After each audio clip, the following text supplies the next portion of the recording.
Yeah, oh yeah, the beast's back. Adrenaline pumping through my veins, can't relax. Original, I am not the same as these cats. I sting them if they never ever mind and they beeswax. I don't ever cap, but I'm wearing like 3 hats. Never been a rat, but I know where the cheese at. You'll never get a trophy cause they all here where we at. You better believe that.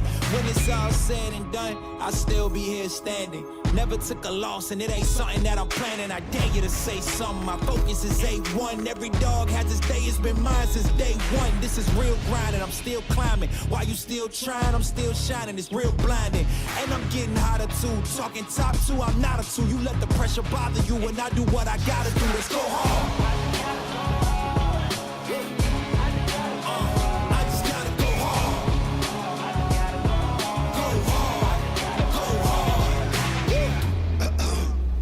Coming close to me, flow is on atomic, I'm starting fires through poetry. The hardest out, staying loyal, no falling out. And if you step into the court, be ready, we ballin' out. Yeah, the coldest of teens, they know what we bring, don't try us. Ain't no in between, we go for these dreams in silence. Hard work, don't mistake it for magic. We been shooting in the gym, this is target and practice. Yeah. And I'm just getting started, getting my feet wet. It's all in repetition, ain't a secret. All facts, all black dress code. Pay me my respect, collecting every debt. Oh, the hardest. I bring the pain. Not what you used to. It's all part of the game. Yeah, I just gotta go hard. I just gotta go hard. Go hard. Go hard. Go hard.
is the moment we waited for.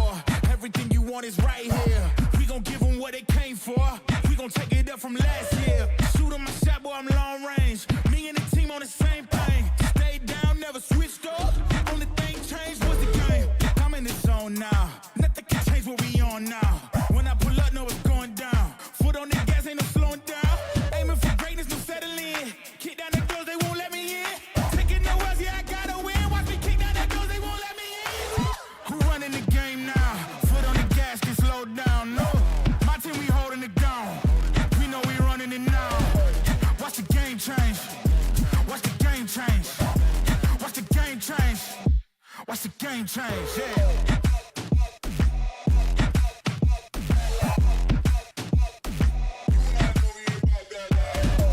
Watch the game change. Watch the game change. Watch the game change. Watch the game change. I do not gamble, but bet on me. Tell them that's life, yeah, it's a la vie. I'm taking a shot for my enemies. I can't waste no more time on my energy. I know they know I got it on lock. Go against me, that's a long shot. Cause I'm counting wins all around the clock. Never doubt me, boy, I don't stop. Who do you feel when they make you the monster? I am not scared of none of you imposters. Taking the lead now while they watching. Think you should leave now while the option. Taking no else, yeah, I gotta win. Watch me kick down the doors, they won't let me in. Who running the game now? Foot on the gas, can slow down, no. My team, we holding it down. We know we running it now. Watch the game change. Watch the game change. Watch the game change. Watch the game change, yeah.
back, back. Keep bringing it back, back, back. Keep bringing it back. That's all my swinging.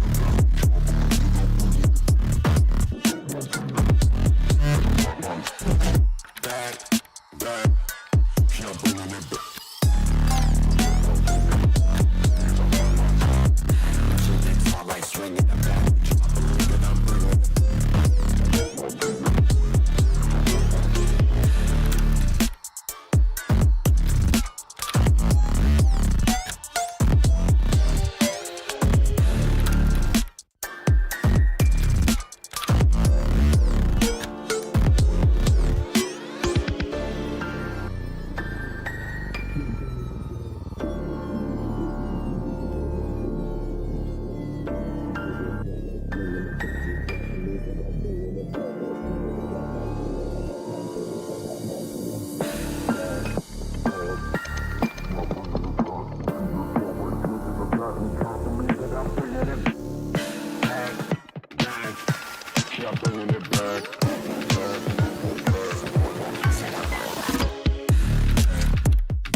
ain't in place. Y'all really testing my patience.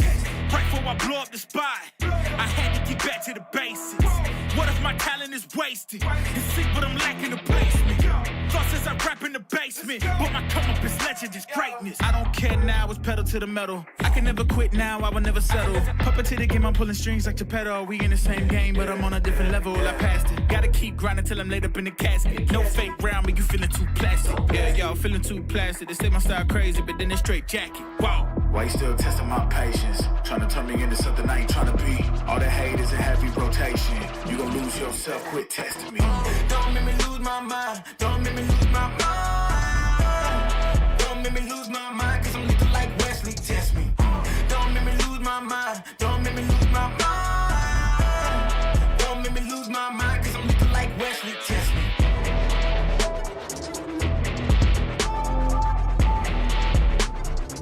Cause I'm looking like Wesley, test me.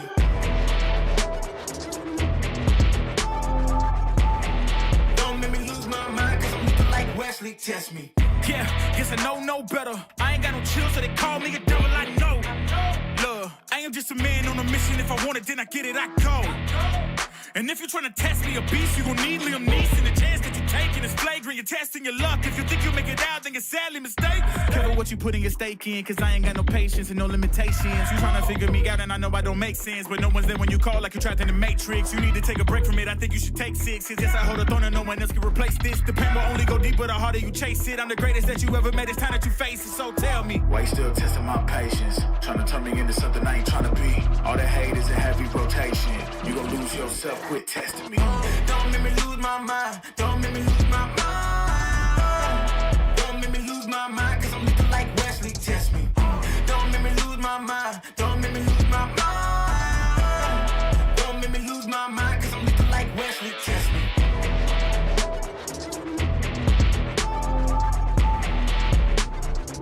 Cause I'm looking like Wesley, test me.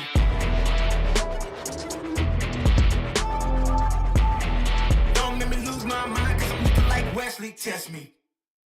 Kiss like that. Kiss like that.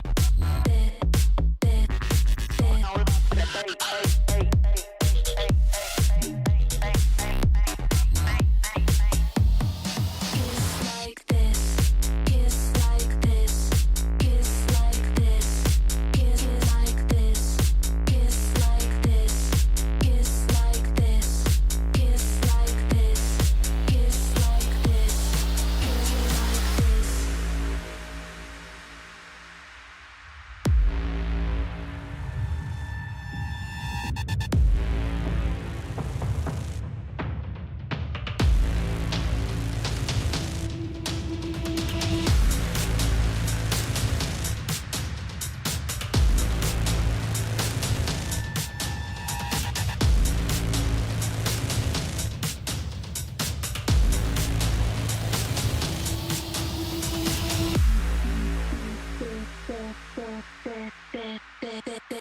Kiss like that.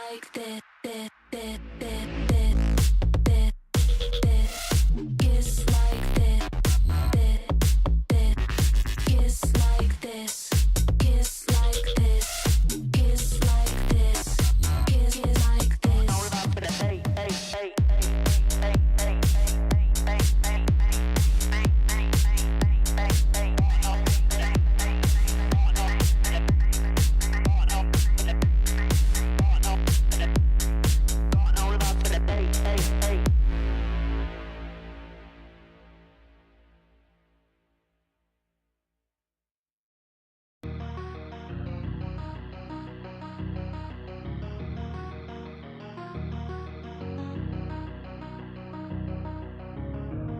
We can come back, till the time is gone. I'm round and to escape from your left. Don't lie, cause I know your heart. Don't try looking for someone to forget. Cause I gave you my whole life, and instead you gave me nothing. And you left me here lonely, hey.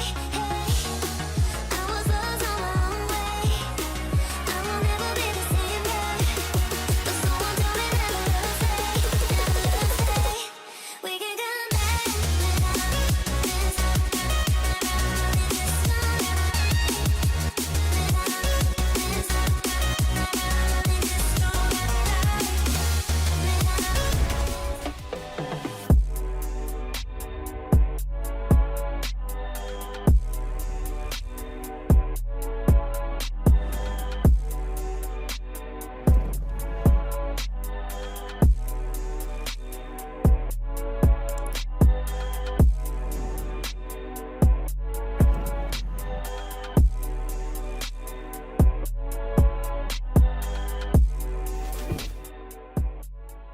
You look into your inventory and there's only... It's time to forget about this garbage. Here you will find everything to play with really cool skins. Open top cases. Upgrade dropped skins and turn your junk into a cool gun using the contract system. Every day, thousands of people upgrade their inventory with us. Hellcase.com. Look at yourself in a new way.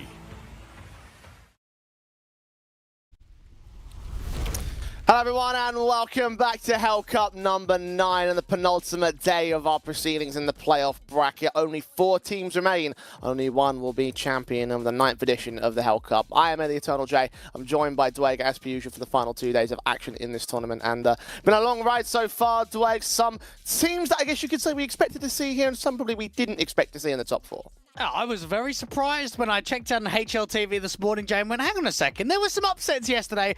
There were some matches that people could not have expected. Some 2-0s as well against some of the favourite teams. Yeah, the quarterfinals certainly didn't deliver in the capacities for the likes of teams like Bleed and Gaming Gladiators, favourites in their matches, but fell to the likes of One Win and Granny's Knockers, who move forward to take on their respective derby matches. We have a CIS derby and a Danish derby in the semi-finals today. So in that respect, Dwayne, anything could happen.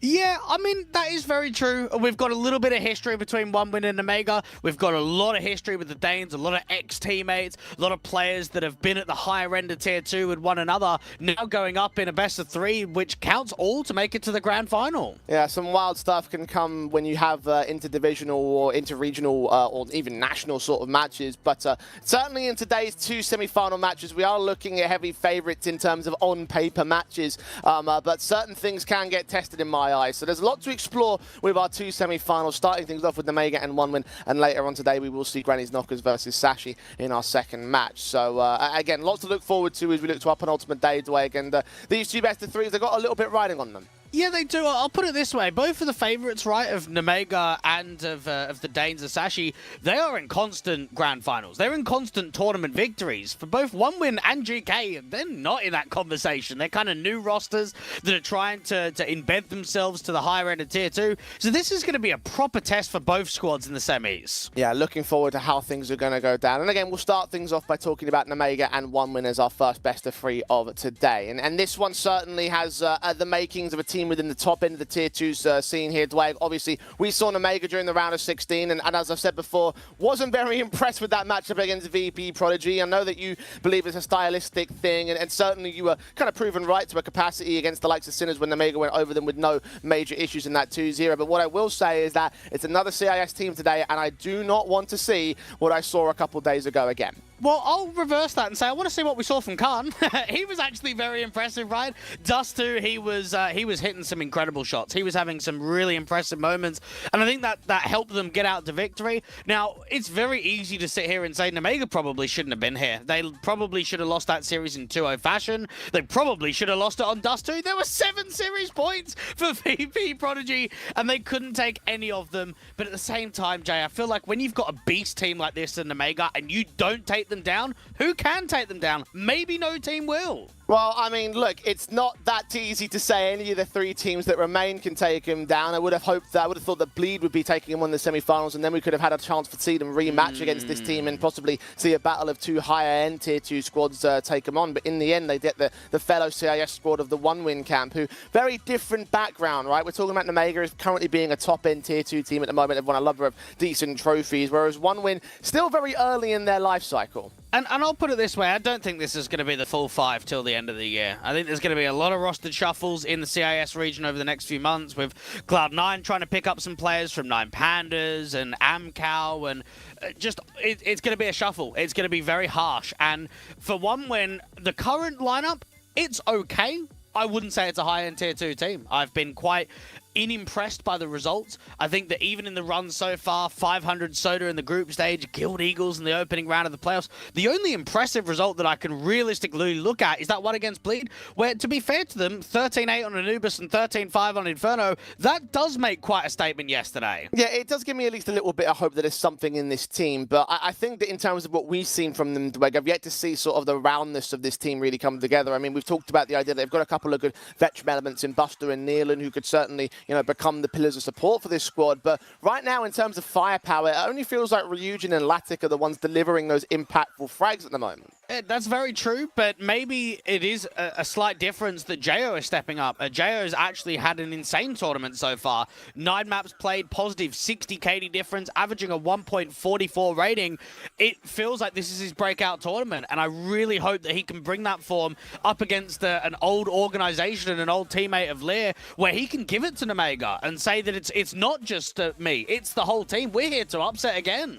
Well, look, I'm looking at this matchup and I'm looking at these guys and understanding that they've got history against the likes of Nemega, 4 map-ups against the one-win favor. And Nemega have got a lot of favoritism in terms of their head-to-heads against this particular side. So in terms of history, again, Nemega do sort of step up as the favorites in this kind of matchup. Yeah, we've seen previously that they haven't been able to get Anubis out, and OneWin have been playing a lot of Anubis recently. So getting it as a slight insertion here, I would say that Anubis and Ancient gets picked the most for OneWin in recent history, but the Ancient to me is a fairly comfortable map. It's a fairly strong one in the pool for Nemega, and even the Anubis, maybe there's a chance for a map victory. Maybe I can give OneWin to send it to a third, but I can't push it any further than that. I can't push them to get another upset here in a best of 3. Yeah, very few times we've seen them hit double digits against Nemega in any of the map-ups that we've played out. Inferno was the one that I am referring to back earlier on during the very late stages of last month. But yeah, in general, like a lot of confidence favors the Nemega side. I am obviously my key concerns against the VP Prodigy camp was the fact that Nemega weren't delivering those star individuals, and if they don't show that today, then maybe you could see OneWin sort of drive it home. But the fact of the matter is that history is on their side of Nemega.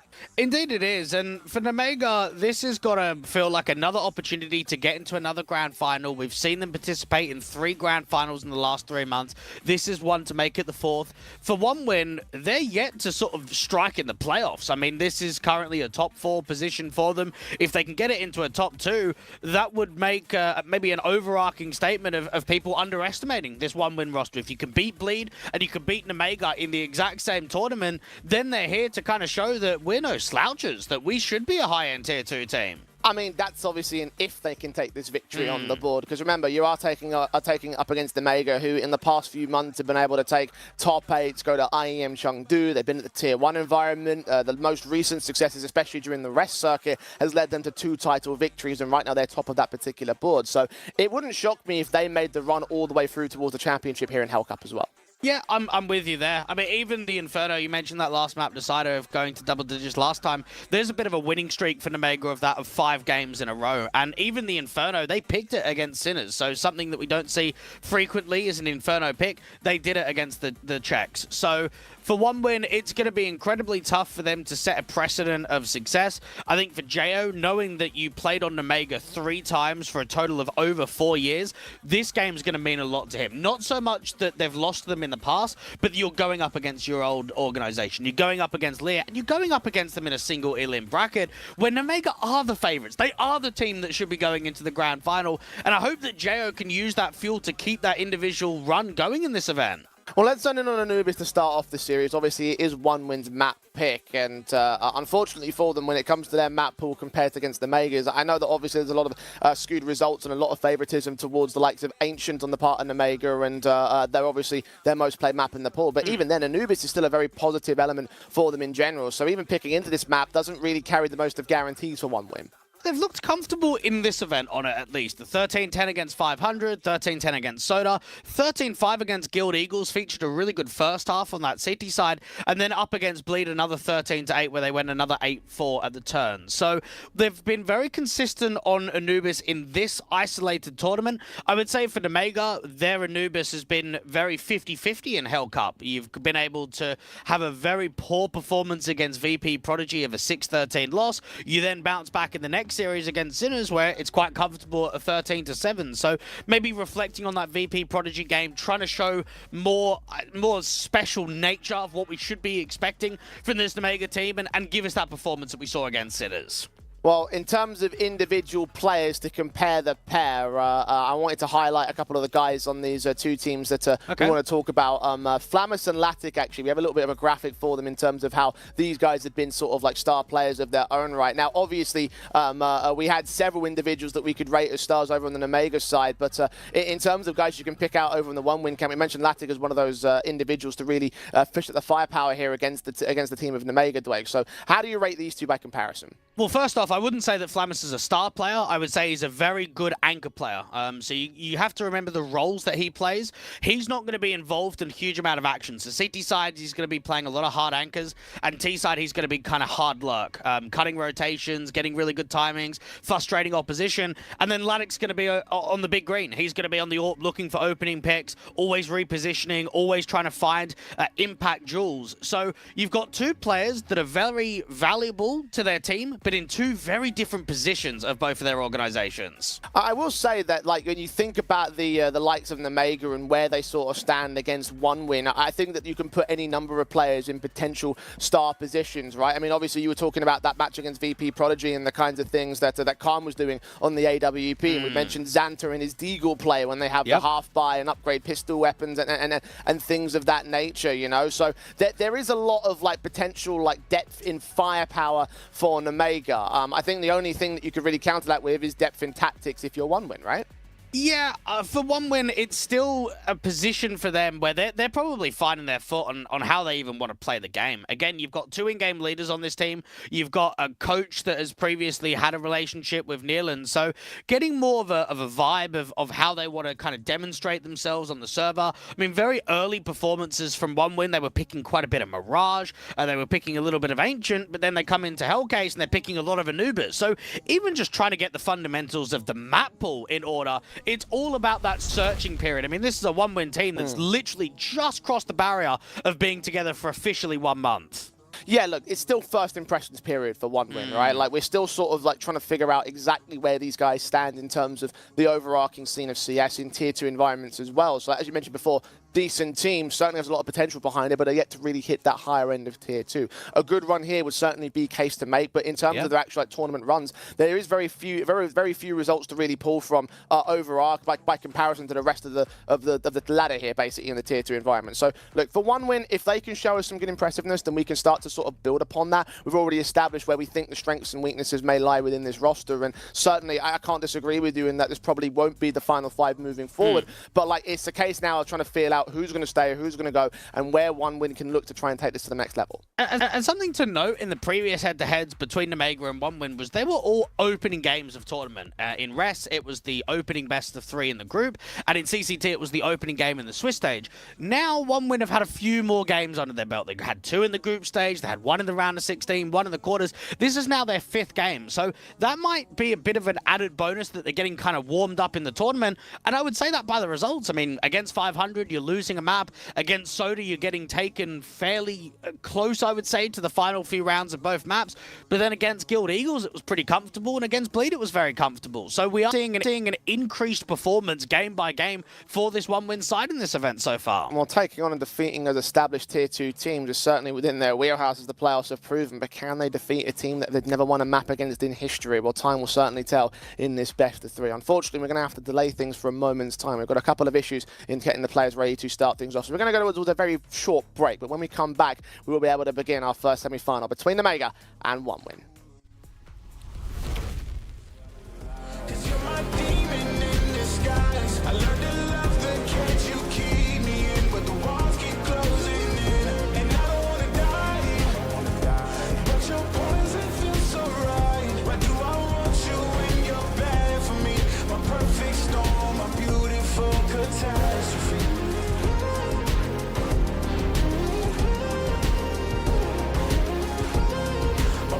Storm, a beautiful catastrophe. It's a toxic addiction. You're a guilty affliction. Yeah. I can't breathe. I need to get some air, but it's a toxic addiction. You're a guilty affliction. Yeah. You can't breathe and you just need some air. Give me all of your lies, 'cause you're my demon in disguise. I learned to love the cage you keep me in, but the walls keep closing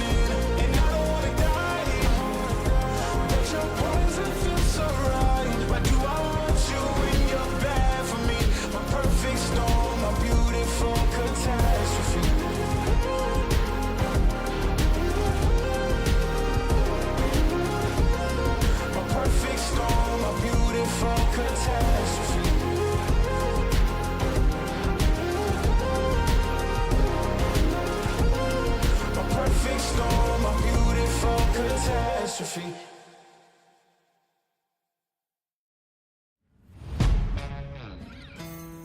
Yeah.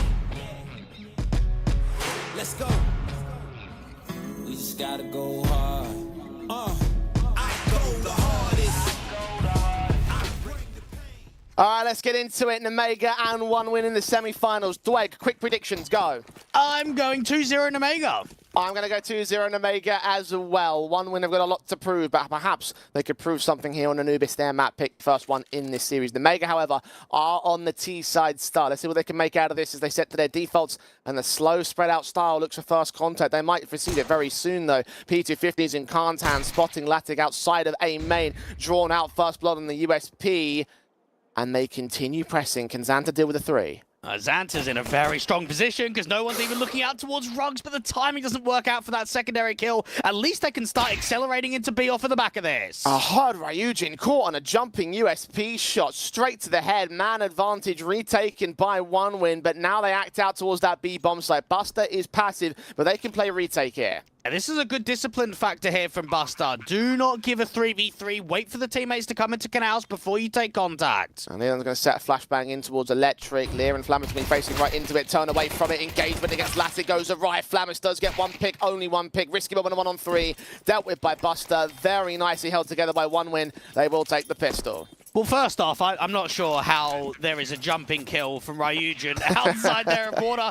That just defies all the laws of physics in CS. 1 win, get off the start, and I suppose Xanta will be a little bit disappointed in himself. Probably deserved 2 kills in that position. The timing, it was just off as they rounded the corner, wasn't it? Unfortunate. At least they got a bomb plan out of it here for Nemega though, so we will see the gun buys come back in as standard. Galil's and a Mac 10 on Xanta. See if they can try and get back on the front foot early. 1 win do have the better buy. Let's see if Nemega can change that. And Nemega going in for the opening canal play, but Buster actually staying around, not only getting that first kill, but not just backing off and playing the man advantage. Nealon caught out towards Jail, but against the Galil, this is all opening picks going the way of 1 win. Yeah, fun of those engagements of perfect timing and just perfectly played together. Yes, you have got 2 low HP players, but it's still a 5-on-2 against Nemega. No trades found. Xanta and Lear, at least with the bomb on their back, but very little breathing room here. And I suppose it might be nice to see Buster in more active roles and not just be such a hard supportive piece in comparison to what he was doing out on Cloud9 and sort of the whole Tier 1 roster environment. And being able to take less resources away from his teammates and put them in his own shoes. Lear, Xanta can know that a couple of players are fairly low, but a 2v5, you're going to struggle to even get the bomb down here on B.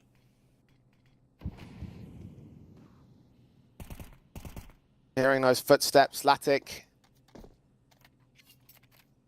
M4 holding Lear, prodding, spray through, damage done, not quite the kill counts. The HG can at least take him aback. Not even, actually lands a little bit too deep and running in towards that back line. Didn't check for all of Buster, so he gets his returning frag and 1 win. And pick up the second with particular ease, honestly. It's just one of those scenarios where there's aggressive duels across the map, both outside of B main and into canals, and all of the opening opportunities aren't getting won. So 1 win just capitalize on that immediately. Even for Xanta, the HE doesn't quite deal with the default players. You have to hard wide swing. You've got to try and get all the emphasis on. You have to almost not clear that backside glyph angle. And for 1 win's Anubis, it's actually been quite strong recently. 7 wins and 2 losses for them. It's definitely been their best map in the pool. Dispatched the bleed on it in the quarterfinals, of course. And the Mega in this tournament, they've had those 2 results during the playoffs, one of which was against VP Prodigy. We saw how the difficult things can get for them on T side.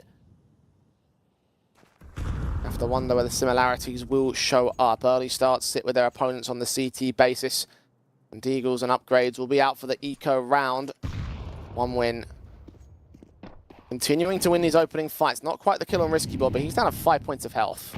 Now this is 1 win's just 17th best of 3 since officially signing the team.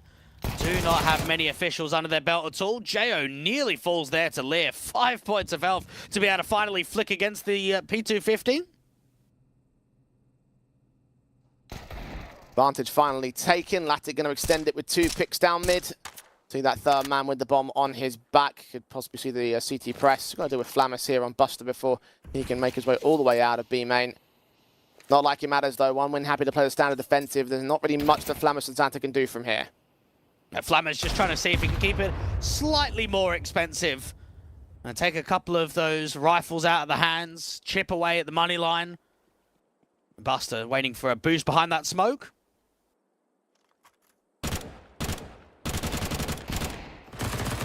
Sprays and bursts and damage done. SMGs cleaning the back lines. Ryujin actually does lose his teammate in Nealon. But Flammus has no time left. They're not going to go directly hunting in. They're actually going to try and see if they can contest this one from beyond the timer. He actually does get a knife kill in on that. So somehow, well done, Flammus. Why? A little bit. Why didn't they just kill him? They wanted the after-time kill very clearly, but it doesn't make it doesn't make a difference because he got his money anyway. Yeah, I don't know about that one, but 3-0 still for 1win. Nemega get back on the bye. So not only have they just given an extra $1,500 to the opposition, but they've also taken about $5,000 worth of their own economy to just disappear. Yeah, that's great money management. Nicely done. Kung can get the AWP out now. Indeed he can. Let's see if he has those star moments like he did during the round of 16. He's set up towards the electric challenge. Buster's M4 is there. Has 3 pieces of util. No flash available for him to go for the peak, but the smoke down instead. To press that vision, Khan turns his attention elsewhere. Yeah, Khan was delivering some insane moments against VP Prodigy, but I also remember some very good moments from Latic. Not only have we seen opening kills towards mid in the last couple of rounds, but we've now seen the opening kill from the AWP get set up from the back of the A plat to win out to main. Turning himself to the top frag of the server. Xanta down and out very early in this one. 1win. Having precedence for the time being. Nemega continue to play it slow, continue to try and work a trading pick, but so far, none are presenting. The unfortunate nature there is that they tried to capitalize the A space, they lose the pick, and then there's retaking nades. They just get forced away from the angle. It means now that they have to brute force more map control. Lear with the aggressive walk in mid, everyone else out of the canals. Buster, if he makes an info play and continues walking forward, this is going to be a lot of information taken away. 30 seconds to it. Press continues. No one is watching that backline. Khan starts to look there, but he loses that fight anyway. Now his teammates have no breathing room. 5-on-3. Lear goes the challenge towards mid and doesn't manage to win it out, but now they have to go for the execution. Last second rotate into that B bomb site. Jo is watching for it. Neil in the back of Glyph. Engagement for the Galil. M4 sees no utility coming his way. They haven't got any to work with. Have to prioritize that bomb plant. Flammus does trade it into a 2 versus 2, but it's such low HP here on the T side, and Jo is so close with AWP support. He's spotted Flammus. He's unable to connect it though. They're hiding in the smoke. Oh, now it comes down to the last rifle of a risky bomb to turn into the 1v1, but Jo just about holds on. And I tell you, that round shouldn't have been as close as it was. Really good info play there from Buster. 30-odd seconds on the clock. Canals is completely clear. You start rotating heavily to the A stack. He takes the contact. And Nemega, that's the only call that they can make there, because they know if they keep going into A, they're running into a trap. They're running into heavy players. So instantly start bringing players back into the canals, get there on B. But what they don't really realize is there's already 2 on the B site. You've got Jo that's rotating out from Temple. You've got Nealon that's out to the sort of the backside off angle, but that is a 4v2, and I suppose from that position you're expecting, okay, bomb plant denial, a lot of players to stay alive, and then it comes down somehow to a 1v1 clutch. Rightfully tacticals taken by Nemega. They are edging closer to try and get in these rounds, but they actually put them past the finish line and cripple the economy state of 1win. The damage done in that previous round will set them up for it, and the bomb plant bonus of course enables them to buy. I think what they're struggling with at the moment is opening kills. There has been a lot of rounds now for 1win where they've got 5v4s, and Nemega need to find an avenue to change that, to stop allowing probably the mid and A players to strike early. I mean, for Latic, he got that first kill, what, 30 seconds into the round from A?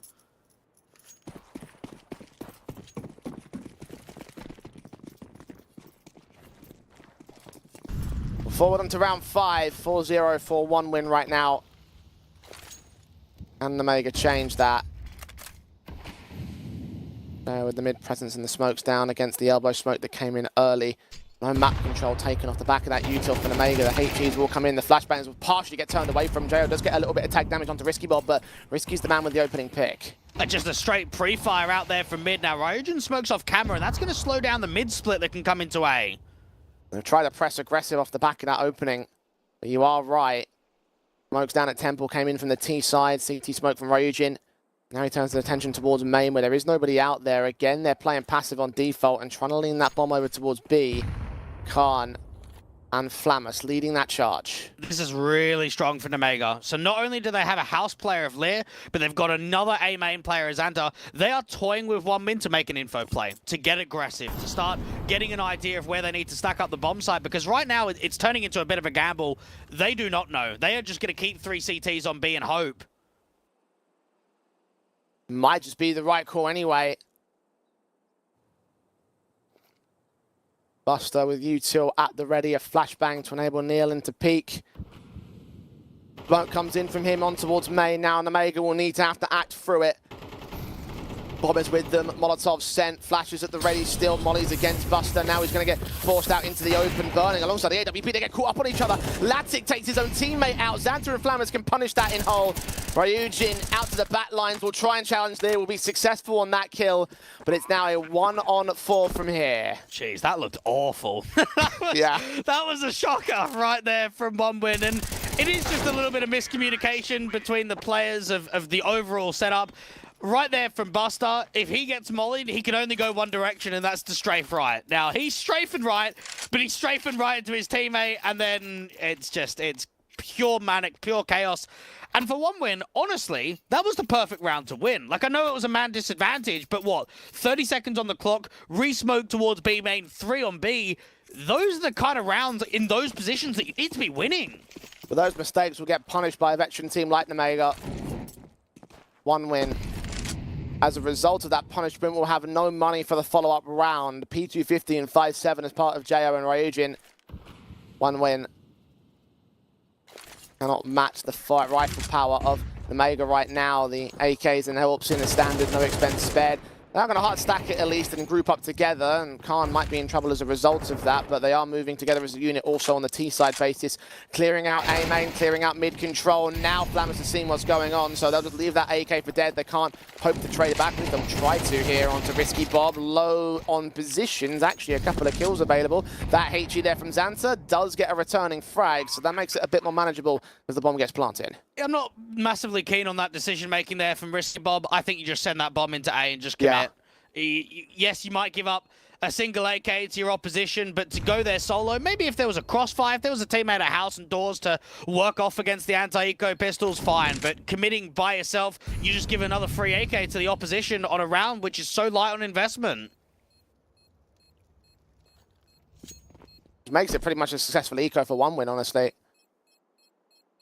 Came in with nothing, came out with 2 T-side weapons. AKs for Nealon and Jo. And Omega will have their second at great sacrifice. The rebuy will be inbound quick on the CT side. 1win. Get Ryujin reconnected to server and then they'll keep it going from there. But make no mistake, this is going to be a gun round.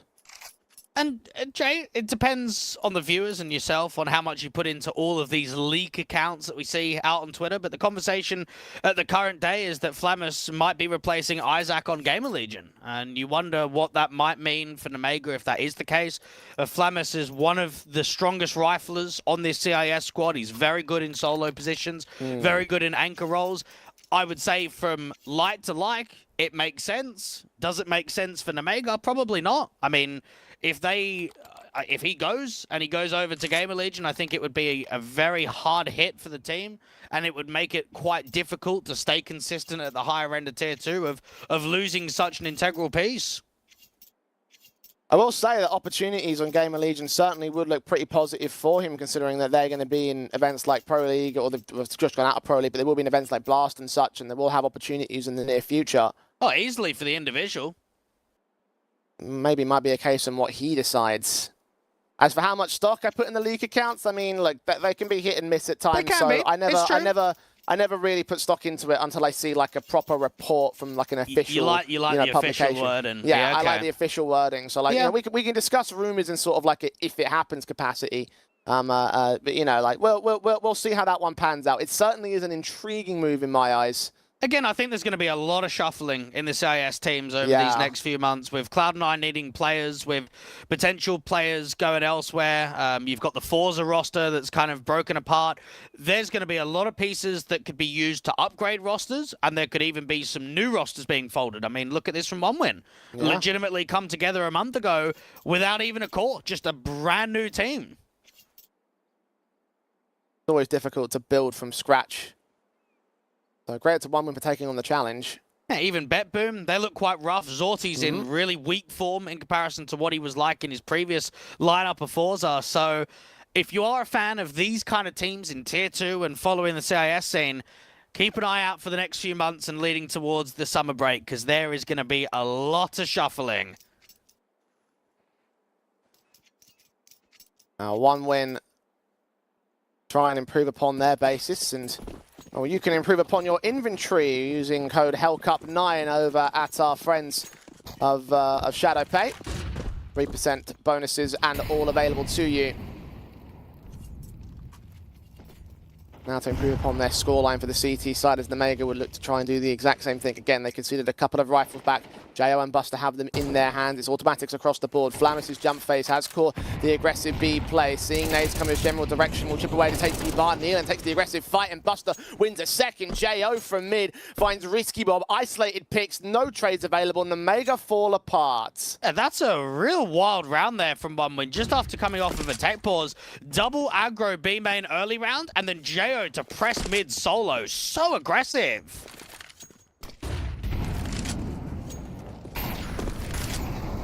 Three-man advantage, and they know exactly where Xanta and Khan are coming from. Xanta trying to press on JO's position, seen him spotted, sprayed, but unable to take the kill for it. Now it's Khan all alone. Needs a big Khan moment, and he gets that first pick, but in trade of the majority of his HP, he shouldn't last much longer from here. OneWin. Very nice answer back. Just the display where Flamis was just jump spawning. He was trying to draw those fights even further forward, but both players just struggled to be able to deal with that pincer. And Khan is being backstabbed from everywhere. He's going to fall probably before time, though. Down to a USP of JO. Orb recovered and everything. Well done for OneWin. Omega getting right back in with their weapon basis. We will see the AKs. We will see the AWP. Passed off towards Khan soon enough. CT side looking particularly good for the OneWin camp, and it's looking very, very similar to that VP Prodigy matchup, I have to say that. And for OneWin, an aspect that I want to talk about from Jo is that, again, we haven't seen that many hard hitters from the Estonian scene. I mean, HS is probably the only one that comes to my mind straight away. Fate's more supportive, Jo more of an in-game leader, Supra an in-game leader. We've never had that many players out from the Estonian scene kind of be top fraggers at the higher end of Tier 2, but with the form that he's on in this event and the overall construction of the team, he needs to be a hard hitter. If he's not delivering individually, then there's no point in him being on this roster. They might as well just field somebody else. So this is JO's real opportunity to transition into a different role, to transition playing with different players, and really make a career of this. Well, there's plenty of potential in him. He proved that much when he was part of the Mega's old squad back in the online era. Very respectable runs from him, but now here on OneWin, he's trying to match up to those higher end numbers of his team at the moment.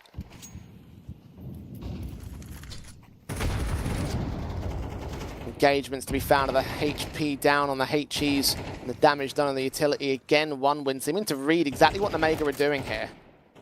Jo in a position where once more he's got Lanik with the AWP to try and support him. Very aggressive out from the door, so if he does get molly, he's going to have to get forced into a fight.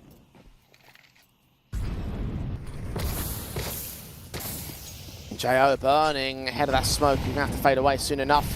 Heard that damage. Another HE and Incendiary down on Lear. He is lower than Jo, and his teammates have also tanked it. Jo is the only man tagged over on the one-win side. Mega trying to work advantages, but they lose so much ground in the process. Something the VP Prodigy were doing on City side was not even holding mid. They were oftentimes having a 2A and 3B setup. And Jo has to get forced away from mid, and Khan is waiting for a reface. He's waiting for one of these A players to go aggressive into camera, and if they do that, it's an easy opening pick for the AWP. 40 seconds. One win, not pressing the issue, knowing that the Mega have to make the move. The bomb is on its way. Wrapping over towards the A execution. Engagement on Xanta goes well for Jo. They do lose Ryujin in trade. And the info play into the canals. Buster knows this is definitely an A play once more. Might be able to cut them off at the seams. Engagement found in the first player. Did not see the bomb carrier. Going to see the extension out of water, but still finding Risky Bob as they feed themselves one by one on the 1v1s. And Khan on a 1v4 needs to save the AWP. Buster has been a legend of the canal in this map. He has constantly been making really tidy info plays at good moments on the clock. And you mentioned feeding one by one. I don't know what other option they can do. They can't all fight canals. There's not a lot of time left. They need to deal with Buster and get into A main. So they're in a position there where you lose your first player out to Rugs. Okay, deal with Buster, then we can get into A. And unfortunately, an AK at that sort of range is just making it very uneasy for Nemega. So we have seen constantly in probably the 40 to 30 second marker at the end of the rounds, Jay, these info plays. And it's rewarding one win so frequently.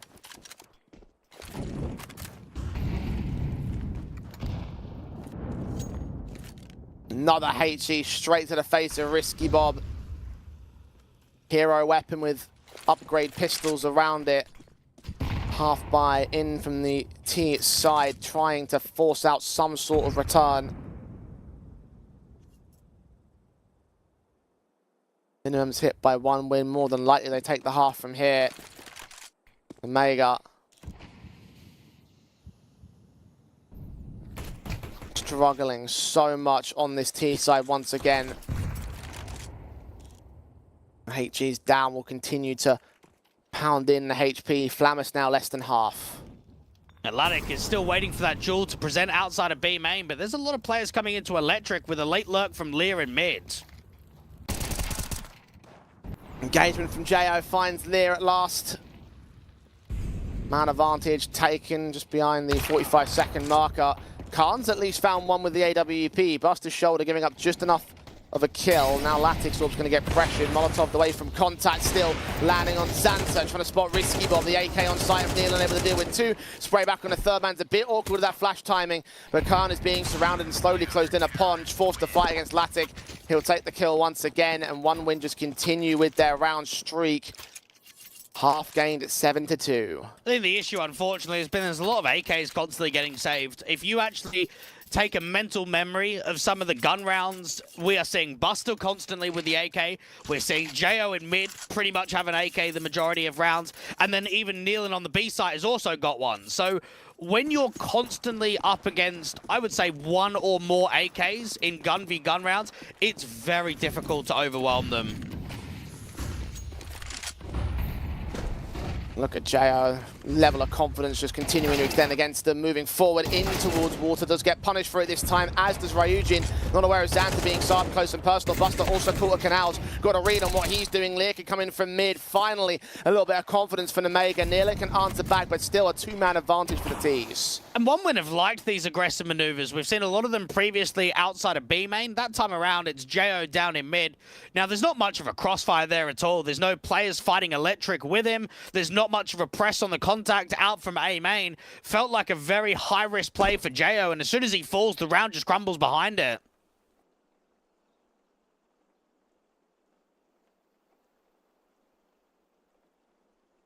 Trying to group up towards that A site. Nealon and Latic.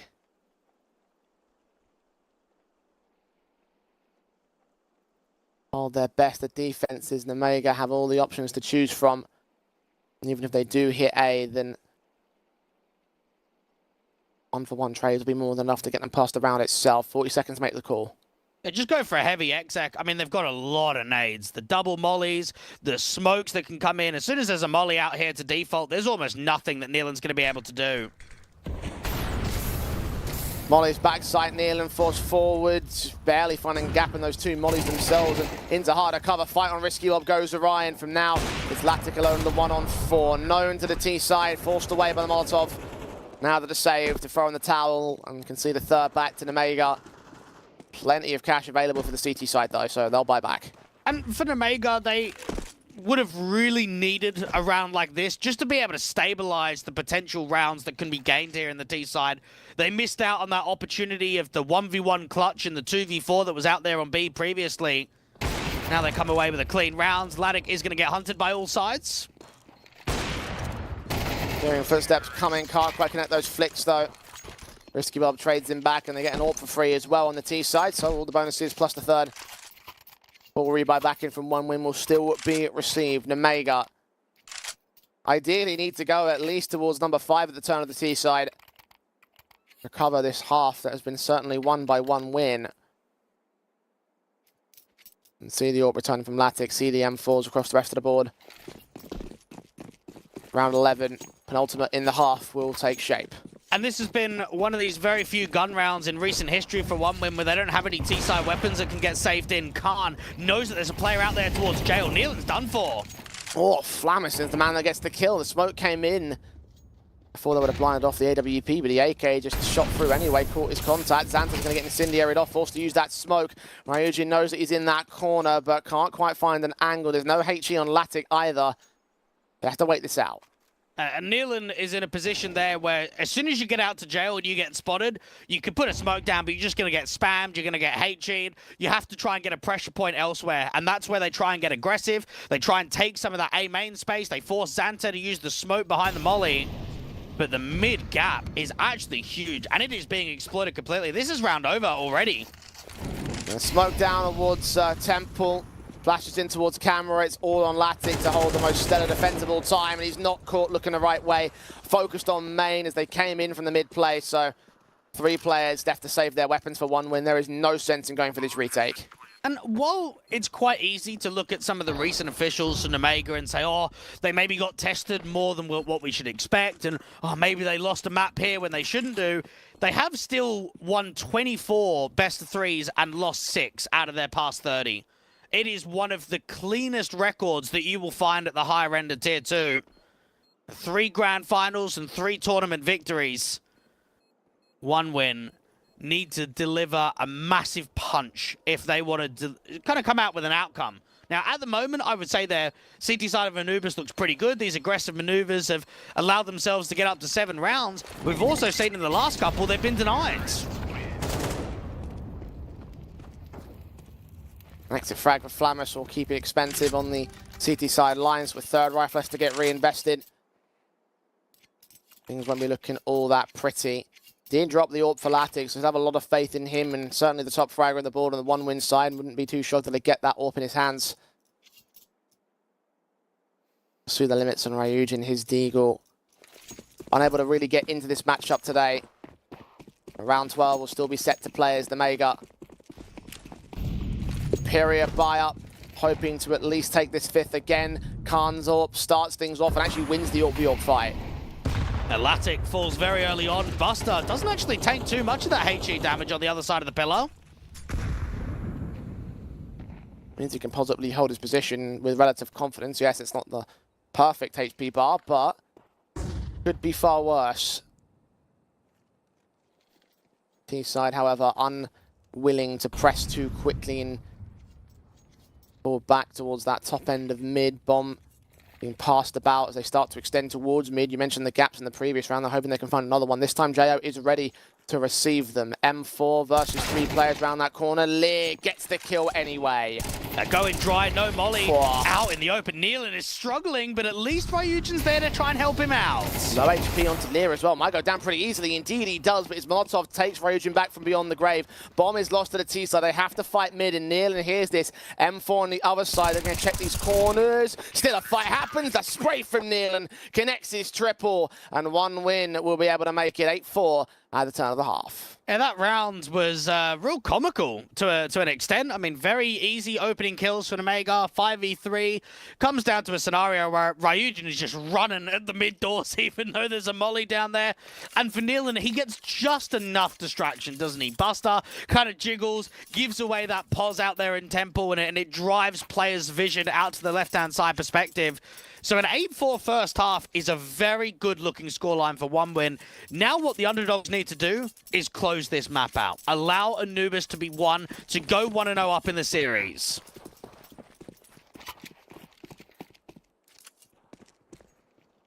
T-side basis to play from Nemega. Gonna need a pistol win, honestly.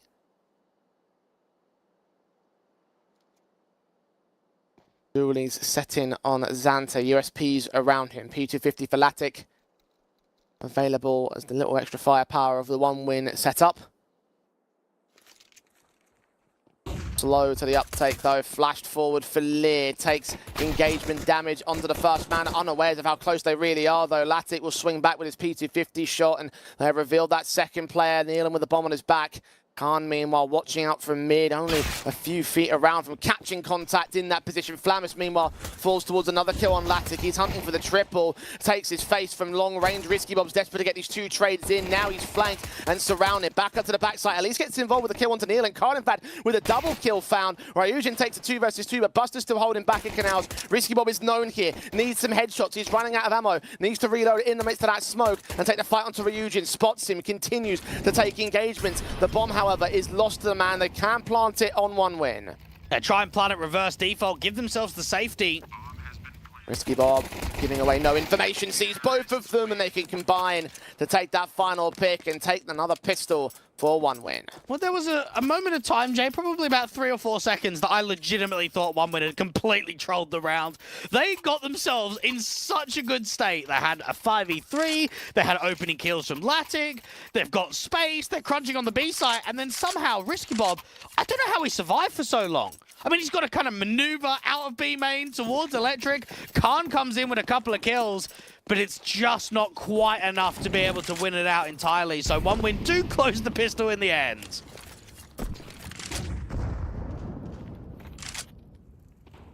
USPs, all Omega can do for the follow-up. One win continuing to close in on a win on their map pick.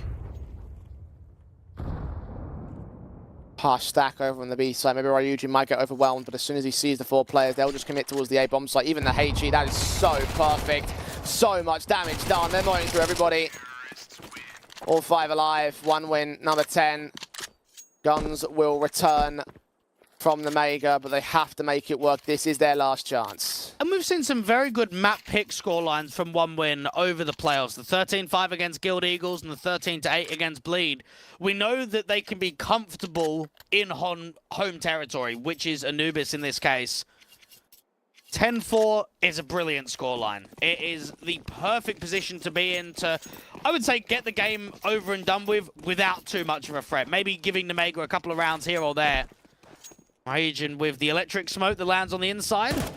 Nemega have got a bit of a press outside of main, but as soon as Flammus gets caught off there from Latic, he just instantly dives back into the bomb site.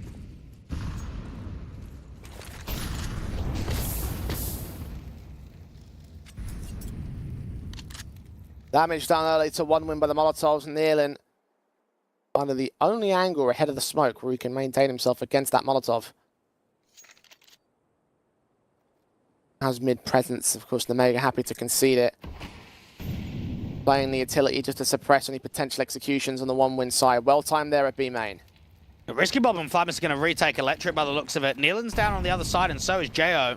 Incendiary's going to drive him away, and that would have been heard. So that's quite a good amount of info that they might be shaping up for a B split, and that's why we're seeing Lear rotate over to B to keep 3 on here.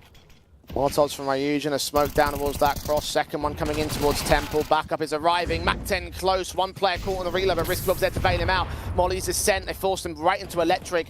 Might continue these challenges as the smoke fades. Oh no! Something has happened to one win. Omega will claim the 5th. 3 DCs. Oh dear. Yeah, well, you can tell the Buster are definitely DC'd. I wasn't sure about everybody else, though. Maybe they're on boot camp. maybe something's come all three of them at the same time. That's such a shame, because when that happens, you don't really know how the round is going to pan out. I mean, for Nemega, I would say it's a pretty good read. They even got baited on that. That was quite cheeky, right? Is that they've got two players sort of tucked on that B wall. And as soon as you hear the reload, if you are a T-side player out there on main, you think, right, this is the opportunity to jump. This is the right moment to quickly go in, get that opening kill. And then as soon as you come through B main, there's two players there. One's got the reload, the other one's got his M4 drawn. I'm not sure when that DC happened, but OneWin very clearly panicked in that exchange. At least officially, all 5 players did go down in that round, so money bonuses will count towards them. And yeah, just confirming 3 of those players are on boot camp right now. I think it's Latic and Ryujin who are the only 2 players aren't with them. Yeah, very unfortunate scenes from OneWin. It seems like it will count that round. No disputes being raised. Hey, even Nealon, he got mollied away, didn't he? He was the one that was out there on electric. He got forced all the way back. So it was definitely live for a while. It was only right towards the execution when the DC happened. And for OneWin, they've got to look at that and say, look, it's part of the game, okay? It was a round where we could have won it, could have lost it, doesn't matter. We're still up in a massive lead, still got a really good advantage from the T side. Money's in a good state. Let's just focus up. Let's allow ourselves to close this game down. Do not let Nemega back into this one, because I really think that if you do, for whatever stretch of a scoreline, allow Nemega to take Anubis, you're going to come out into Ancient and you probably won't have a chance. At least if you can win this map comfortably, then you are putting a lot of pressure on the favorites here in this series. Well, it was a must-win round for Nemega, and regardless of the circumstances, they did win the round. Buybacks will return from OneWin, though. Their money state is built, so they will have the rifles available to them. Orp on Latic, AKs on the other 4. I'm surprised they haven't gone down to a Galil, at least for one, because the util is so light. 1 smoke, 2 flashes, 1 molly. They're pressing up towards mid with very little resistance, though, so they've read the setup pretty right again against Nemega. Khan's going to see the smokes coming in against him towards camera. That Incendiary will try to block them away from the mid access, but they're going to push right ahead of it. HG's down, Risky Bob with the engagement, going well for Buster. Now, suddenly, Flammers is looking very isolated. Backup trying to rotate in from Beach. Buster could get caught, and Flammers needs to hold on for a little bit longer as Lear presses Buster, playing double duty. Timing is everything for him. Caught with util, back turned in hand. 4 on 4, M4 looking to fight back, escape the bomb site. Might have to play retake for Nemega. And this is a good position here from Flammers, just give him B. Play heavy retake. Nealon at some point is going to drop down. And Flammers is caught with his back turn at the perfect timing of that kill. Advantage taken back by OneWin. Bomb plant and all nades. Tag away at the AWP player. His teammates seem to be fine as OneWin. Seeing not much from Nemega. They are very tentative about this retake. If they go for it, they stand to risk a lot. Lear's made noise. His teammates still over in towards Temple. Orp and AK take their positions, take their faces. Latix can't quite hit those shots, but JO's there towards Plat. Nealon's there with support. Ryujin gets caught back for 1, but all 3 CTs fall. And OneWin answer back in the most confident of fashions for 11 on their board. And that is so unfortunate for Flammers, because let's be real. If you're going to drop from mid through window down to canal and you're being watched, that's it. You have 0 chance. The only way that you're successful with the kill is, first off, if there's no one canal, or secondly, if he's looking the other way, if he's looking directly into the bomb site. So a little bit of an off timing there for Flammers, allowed Nealon just to get the drop on him. And then, I suppose you look at that retake, it's a 3v4, it might be on. It's a bit risky to go for it, but it's good info from Lear out towards CT. He knows that Orp is default, he knows Ryujin's out to the pillar, so then you can start ticking it in your mind of where else they can be. Probably one, maybe in jail or main, possibly another one that was out there at electric, because they know that Nealon dropped down, so they know that he's around to the canal somewhere. So 3 out of the 4 players are 100% known. And that always gives a little bit of an edge to go for the retake. Unfortunately, they get drawn in. They lose to the crossfire. They're not ready for the jail play. And in the end, the money is actually kind of screwed for it. You go into round 17, which could have been quite pretty if they saved 3 rifles. Instead, the risk didn't pay off, and now they're down to this.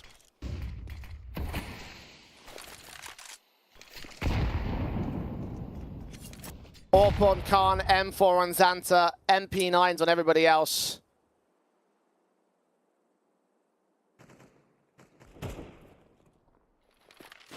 Broken by State to keep Nemega alive here on Anubis. 1 win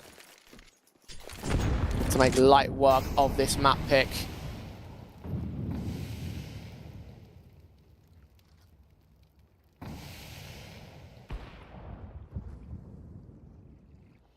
Six rounds ahead as of right now.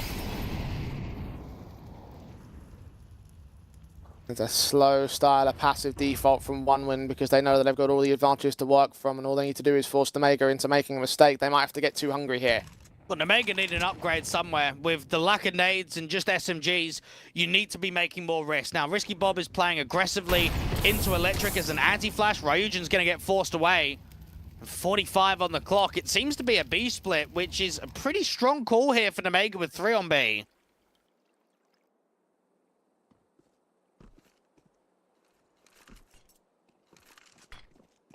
.30 seconds, Flamus spraying onto 2 players. Risky Bob expecting flashbangs to come his way. Both players all get overwhelmed by Ryujin. 2 for 1, 3 for 1 trades in his favor. Lear down, B-site overwhelmed. It was all the SMGs. Dead to rights on the AK, and comparatively very little damage done considering that it was a 3 fights against him. Xanta and Khan need to hold on to these weapons. Postulation of a potential comeback seems so unlikely right now. 7 map points now for 1 win. On to take Anubis. And the kill distribution spread is very tight from 1 win. They haven't had one guy that's popped off amazingly. They haven't had one guy that's really struggling. Even for Ryujin, I know towards the end of the first half, he was on, what, 6 or 7 kills? You've got to remember he's the A player, and A wasn't taken that heavily in execute. So you're never going to anticipate and expect someone like him in that position to put up more kills. Here in the T half, he's going to be slightly more active. We've seen him working the canals and putting pressure out there to Electric. He got 3 very important kills. All of the 3 kills out on the B side that won 1 win their 12th.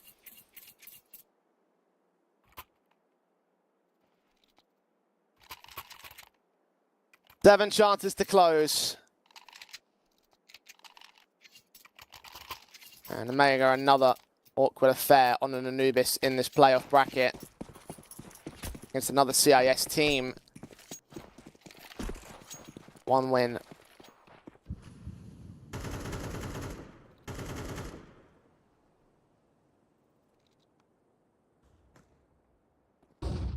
Standing to attention and seeing if Xanta or Khan can get involved in any of these sequences, try and get the setup for the better weapons in this setup to allow an opening pick. Indeed, Khan does find Buster out towards B main, so that's a start. Now Xanta's ready towards the A face for A main, but no contact from 1 win.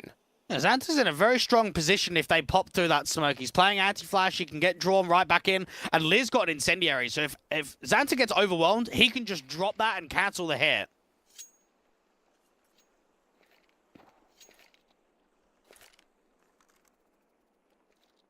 HG's ready. Utility inbound. Xanta put that out a little bit too deep, caught in the open by Ryujin. Risky Bobs from us does strike back. Now, alongside Lear, central to the bomb site, smokes will come in to extinguish those flames as Nealon tries to lead the charge, but on site, Lear is still there. Jo is caught down. 4 on 2 for Nemega. Damage against Latic. His orb strikes, Khan answers back, and now Latic is set for a 4K in this clutch. So low HP, Lear not even given a chance to strike. Khan takes him down, and Nemega stay alive. It definitely helps that they had so many players on A to defend. I mean, for Xanta, kind of gets caught off. I think he's expecting 1 win to be more defensively in A main than actually how far forward they were. So tries to get the HE, just gets overwhelmed on the swing. And then the riflers just don't really overpeak. Khan puts on a very strong defensive with the AWP of just constantly falling back, constantly getting another fight in. And for 1 win, they are now down to just an AK for Latic with a couple of upgrades around it. Yeah, plenty of chances to still take this map up, so go towards the better buy soon enough. See if we can do any damage here and now. Certainly would be positive for them if they could, especially if they take those AKs out of the fold. But now it's just HG's on contact and ahead of those windows. Damage will be done towards JO, sponging it, making sure the Latic maintains that AK in the best position possible. And make no mistake, he can do a lot of damage with this weapon, leaning in towards that B bomb site where there's lesser defenders. The Risky Bob's got a full set of nades, and Flammers pretty much does the same. So as soon as they hear footsteps, they can get that molly down towards Electric, and Liz should start rotating over as well. Nealon dropping the bomb in the open. That should start the whole rotation of the CT side. HG's against Risky Bob trying to press further onwards. Latic is going to get caught back for that 5-on-3. Ryujin tries to pick up that AK and does get at least a pick back in return. Now the 4 rotations here is the last man left. Ryujin with a second kill. Trying to make this as expensive as possible, but now Xanta's ready. He actually gets caught on a Quadra! Okay! Oh my god, that very nearly got dicey again. Another DC happened from OneWin, by the way, in the midst of that. Imagine if he got the full-blown clutch where three of his teammates were off server. Okay. OneWin continue to play on. I guess a bit of a lucky break to a certain capacity. Yeah, that got very close, and you are right, probably shouldn't have done. Not only did the bomb get dropped out from main, but it's just an upgraded single AK with 3 deagles around it. But luckily enough, I mean, Ryujin bought into armor, so didn't have the aim punch affect him massively. 5 rounds of the difference. Now, the one scare I have to a degree is that look at what happened with VP Prodigy in their opening game of the round of 16 playoffs. They should have beaten Omega 2-0. They should have had them out on Ancient. They weren't able to do it. They were up 10-4. They missed their opportunities. They get on to Dust 2, and they have 7 series points and don't win any of them. Now, OneWin are a much more experienced roster with individuals, but I do look at sort of the scoreline and think, how close can this actually get? Do we potentially have double digits? Do we get an Omega up to 10? Could we even see an overtime? I mean, if OneWin aren't getting bomb plants in these gun rounds, there's going to be a few freebies. There's going to be the odd half-buy and Hero AK round involved in the mix. You mentioned 7 series points for VP Prodigy. Remember, OneWin had 7 map points here on Anubis. Omega certainly are building up some ground back, but the key concern is with this map point involved for OneWin, you just need 1 good round. And that last round was nearly it, I'll remind you. Damage sustained, the AK's dropped out of the CT bases, and the buy state is looking a bit awkward once again for them. SMGs on Risky Bob and Santa to back up the M4s, the AWP for Khan. Still respectable. Let's see what OneWin are going to answer back with. And even Omega, they could have banned Anubis in the first wave of the veto. We know that Omega don't really have a permaban at the moment now with Overpass out of the pool.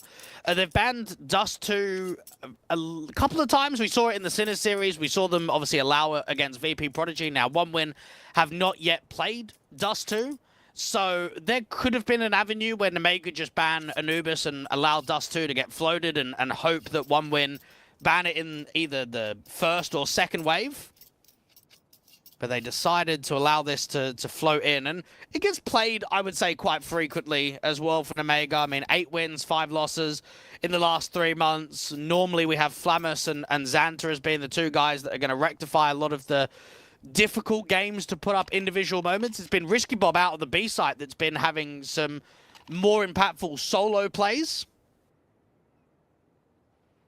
It's just OneWin's aggressive approaches in the first half was allowing the favourites to get quite uncomfortable.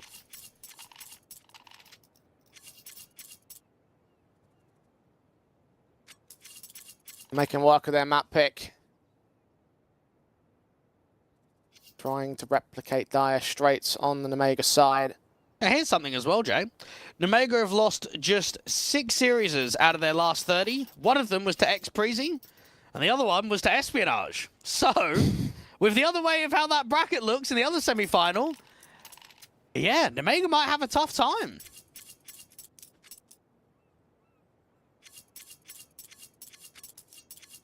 I mean, I guess we'll find out. That is, of course, assuming they can get past this matchup. Still favourites over OneWin, but set to lose out this map of the OneWin side.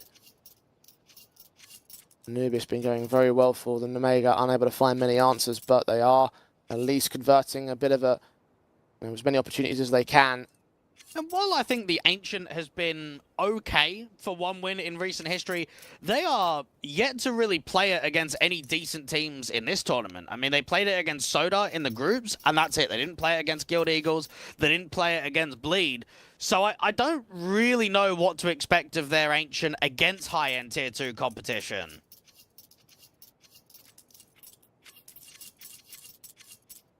I guess the moment of discovery, although they'll be looking back at the series, or the map-ups rather, against like the likes of VP Prodigy and Passion Yue and X-Preezy, who have taken it close or otherwise been able to take the victory away from Omega on that Ancient.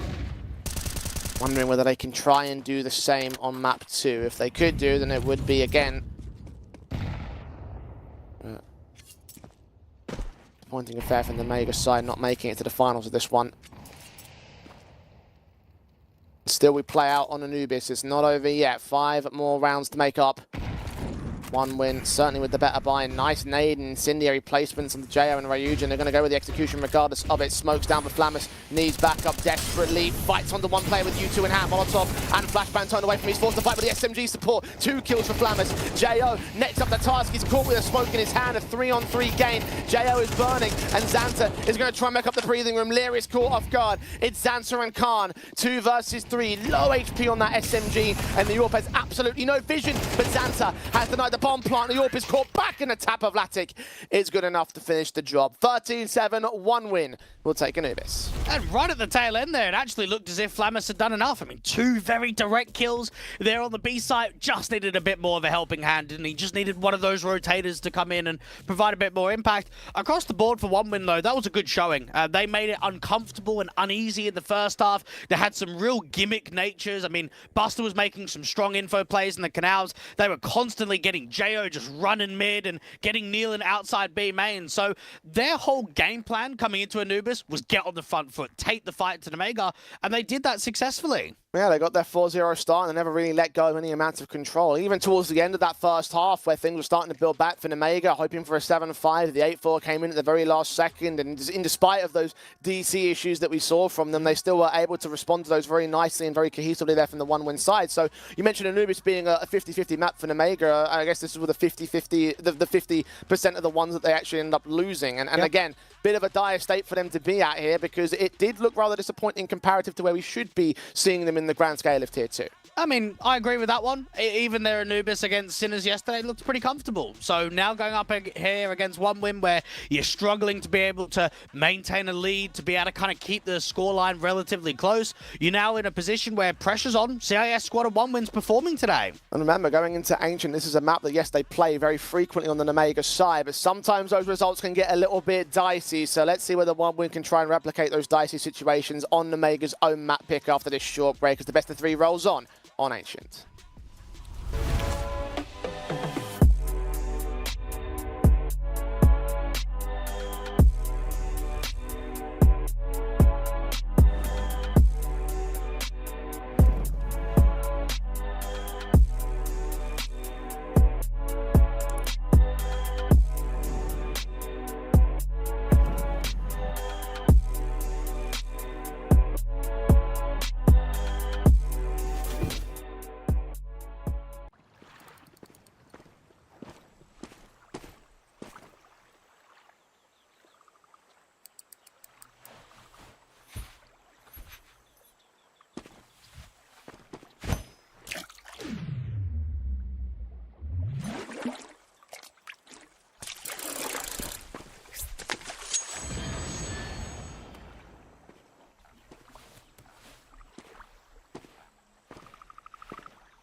back, back. Yeah, bringing it back, back, back. So I'm bringing it back, yeah, bringing it back. It's all like swinging it back,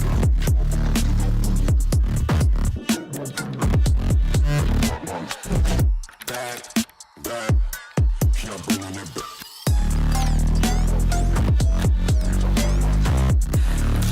Like swinging the back,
You think that I'm running in place? Y'all really testing my patience.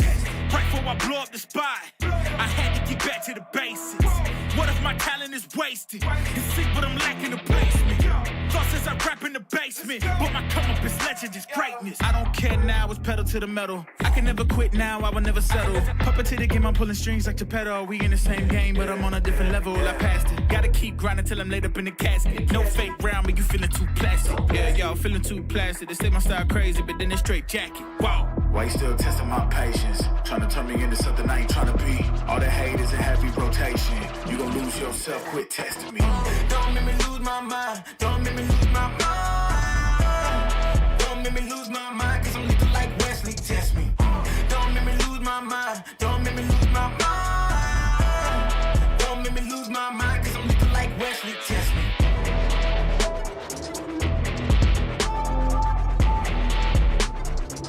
Cause I'm looking like Wesley, test me.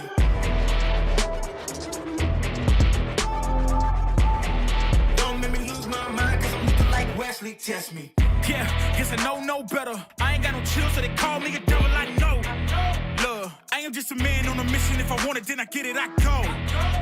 And if you're trying to test me a beast, you gon' need Liam Neeson. The chance that you taking is flagrant. You're testing your luck. If you think you make it out, then you're sadly mistaken. Careful what you putting your stake in, cause I ain't got no patience and no limitations. You trying to figure me out, and I know I don't make sense. But no one's there when you call like you trapped in the Matrix. You need to take a break from it. I think you should take 6. Cause yes, I hold a throne and no one else can replace this. The pain will only go deeper the harder you chase it. I'm the greatest that you ever made. It's time that you face it. So tell me, why you still testing my patience? Trying to turn me into something I ain't trying to be. All that hate is a heavy rotation. You gon' lose yourself, quit testing me. Don't make me lose my mind. Don't make me lose my mind. Don't make me lose my mind, cause I'm looking like Wesley, test me. Don't make me lose my mind. Don't make me lose my mind. Don't make me lose my mind, cause I'm looking like Wesley, test me.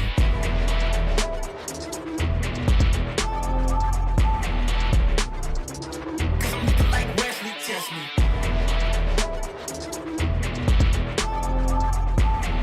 Don't make me lose my mind, cause I'm looking like Wesley, test me. Kiss like that. Kiss like that.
can come back, though the time is gone. I'm running to escape from your left. Don't lie, 'cause I know your heart. Don't try looking for someone to forget. 'Cause I gave you my whole life, and instead you gave me nothing. And you left me here lonely. Hey, hey. I was lost on my own way. I will never be the same girl. But someone told me never lose faith. We can come back without this.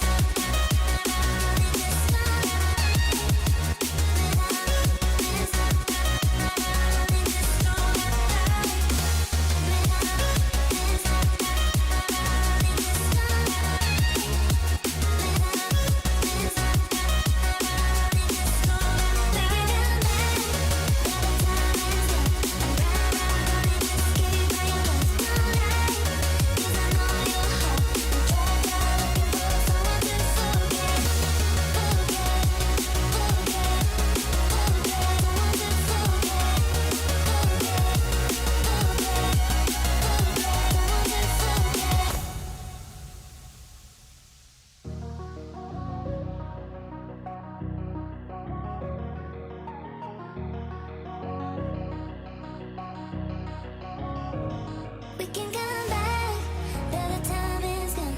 I'm running to escape from your left. Don't lie, 'cause I know your heart. Don't try looking for someone to forget. 'Cause I gave you my whole life, and instead you gave me nothing. And you left me here lonely. Hey, hey. I was lost on my own way. I will never be the same girl. But someone told me never lose faith. We can come back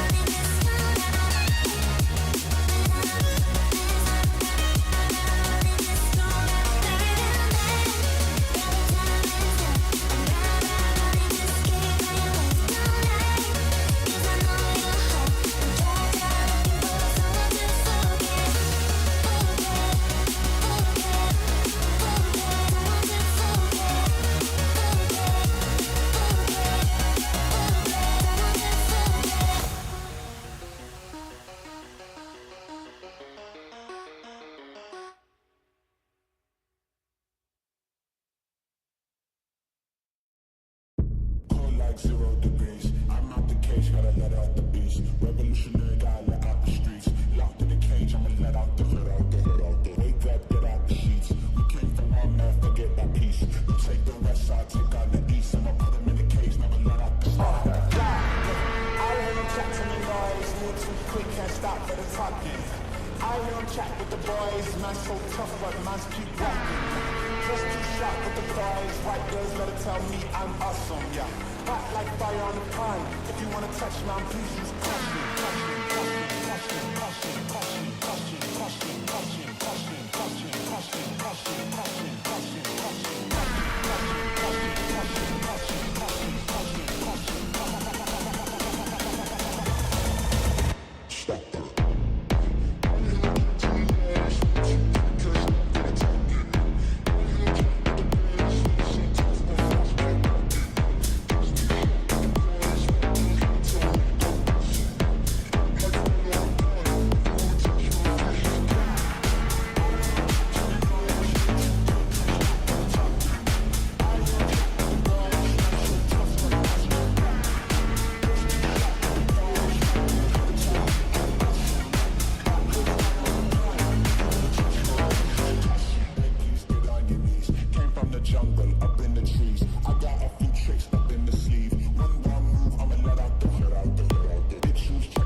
tough, but man's keep walking. Just too sharp with the prize. White girls, let her tell me I'm awesome, yeah. Hot like fire on the pan. If you wanna touch man, please use caution. Caution, caution, caution, caution, caution, caution, caution, caution, caution, caution, caution, caution, caution, caution,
It's almost yours.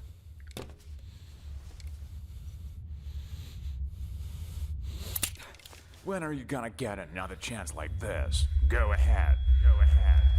Why are you slowing down? You almost got him. Come on. Whoa. What's going on here? So, this is what you decided to do to me, to all of us, for pixels?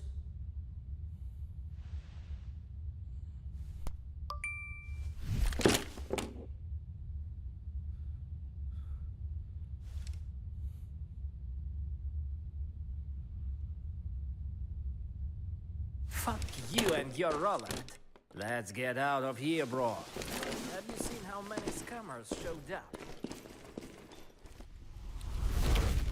Well, for the first time in this head-to-head history, OneWin have a map win over Nemega. Now can they turn it into a series win? Ancient is up next, an Omega map pick. And typically I would say, yes, this should be a three-map affair from here, but we have seen how awkward this map can get, especially against CIS teams, Dwayne. So, I mean, look, you obviously mentioned the fact that OneWin have yet to play this map at a higher-end Tier 2 level. So that certainly is a distinguishing factor in the sense that, you know, they shouldn't on paper be able to do it, but in practice, very weird things have happened before.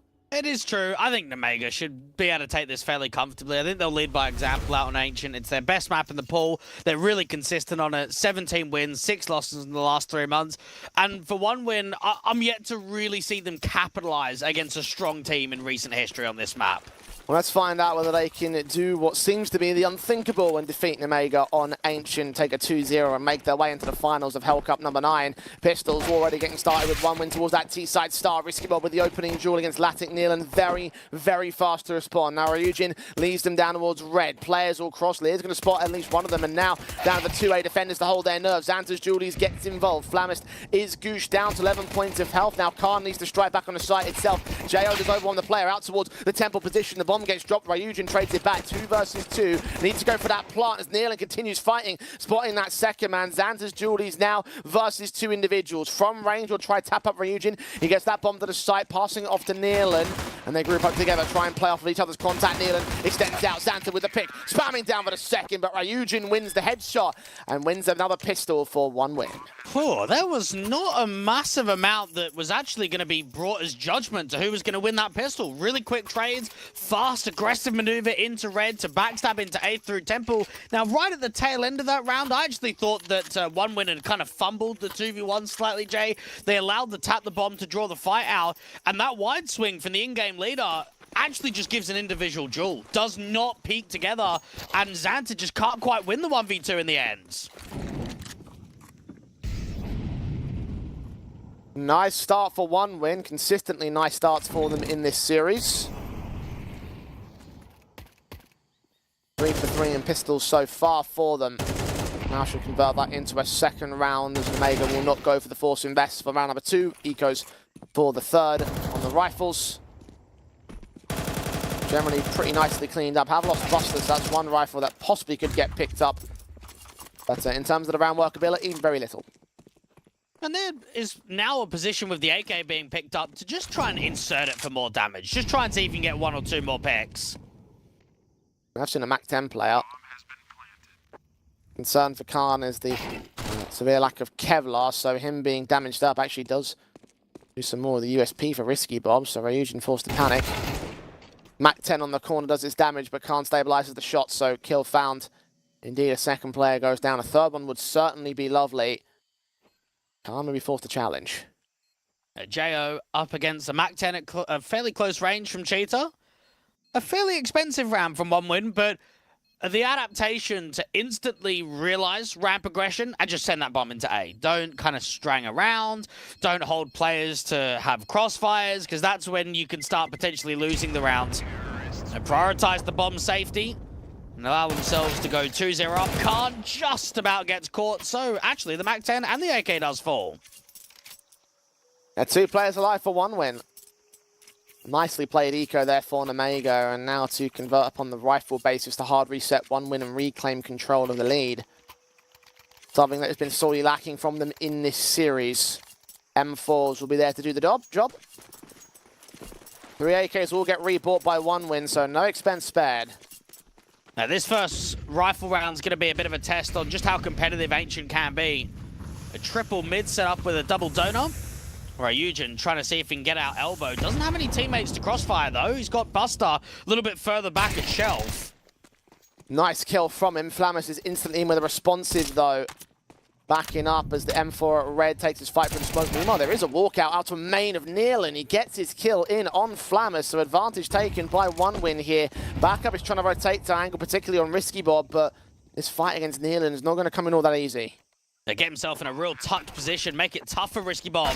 Lyra's caught one. Risky Bob finds the headshot anyway, and now 2 players remain for 1win. Advantage tips the way in Omega with backstabs closing in from mid. Will draw the attention away of Jo. Ryujin may be left as the central site defender only. Yeah, he's got to fight towards CT, and Zant's jiggling him.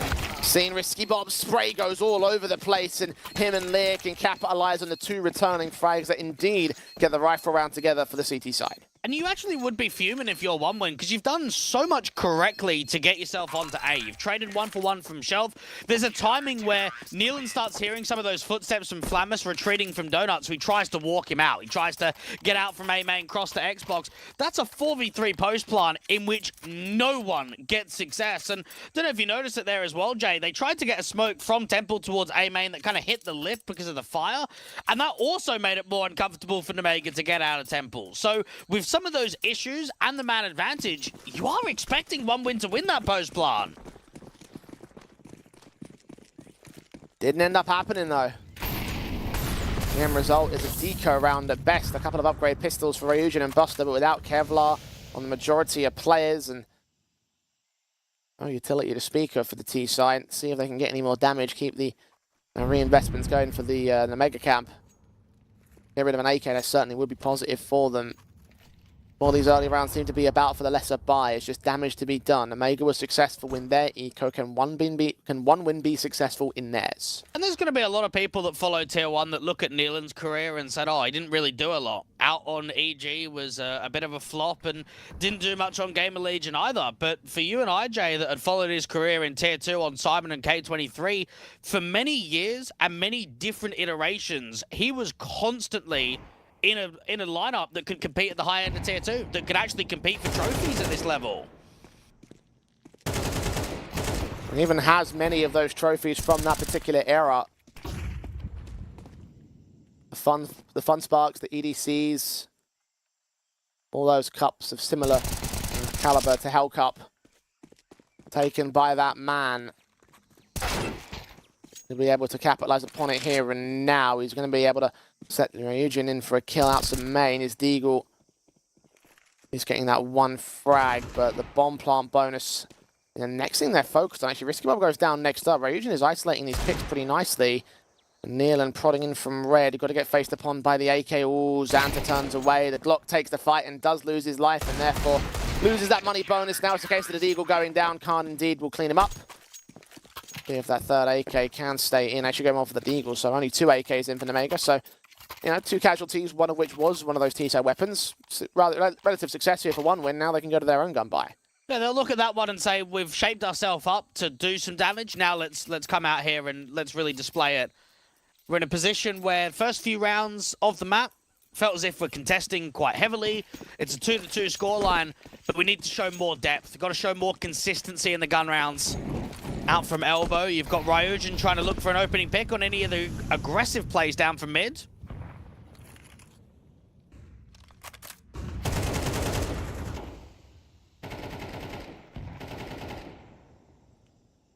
Karnzorp. Prodding initially, trying to spot, but seeing very little. Passive positions held on the T side. HEs will come in to open up angles for Risky Bomb and Flammers to strike, and both Jo and Ryujin will fall with no resistance. And Nealon trying to see if he can get that walkout towards A, but they cancel for a moment. Unfortunately for Nemega, they pretty much just won the round already. There is almost nothing that 1 win can do from this point onwards. Buster's still trying to work a pick on the B-site trade. They've got a minute to play with, so I'll try and feel out the CT side, but off the back of those openings, there's not really much further press from Nemega. Maybe the challenge out towards Donut might enable something, and actually Flammus does get caught. Very nice reactions from Buster on a crack angle. The rotation's going to be very slow, so Khan's basically left alone in this position. Forced to fight, Flick misses out. No punishment from the main player. He might still catch him. He's forced to back away. 4-on-3 still remains, but the plant can come through for them. And Latic's got to try and maintain as much of this jungle position as possible on the temple run out. Donut's been compromised completely. Nealon doesn't have a lot of space on the bomb site, though. Sprays through from Latic, gets nothing done. Risky Bob with 2 picks back. Now Buster is all alone. 1-on-4. Fight on Xanta. Does connect that 1 kill. They have a smoke available. Several smokes available, in fact, but Risky Bob just plays the directive fight, winning himself a tidy quadra. And another defuse held in for the CT side. Nemega take another good round. And it's another one of those post plants, Jay, where there isn't enough space being taken, so it's going to make it very difficult there for 1 win. They're on the back foot. Nealon is kind of trapped on default. You've got Latic, who's kind of trapped at big box, and then the only protective player is the donut angle of Buster. So because they haven't been able to exploit Temple, because they don't have a player boosted up towards Tree, the crossfire is always going to be incredibly difficult. Door smoke being lined up there from Khan, but not committing all the way with it. 1 win. Down to just an eco, and this could be Nemega getting quite a tidy streak now on the city side. Damage up for Ryujin. Xanta trying to take on Nealon, and he wins that fight. JO's Mac 10 did overwhelm the K presence, and actually they're going to try and go fast with it. 1 AK now into T-side hands, and the Tech 9 has caught Xanta off guard. They've gained B access, and probably the plot one here as well. A Risky Bob with the spam, comes up close towards the default individual. Rotation from Khan's got nades.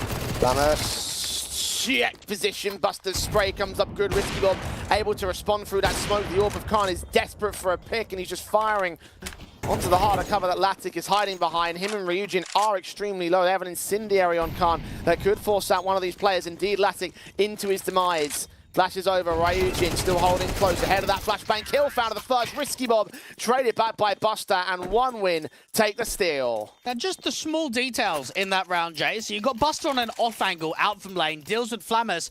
As soon as he gets that kill, you'll notice that he sets a smoke up towards long from lane. And instantly, that siphons off an area on the post plant. That means that all of the emphasis needs to be short, because they can't come from anywhere else. They can't come from shelf, so they're not coming into cave. They can only come from that one avenue, and they get tunnel visioned. They get sandwiched. They get crunched. Buster has been hitting very hard in this best of 3, and decision-making is up there with the very best.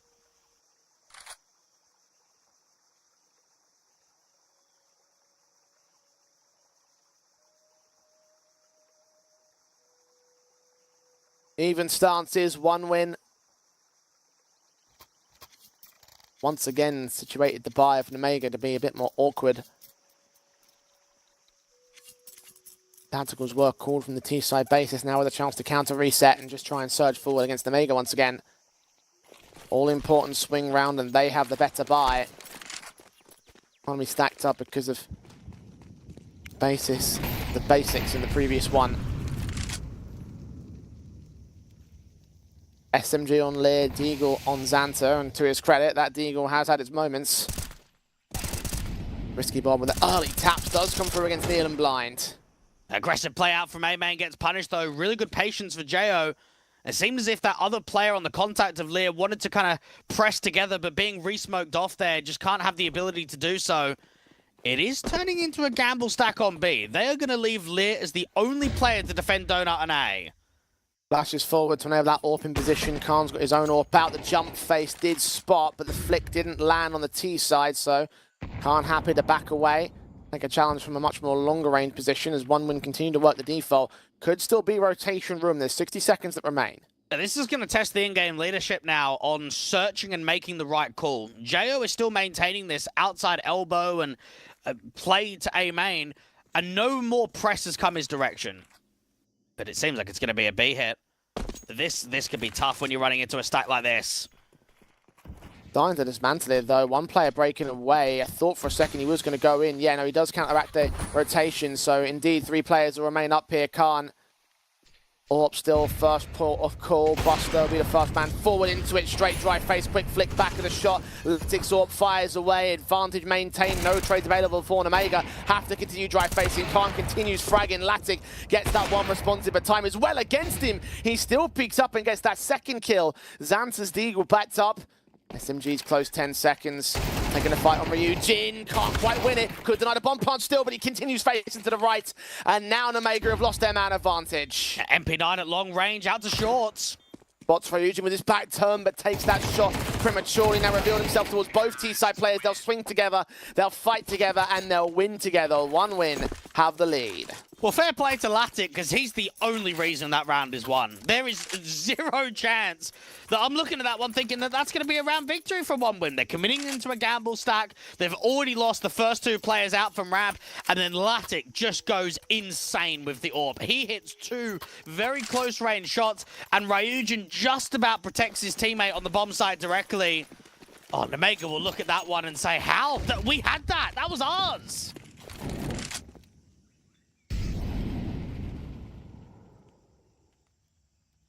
Round 8 ain't theirs.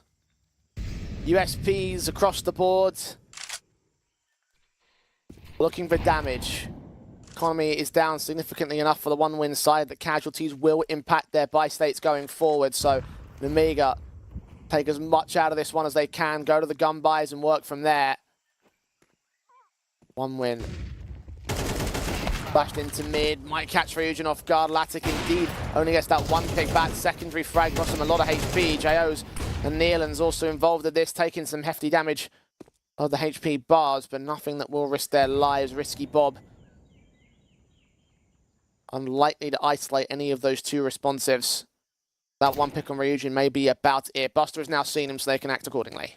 And we've spoken about it quite frequently, Jay, with these newer lineups of signings of getting on boot camps early, right? Being able to increase productivity, try and get the team up to a high level quicker than what otherwise can be expected when you're just playing online. OneWin have got an experienced roster, but again, what I still believe is a lack of firepower. And even with that in mind, if you can get the right ability, if you can get the right mix of players, you can always generate close series. You can always generate upsets. And for right now, on a scoreline perspective and just how this T side's going, they're giving a good fight to Omega. They're not making it easy for the CT side at all. Our first half is looking at attempt their chance of taking the half itself again, much like it was over on Anubis. Bit more contested over the course of this matchup. But ahead nonetheless over Omega. Utility down towards this ramp position.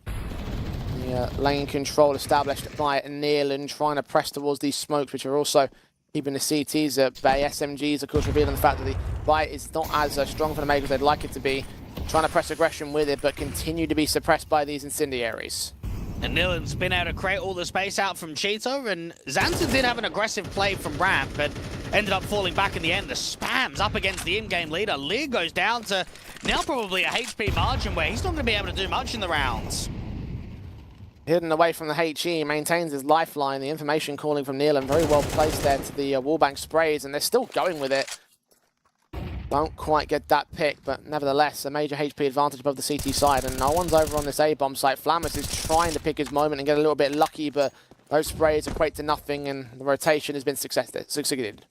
Xanta's had a bit of a jiggle down from ramp, but they haven't pushed all the way. Flammus is going to get overwhelmed by not only the donut players, but just the mass numbers on A. Now Latic playing from range, gets his shot together. Advantage now definitively taken by the T side, and probably is going to be a safe call now for Omega.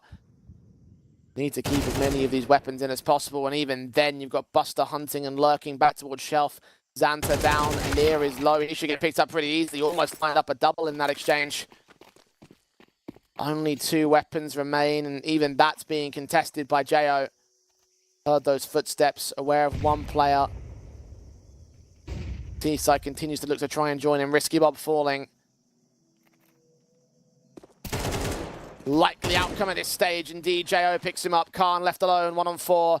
Surrounded by T-side players, closing in ever so slowly. Does get his frag together and runs right into the next man of Ryujin. A bit greedy for that AK. Leaves no rifles in play for Omega in the next. Minimums hit to buy 1 win.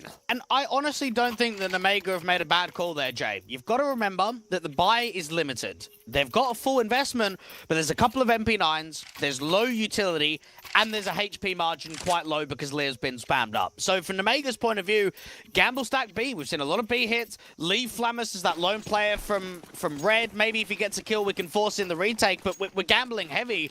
And for 1 win, for a first time in a little while, they actually don't run into the trap.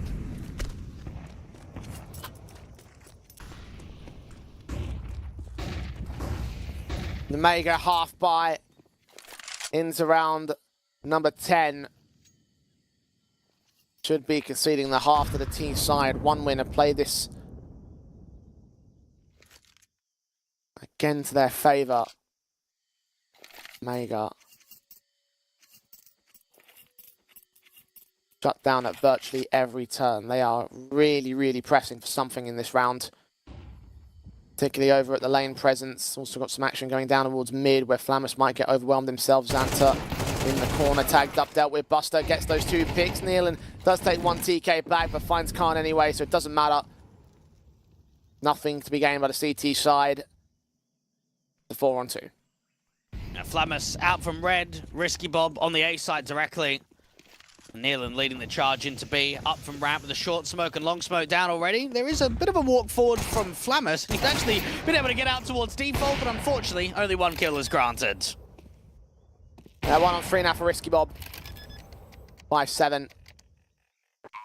Maybe 1 more exit. Again, maybe try and make it expensive. Hope that Omega can turn the reset against 1 win later on. But he's being watched by Ryujin. Does get away with that pick back. Latic is not missing, however. 10 kills deep. Second top of the board for his team. Risky Bob actually edging out the top frag in the server right now. I think a very similar stat count to the way things went down against VP Prodigy, ironically. 2 players having all the impact and a little bit of silence from the other 3. Tacticals taken by Omega. Once again in the situation where the 5-7 opening half is the best thing they can do. And in the current day, Jay, there's a lot of CIS teams that have got some strong AWPers, but in the wrong teams. I think when you look at Zorti, he's struggling out on BetBoom. Artfrost, what's he doing out there on Perivision? Omega have got a very good AWPer in Khan, and the games that we've seen from Latic on 1 win, he's been striking, man. He's been playing really well. I want to say in a lot of the early best of 3s that this 1 win team played, it was reliant on Latic having a good performance. If it was a mid or just an under par showing from Latic, it was like, that's it. 1 win just cannot win this series. Waiting for you to make the point that one of these guys, I'll come back to that in a second actually. Mac 10 in from Buster, straight out to the B bomb site. Hard rush in from 1 win. Omega have completely evaded it. Went to try and aggress them down towards lane. The call couldn't be more perfect again, and now the retake has to be on. Now, this is a tough retake because the AWP is in such a strong position and he's got a molly. So Latic can set up that molly to the bomb in the late rounds. Needs to open up vision. Jo and Latte catch those 2 kills down around. Risky Bob is still there. The Molotov away from contact. Was he heard? I don't know if he was. Jo moving in. Risky Bob now certainly has been heard. His flashbang sent in. The AK still finds his duel for Neil. And 2 left standing. Corner checked. Ryujin gets him. Khan's orb does strike back, but only to a save from here. 4 players remain for 1 win. 8-3 on the board. And honestly, Jay, the more that I'm watching of this map, I don't even get the vibe that Nemega are making massive mistakes. I think the 1 winner just performing better on the day. Even that one, that's a perfect call from Neelan. You come yourself into a round where I would say almost every round has been fairly slow, right? It's been default heavy, work a bit of mid, work a bit of cheetah. Okay, here comes the exec. To then all of a sudden we're B rushing. We are just going in with the quickest accelerated round that we've seen yet. And for Nemega, it's a heavy mid play. So there's no one on B to defend.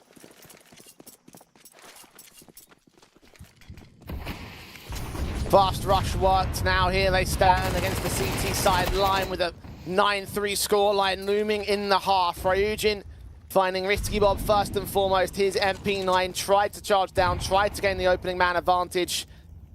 One of many weakened weapons available for the Mega side. 1 man down already for them. And Omega are just not making it easy for themselves with the buy states. But how many gun rounds have we seen with mass MP9s? They have had it so harsh with the money situation. And this is now where you start getting a bit gambly. Flamus has made noise trying to get up onto the sign to get a little bit of a look in towards A main. And Buster has been able to once again get a spam kill. I believe the engagement through the cheetah wood. Yeah, just on the little edge.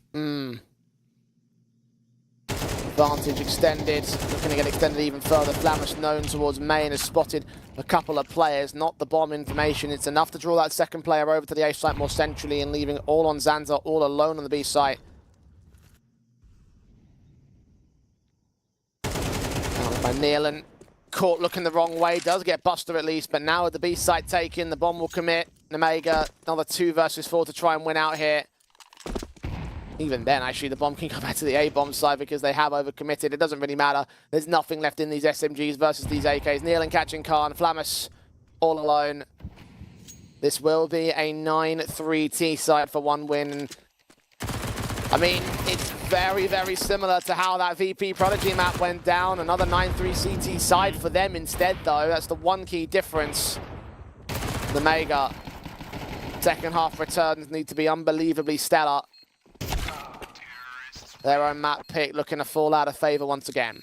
Yeah, 1 win have just played very well in this best of 3 today. They've been on the money with impact. They've made some really good mid-round calls. I think Neelan's called a masterclass on the T sides from what I've seen of Anubis and now here on Ancient.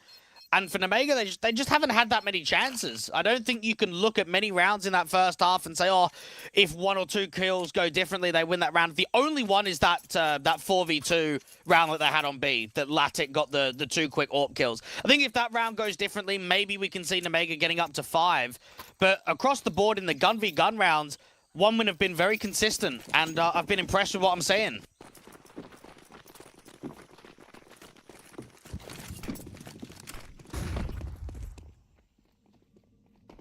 Another pistol to take, 1 win on the CT side this time, undefeated in pistols in this series, and Ryujin tries to make that consistent. Unfortunately, he's overwhelmed off the back of that first kill. Xanta and Risky Bob trading back. Latic maintains a 3-on-3, runs right into Neelan's HE though. The TK comes in again for 1 win, and that puts them down a man for the retake. Now Buster hears the likes of Xanta, and it's so tough now, because Xanta's got back to the totem.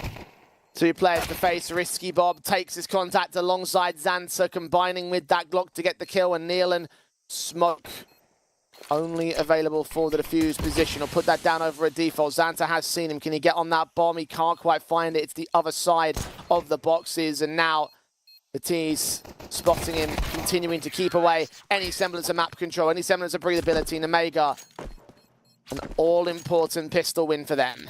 Just beaten by pace in that one. You could see the quicker acceleration into Donut allowed the CTs to only get 1 each. There's no multi-frag being set up. Even Latic out there from the default area that's pinned towards Donut, he tries to get 1 and fall away and then just gets HE'd by his teammate that's trying to break open the smoke. So Nemega, they get a lifeline. I don't think there's going to be many more. I think 1win should be able to close this out in 2. It's always a difference of the score. 5 rounds to make up for Nemega. Only 4 rounds to close out the map for 1win. And extend that difference for every round that they take. Of course, Eco in this round is going to leave them on paper a 5th. Again, he's looking for that damage against the T-side economy state, making sure it's an expensive one. Indeed, they do get 1 Galil to drop, but that should be about it. Now, Flamus, with the MAC-10, can be in a position to try and force that Galil to drop. Do not want to get at least the AK or the other Galil to go hunting for it. Neil and Ryujin would like just 1 more casualty. Well, hopefully a casualty to their favour and not against them. Unfortunately for Neil, that's not a reality. MAC-10 kill. Ryujin does get 1 pick back, and now getting rid of that Galil, understanding that he's not going to really last much longer here. So those 2 kills they'll have to be happy with. Ensuring that the MAC-10 on Khan can't get upgraded, so just chipping away at the economy state. Again, exactly what you wanted to do in the eco like that. Now they can go towards the guns. And if they reset Nemega, then that spells bad news for our favourites. Indeed it does. Unfortunately for Latic, had enough money to go glass cannon on the big green, but he's opted against it. Wants to get up into that M4. Buster's going to go into the FAMAS to get some extra utility. Same for Neelan. Nemega are going to be up against 2 on B early rounds, and actually a bit of an unorthodox no house player. So 1 on A and a double donut.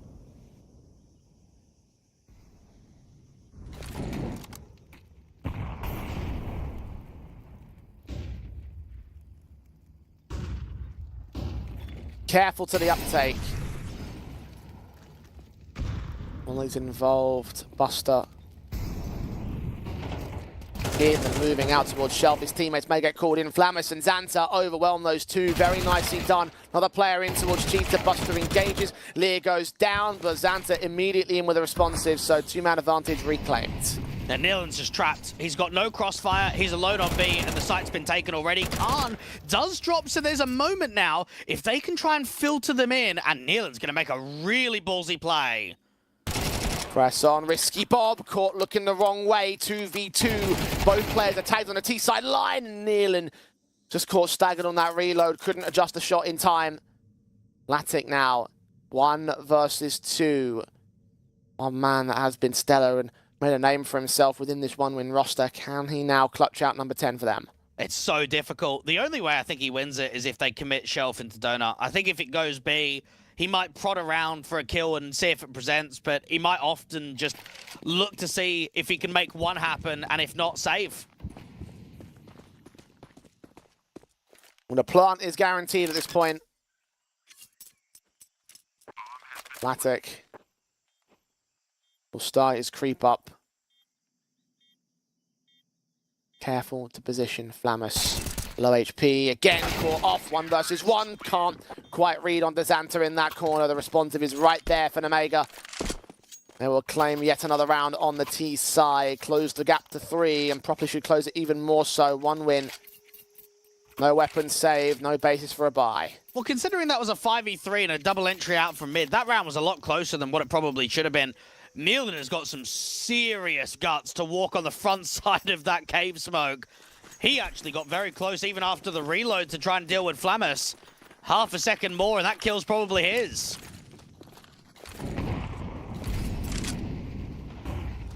Sure, it's the time spans making all the difference.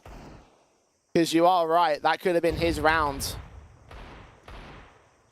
Instead, 1-win have to play with the half invested upgrade pistols here. The Deagles, the 5.7s are standard. Jo prodding for initial contact. His teammate also over at tree. Molly's towards it. Ryujin's found the 1 gap that he can play against it with. Smoke's involved. Lear takes the challenge and does lose his life, but took 1 with him. A little bit of a miss Molly there. Should be able to spread the whole direction to really force the player off. Everybody else from Nemega, though, can just kind of freeze for the moment in the 4v4. They're taking mid. Buster is only got a 5-7 being spammed up from Xanta, and now they know where he is. Forced to put that smoke down. Xanta isn't going to continue the extension.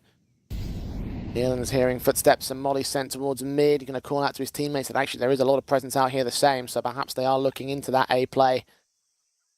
Deagle with Latic stands with a lot of work to be done. JO's pressed the issue. Nealon continuing the challenge out towards mid. Won't be able to get much more out of this.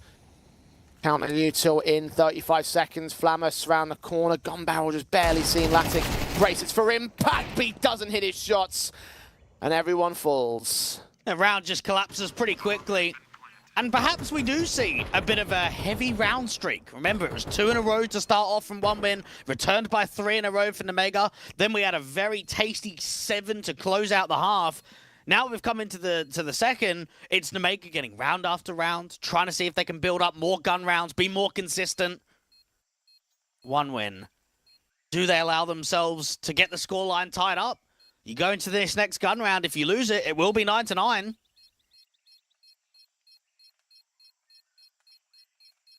Another one of these high-pressure situations for them.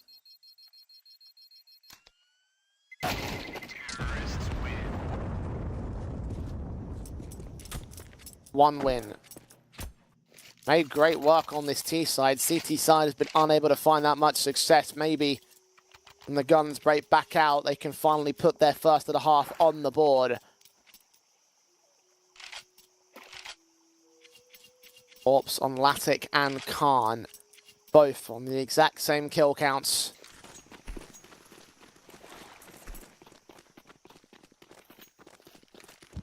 Regular rifles for both sides and an all-important round 17. Now Flamus aggressively down from mid, has seen the first rifle for JO, but not committing all the way to the fight. Buster getting on the front side of the molly. He wants to fight against Xantar. Damage was done to the man. HG's back.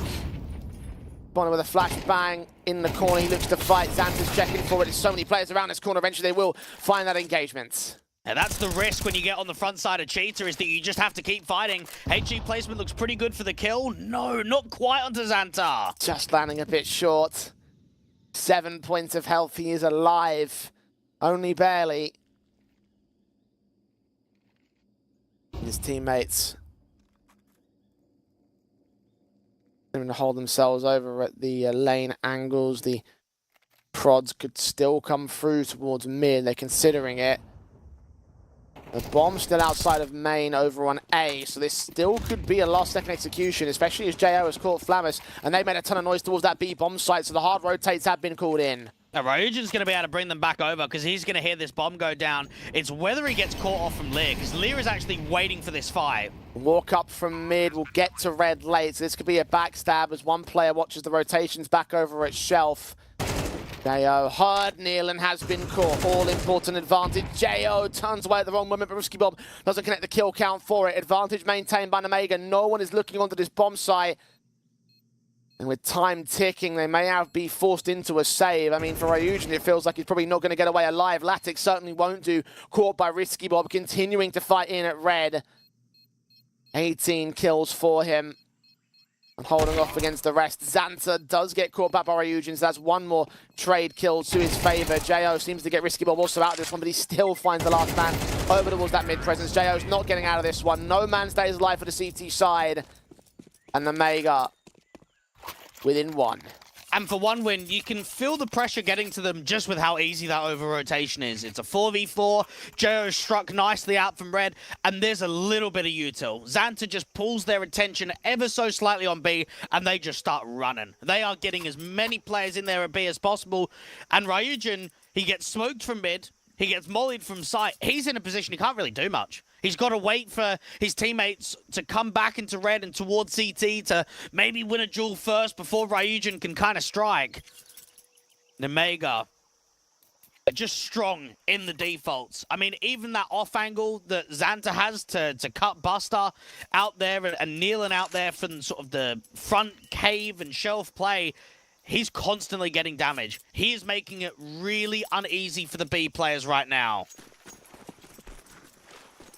T-side strength of Nemega continuing to hamper the 1-win camp. Playing from the back foot all series long so far. minus a couple of exceptions. Will this be one of those cases? Will they finally surge ahead and take map 2? Careful to the approach. The Molotovs come down. Lear is checking all sorts of angles. His teammates are right behind him, ready to go to that A-bomb. So Rujan's got a lot of work to do with this Deagle. Even just that one kill and back away, try and gain a man advantage and maintain it. Teammates are on the way in with utility scene. And Molly for the back default range. He wants to try and strike with that first, but Risky Bob, how far does he extend? Enough for a kill. Traded back by Xanta as well. Latta got caught in the meantime. 4-on-2 situation. Bomb should commit towards bomb site. Nealon and Buster rather should stick around for any sort of exits. The question is, will any come in for them? And Buster is just hoping for one of those exits from A main. The issue is how many players come at once, because he might be able to get one kill, but he'll probably get traded pretty quickly. And now that they've got Donut, you might think that they're just going to escape Donut to bottom mid. One win. It feels like they're hanging on, but now it gets to a position where you just can't afford to hang on, can you? You have to keep the lead. You got to start putting rounds up. The thing that they've struggled to do in the CT side, Buster's 5-7, no damage, neither for Nealon. T side continues this streak from 3 to 9 to 9 apiece. They are squared up against one win. And that will change in this next round of proceedings. The Rifles will come back from one win, but will they be able to reclaim control? We've got the broken situation, the FAMAS on JO, not the M4s that his teammates have. The AWP back in for Latig, who's been a little bit kill silent as of late. Khan will lead his teammates into main. Origin's just going to jiggle. As soon as he sees Shadow, he can drop that incendiary. Rotation from Jo is going to be late in Donut, though. Shoulder bait's trying to spot. Khan's AWP didn't quite catch an angle against him. The AK close has given up the Shadow advantage. That incendiary is baited. There are smokes coming down towards Donut and CT, but this is all a ruse. It's a cancel. It's a very good cancel, and for one win, they're actually in strong positions. They've taken mid and they've taken lane. So Nemega need to brute force themselves late round into retaking the B doors. So one win are in prime position to win this gun round. Nemega have still got a lot of util though. So it now comes down to the crossfire that Laddick can set up and just how strong this re-smoke is going to be. Because as soon as they retake the doors, you expect that it's going to be a B hit. Buster needs to hold on to this smoke and probably get it down around the 30 to 40 second marker. Taking their sweet time with this one. Smokes. Sent towards mid, flashes the Triforce JO off, but they're not going to commit full frontal with this. Latic lands a stellar headshot onto Lear. Warbangs won't connect to anybody out towards elbow. They've already made their way out towards mid in the case of Flamus, up towards red of the backstab. But Latic is still holding on. 30 seconds. They haven't got access to the bomb site, and they are losing players pick by pick. 5-on-3. Latic has been caught damaged as Flamus will finally strike back. Caught on the counter rotate, but now the CTs have taken their chance to swing towards mid. They can contest this. Latic has caught Flamus. Meanwhile, 13 seconds. Nemega has scrambled, forcing out trades, but no time left on the clock for the plant. Buster's going to clean up Khan. Xanta probably doesn't stay alive at the end of this round either. Indeed, down to Buster's hands. Latic with a stellar triple that sets one win back up to 10. And we saw that in the first half. One round that the only way it was won was because of Latic, and he's done it again. That's a situation where, yes, Buster's stalling for a lot of time out there from Rad, but they need kills. They need impact. And for Laddick to get 2 kills in Cheetah and Cave, and then find a third, that's a brilliant round for the AWPer. Got to be euphoric now for one win.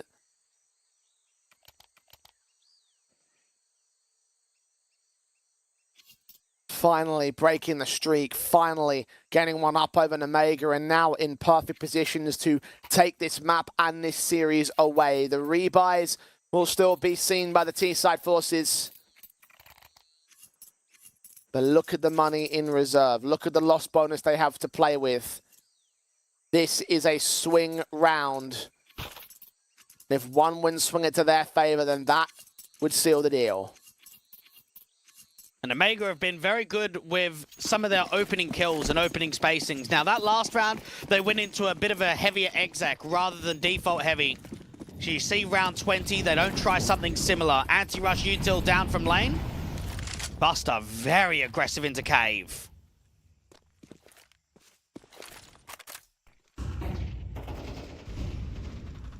Xanta catches Buster. Kneeling with a quick responsive out towards lane. HE's trying to keep him suppressed here towards the ramp position. The Molotovs, of course, meaning he can't escape without taking significant damage against his name. The Galils and Orbs will fire back. J.O.'s going to get caught by Flammus in mid. Meanwhile, Neelan's going to get back to a better weapon. The AK involved with this, still defending lane overall. Backs up to the bomb site. His teammate has to rotate. Very spread out on the CT side. Jo, who's been performing to an extremely high level in this entire tournament, has actually struggled in this best of 3. 11 kills on map 1. You go into map 2, and he's constantly getting punished at Donut and House.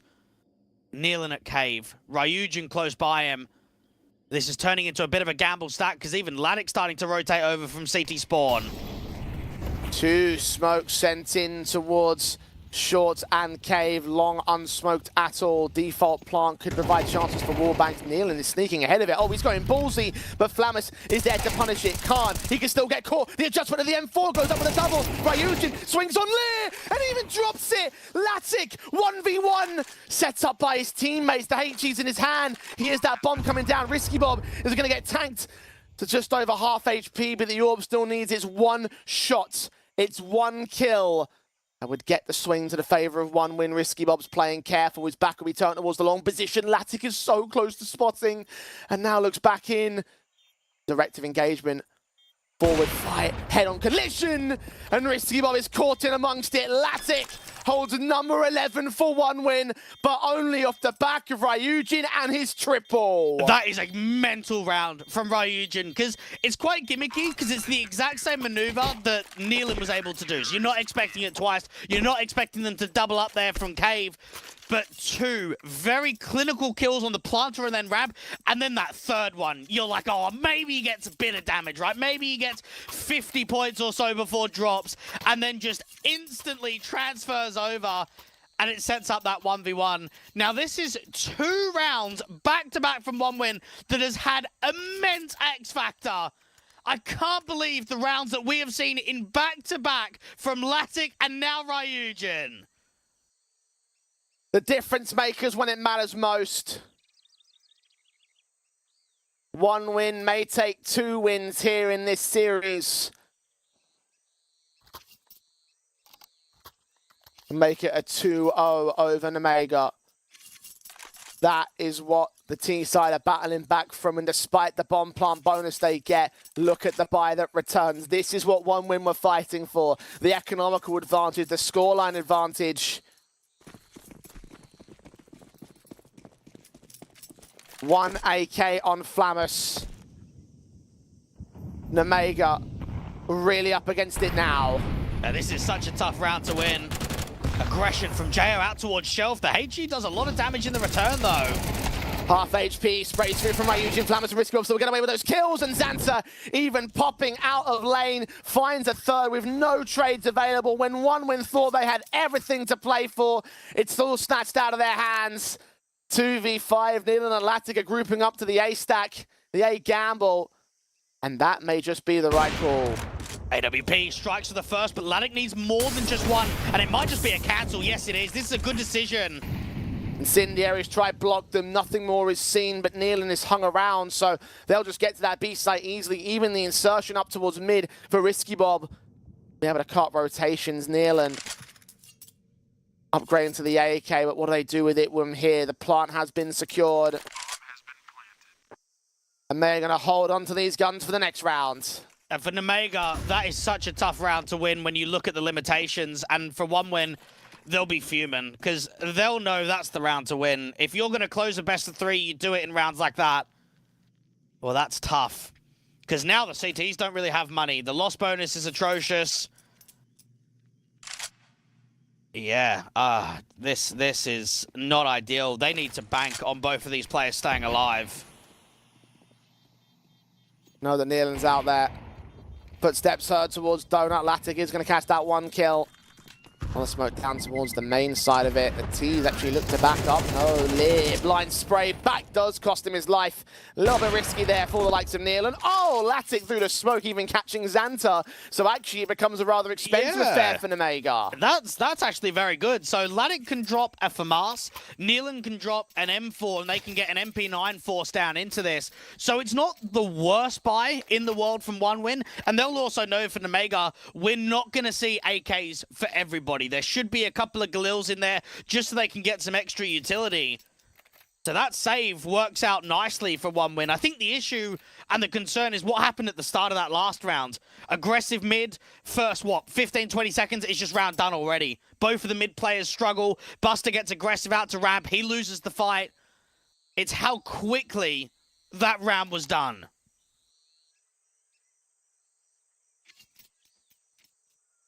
And maybe that is the call for Nemega, the one that breaks the backs of one win. Just beat them with pace.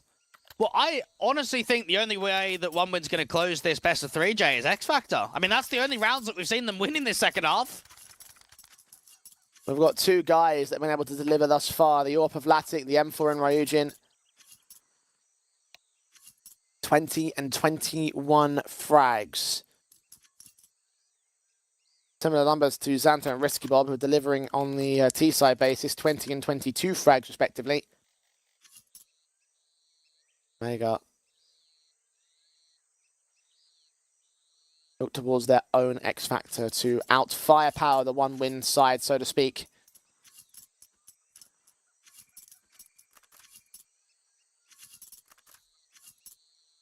Mega, one within one win. And again, importance riding on the next rifle buy. And just knowing that it was a 9-3 half, I actually felt that the first half was quite competitive. I haven't felt the same in the second. Nemega have looked really solid in the gun v gun rounds. They haven't given many winnable chances over to one win. So it's going to be tough for the Neelan and Co side to close out here because, again, last one was prime opportunity. Now it's a decent chance, but it's not as easy. Mac 10 in for Risky Bob. Head Kevlar for everyone from one win. Latic, where can he strike with the AWP? At least he's going out to Donut. We've seen him been playing B frequently. He's ready towards the mid face. Doesn't see anything more than just the utility down, the information of the noise being made there by the T side. Buster tagged up initially, smoke in his hand, puts it out perfectly. Timed, the body block would have been heard. Xanta's going to be forced into the fight, and the UMP wins it out at close range, getting up to that AK advantage extended by Neelan. Down towards ramp, a 5-on-3 is found. That's a massive mistake from Xanta. He needs to be cancelling there. There's no way you can run through that smoke without teammate on support. That's an easy kill for the ump at that range. Oh, this is a perfect start for one win. Nemega are crumbling on the gun round now. Under the worst case scenario as well. One away from series point on one win in the semi-final point, and that Risky Bob gets forced out on damage. He does some more towards Neelan, but they need trades here. They need to whittle down the advantages that one win have. Flammers Flow walking. Neelan does get caught, but Buster is in with responsive. Jo catches Lear. His bike not even turned towards that long position. Side of the head, shot down. Quick drive-by on the second. No even a bomb plant bonus here for Nemega. One win on the precipice of the 2-0. 2 map, match, and semi-final points. And it comes down to the veteran pieces of one win to get them into this position. Buster out in cave and Neelan at ramp. Those are the kind of moments in these isolated games where you expect veteran pieces to make the right call, to be able to not make a macro mistake. Upgrade that ump into an AK, allows Buster to get 2. And for Nemega, I don't know how you win this round. This, with the buy state, it actually feels impossible. It is so tough. I mean, you've got, what, 3 AKs, AWP, and M4 on the other side up against a Galil and pistols. They'll need a miracle. And they had miracles on their side when they took on VP Prodigy a couple of days ago, but this is very, very strenuous. They have worked 4 spies before in this matchup, and nothing quite like this. Still, Lear strikes JO, caught dead to rights. The HGs will land on him and Xanta, playing that mid presence, and AK back in their hands. An advantage taken by Nemega. Ryujin playing around this smoke, though. 3 players to face him. He gets all 3 of these kills, and that would be a moment that closes it all down. Puts him as top fragger in server for this map up. Turned away from Khan and Xanta. Khan takes his fight. Xanta's caught by Latig on the AWP. There's extra support. Even kneeling in from mid. Not required because Eugene Hines the trade back on a Hellcase headshot. 4 on 2 now. Nemega. It looks like their time is up. Indeed it does. Risky Bob trying to work in for the backstab, but it's this crossfire and donut that's so solid right now. Even Buster's been detected in CT. Backed away with his AK, still holding for presence. Risky Bob and Flammers will try and move together. Heard towards red, known towards the B-site access, and both players fall to the same spray. Buster to close it down for 1 win, a 13-10 result on Ancient, and a 2-0 series that puts them in the grand finals of the Hellcup. And we've said it many times before with 1 win. It's a good showing from Ryujin and Latic. Those are the 2 guys that we have to look at quite consistently in these 1 win performances to put up big moments, to put up big rounds. And I'll say it this way, without those back-to-back massive rounds between the 2 of them, this would have gone to a 3rd. I am convinced. Yeah, no, I have to agree, right? And that's the kind of thing that we talked about in previous in series, is like for the Nemega side, the individual impact is one of their key sort of like, you know, bonus points. And again, we found ourselves in a situation today where it felt like the firepower and the star moments and the key rounds were being taken by the 1 win side, and by those guys especially. Have to give my hats off to Ryujin and Latic. Those guys have to be my 2 nominees for MVP. I'm not sure who I would pit it over in this best of 3 overall, but look, at the end of the day, they're the ones that got it over the finish line in my eyes. And this is now quite a statement for 1 win, because they've had to upset a lot of their matches in the playoffs. I'd say the round of 16 one against Guild Eagles, we could give it, right? You'd probably look at that one and say there's not much amount of favoritism. But to get a 2-0 versus Bleed and now a 2-0 versus Nemega, this is a serious run where you've actually taken down some proper favorites in the bracket. Well, look, it's 2 out of the 5 results they've had so far, so certainly like the run prior to those points weren't looking as strong for the 1 win side, but you are right in terms of the tail end of the tournament. It only gets tougher as the bracket goes on, and now looking into those grand finals, they've beaten probably what was probably left as one of the tournament favorites, right? Maybe between them and Sashi, you could have rated those guys as our most likely grand finalists, and now one of them have gone. So like for 1 win, this is a huge, huge victory for them. It's a huge point to contend for them, because obviously we're looking at this team so early within their life cycle, and we're seeing them post up these first impression performances that just look, you know, sometimes they're not as fantastic, but then you get results like we saw in the last 2 rounds of this tournament, and then you see where the potential really lies within this roster. Yeah, easily. And what we've noticed here in Hellcup is that when we got into the quarters, it was quite easy to say you've got Sashi, you've got Gaming Gladiators, you got Bleed, and you've got Nemega. They're our top 4. They're our favorites. They're going to be in the semifinals. It's going to be 2 of the 4 making it into the grand finals. And what we're seeing is the favorites are getting upset, and not sort of the 2-1s where there's an overtime and it comes down to a clutch right at the end.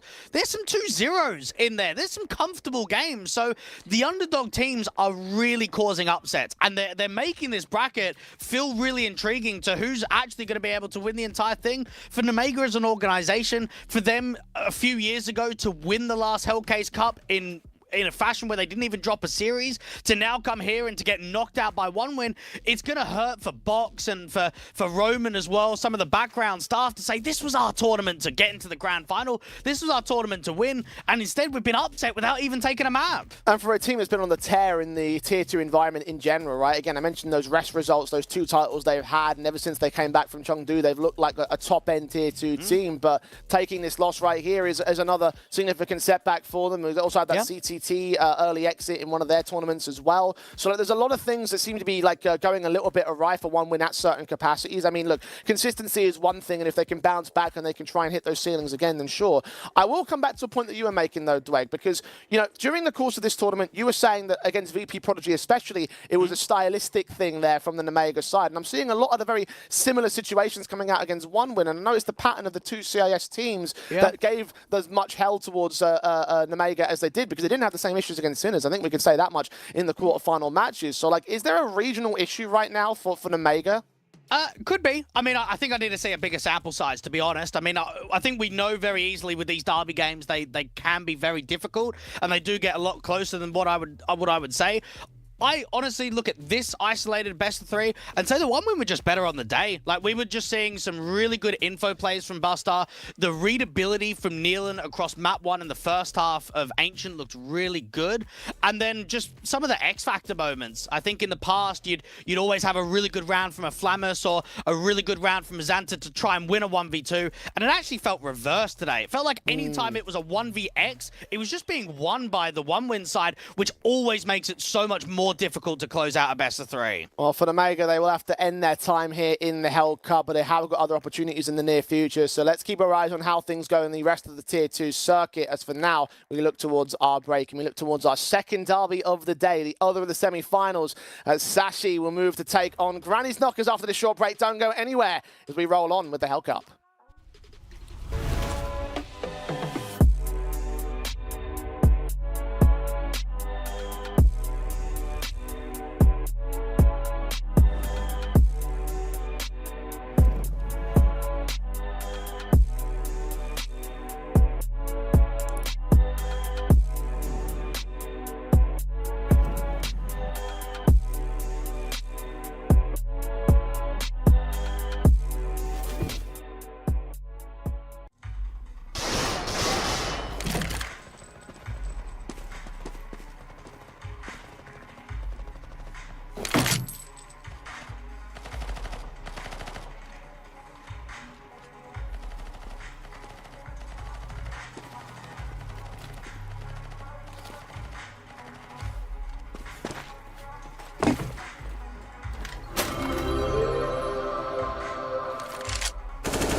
back, back.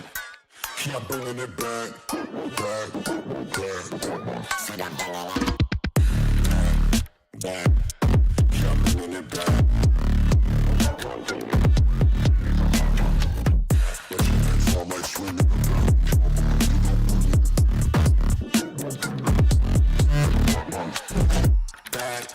back. Keep bringing it back.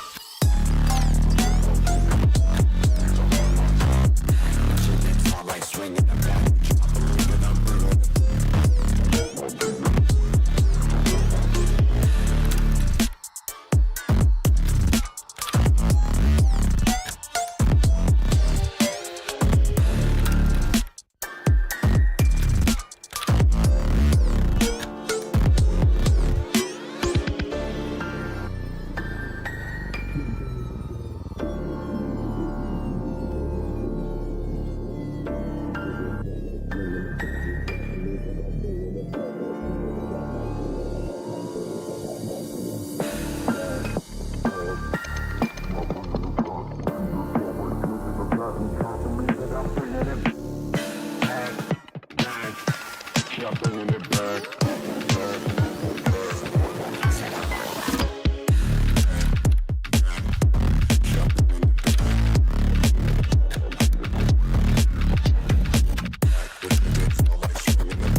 Hellcase is going back with 3 more editions of Hellcups with a $30,000 base prize pool each, plus crowdfunding. You can increase the prize pool by opening crowdfunding boxes on our website. We have also prepared a special giveaway for you worth $2,000, a Huntsman Knife Doppler Sapphire and Hand Wraps Caution. You can also use the special code HELLCUP9 to give yourself a $0.7 welcome bonus and a plus 10% to refill. There are also special Twitter giveaways where you can receive a Gut Knife Law, a Huntsman Knife Law, and a Bowie Knife Tiger Tooth. Additionally, by watching the streams, you can get points that you can use in our special store. But for now, sit back, relax, and enjoy Hellcup 9.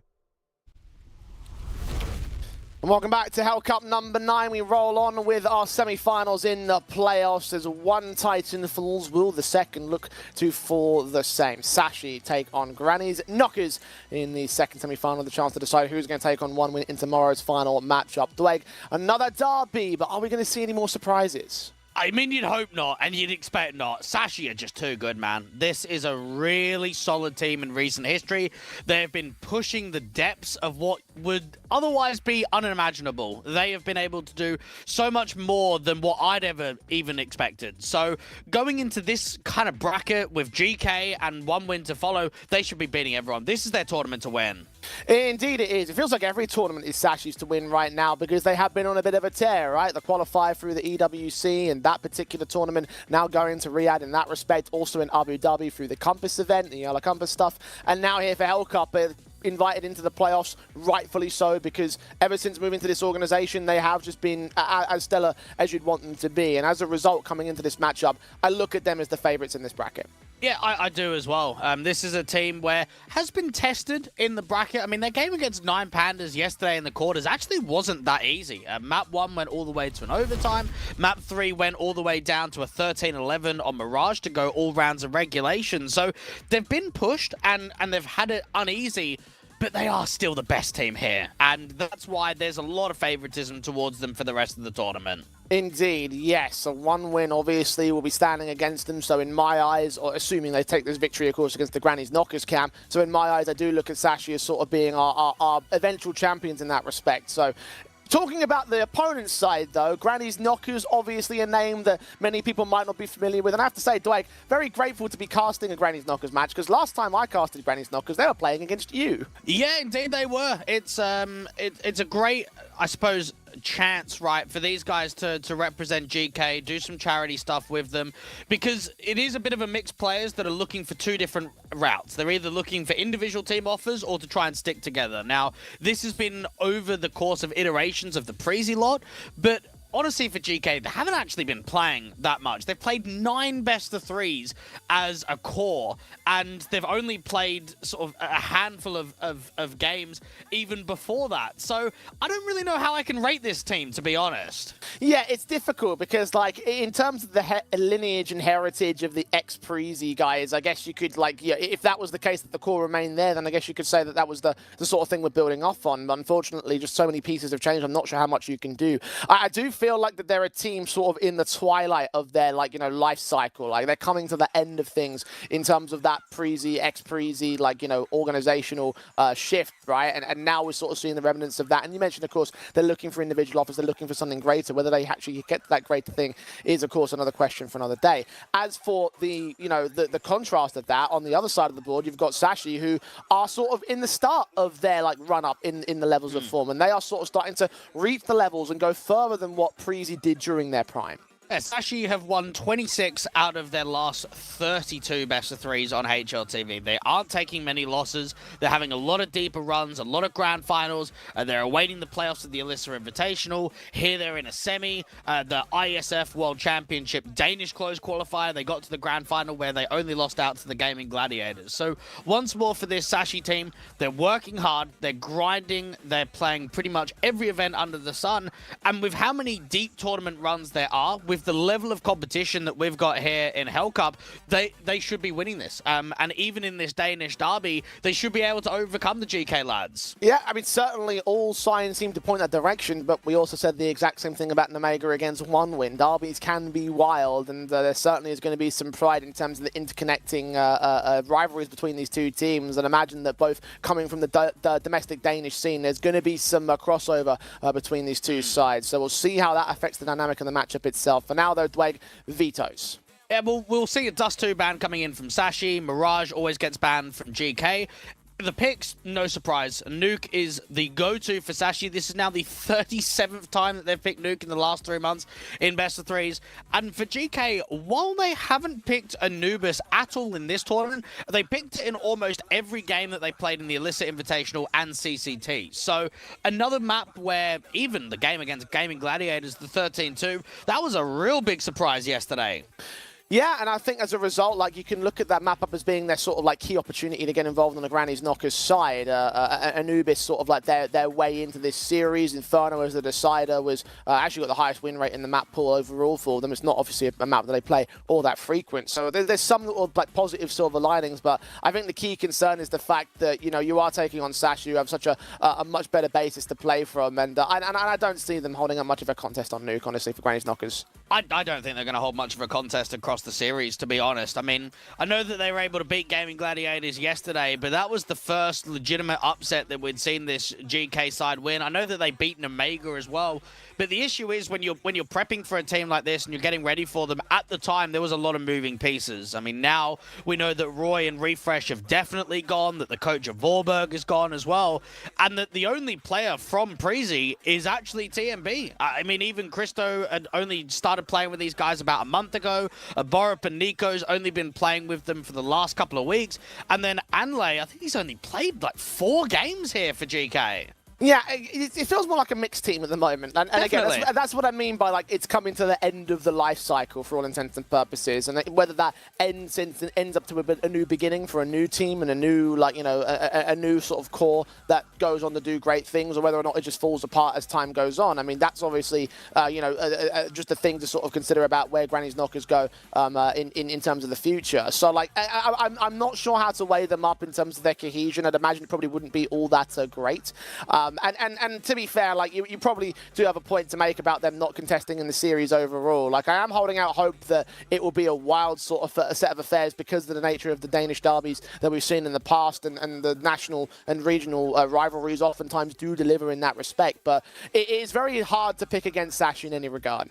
Yeah, and knowing that Cabby's in really good touch in this event already, Lucky's been playing quite well on the AWP. I would say on the GK side, Borup has been quite consistent on the rifle, and him and Nico have kind of got a bit of a partnership going with obviously being on the Sashi organization before moving over here to GK. So for Borup and Nico to have that stint as teammates and to also have that stint on the Sashi organization, they got dropped to make room for these guys, to try and bring them over from Espionage. So there's probably a little bit of a rivalry taste in that regard to give it to the likes of Sashi and say, you dropped us, we're going to drop you out of this tournament now. I mean, it certainly would be some sweet revenge if they can make it happen, and certainly I think that would be like a key sort of thing for them to prepare for. But in terms of the pieces they have available to try and do it with the level that Sashi have been playing at, I mean, again, I'll just say this, like, they have surged into being, you know, possibly one of the best teams we have right now in the tier 2 space. I'd say probably, you know, given their level of run, like, they are sort of challenging alongside the Meg being one of those high-end squads. So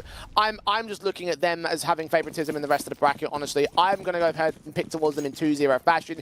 If Granny's Knockers do manage to do anything, I think it'll be on map 2 and beyond. Yeah, I'm going to join you 2-0 as well for Sashi. Even their nuke is so damn solid. TMB towards the top of hut with a teammate down from default. A lot of players in door from Sashi. And TMB rocking the Doom view model, as you can see from his USB. Dead set and ready to try and take first contact. Mistar is going to draw out first blood, though. Borup is first to fall. Nico will try to spam his way on beyond that smoke as TMB tries and looks for even more. Eventually that one headshot does come through for him. In fact, 2 kills found. Quez with 2 back. Unlay keeps it at a 2-on-2. And Nico trying to see if he can spam up through the main smoke, but this is an uneasy position now for GK, because Anley's going to get drawn into trying to fight, and that bomb just gets tapped and gets dropped straight into the vents, so this should be a fairly easy 2v2 from Sashi. Cover some better pistols, reload them and get themselves into contact. Lucky is waiting with his block, drop down against Unlay, struggles with that kill, eventually drops himself towards Nico. 1 versus 1 now.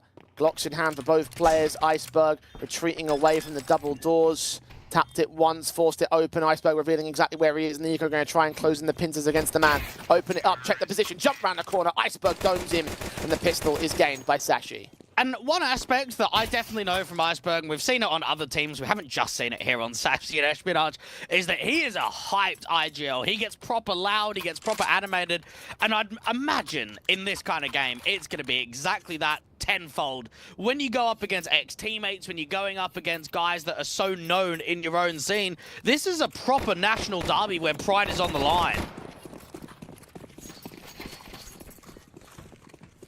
So both sides will pull out all the stops. Make success happen here and now. Force buys, in fact, for Granny's Knockers. Kill for Nico actually does find Iceberg. His Deagle sponges the majority of that AK damage, but the headshot goes his way. Yeah, Iceberg just trying to set some pace outside, and you are right about the damage. I mean, Nico and Christo is going to be pretty much easily dealt with, you'd expect, later on into the round. 3 in from lobby, Mistar down onto the silo. Sashi have to reset after losing their AK.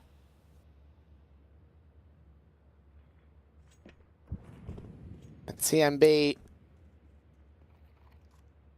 holding from Mini's position, watching outside for any secret presence. He is hearing some footsteps. Very slow to the approach on the T-side line. Need to be careful here. They don't know exactly what Granny's Knockers have in mind right now. Those Deagles will spam, but nothing will be gained. They're trying to get in for that A-split. Mistar making a lot of noise, and the Deagle out from the closed vent corner is being watched. Molly against him, forced into the open, still takes a headshot back. Quez's Molly does burn him in the end. The smoke's fading towards outside, and that could be information gained by that scout player that Forbes 5-7 is having the major impact with 2 kills to his name. Even a triple flick back towards Lucky's head secures an instant return for GK. All right, here we go. First off, what a cracking shot from TMB. Whenever you get mollied out from close event corner, you are basically a sitting duck. The best thing that you can hope for is to swing and try and do damage. If you can get a kill, perfect. Sets himself up for that 1-for-1 trade, and then Borup with the 5-7 against Cabby, who is legitimately in an off angle. He's out of the lip of main, he's working on the edge of the vent, and that 5-7 just starts hitting.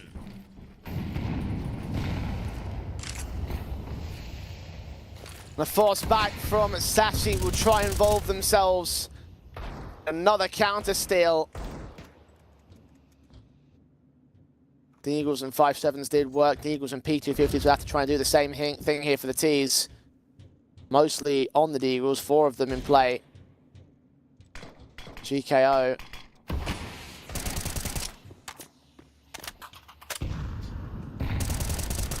Very slow to receive anything. Nico's outside presence does get involved against Iceberg, but Cabby's the Eagle was able to strike back. I need a bit more in this force by war here for Sashi. Need to try and see if they can upgrade one of those Deagles into a rifle. Deep range from Borup that's trying to reposition back out to the device box. Christo is seeing nothing from ramp. Cabby's been able to get himself into a state where he might be able to isolate either the main player or the deep outside of Borup. He finds another kill, and he is taking more and more damage. Not quite the kill count against him. TMB towards outside, can strike towards 2 more. Mistar left alone. The no towards Silo, indeed, bursted upon, so now the CTs will close in the pincers. The man shouldn't last much longer from here. Granny's knockers up on the advantage on CT side. Well done from both Borup and the in-game leader of TMB, and funny enough, Jay, they actually played together for nearly 500 maps on HLTV on both Mad Lions and Copenhagen Flames. So to try and get that duo back together and getting some impressive results, being able to beat the Gaming Gladiators in a quarterfinal upset yesterday was a surprise. We saw that GK was picking into Dust 2. They lost their map pick, were 1-0 down in the series, and then came out swinging on Anubis and an Ancient to be able to return the series 2-1.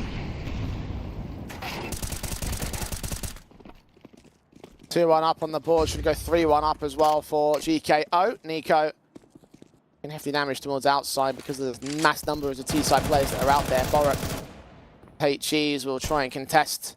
Lucky's been tagged. Cabby is somehow actually unscathed by that nade. But nothing more will get gained out of this one. All 5 should maintain their lives on GKO. And now the rifles should come in from Sashi. Now, Jay, just so I can prepare myself, how many more times are you going to say GKO? Like, what is that? What even is that? It's GK or Granny's. Where's the O come from? It's just magically appeared. Tell production that, because that's what's on top of the board. Why is it on GN? Why is it GKN? I'm a very visual person, so I guess Granny's knockers, knockout, KO, GKO. There you go. Right, that's exactly what it is. We should call M&J and ask him to verify officially what the what the clan tag should be. Tag him on Twitter for me, do me a favour. They've got all their standard weapons. Galil's out for a couple of players, even an AK for Borup. Of course, they held those weapons in the previous couple of rounds. Mistar finds the opening fight on Nico, extending out a side. And from red, domed in immediately. They actually did take a lot of damage in return, but they have the man advantage. They're definitely dry on that outside maneuver. No crossfire or flash being set up, so Nico just gets ripped, but Iceberg tries to get down at secret. Now they know it's heavy outside, so they're going to start exploiting ramp off of the back of it. Now, TMB overwhelmed in an instant. Now Analyze's going to have to rotate towards the site defensive. He'll get towards window. That Thompson waiting for them, hearing those footsteps. His teammate trying to strike outside of the back lines. Borup even sneaking ahead of Deacon, in fact. 2 kills to his name. Triple not quite found. Mistar looking for Unlay. He drops him and the bomb. And Lucky is left in the 1-on-2. HE placement comes in close by him, but doesn't know about the door player. Christo's just walked through the smoke. Easy denial of the plant. And one aspect that is going to make it quite difficult for Sashi in this sort of matchup is they're a team that like to be very percentage-based. I would say they're a very good calculated team with the protocols. You're going up against a GK side, which, all intents and purposes, is a mixed team. They're going to hit you with some oddities. They're going to hit you with confidence. Borup individually has been creating some fantastic duels. I mean, down there at lower, he's the reason that that round gets set up for success.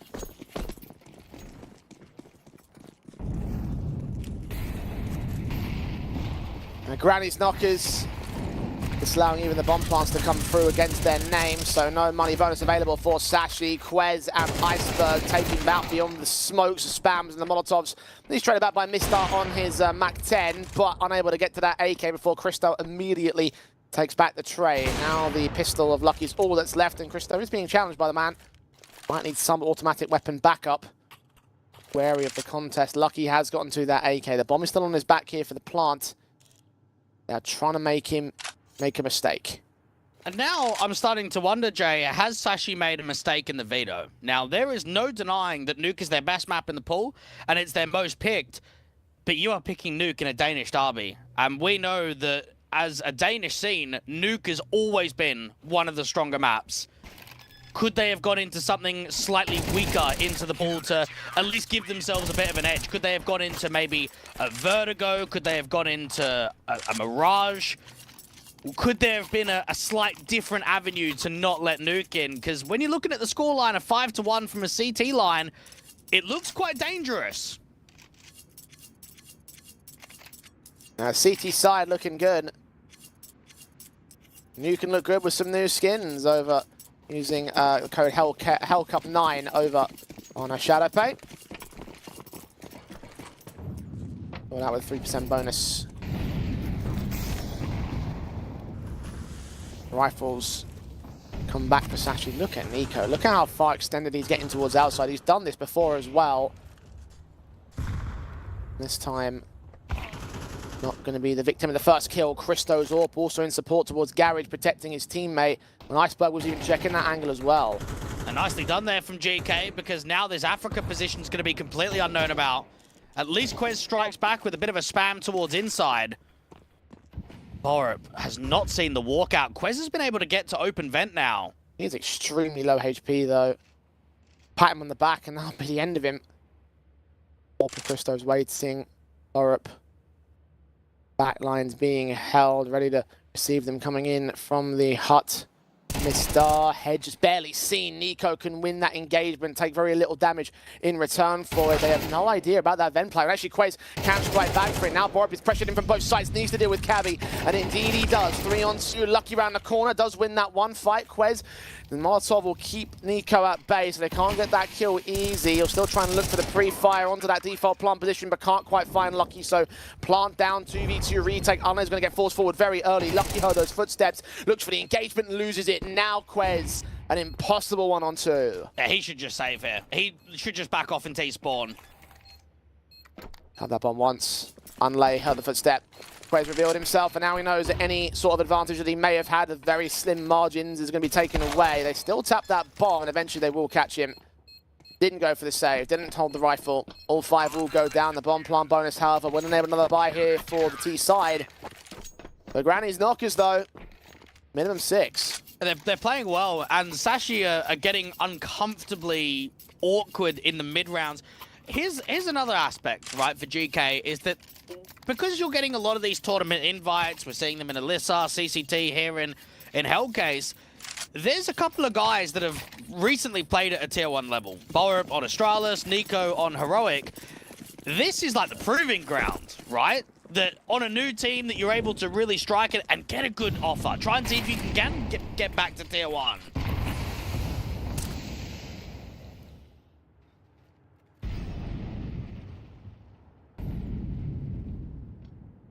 GK are looking for the future endeavors. Again, we're all questioning what capacity those future endeavors will take, individuals or as a team.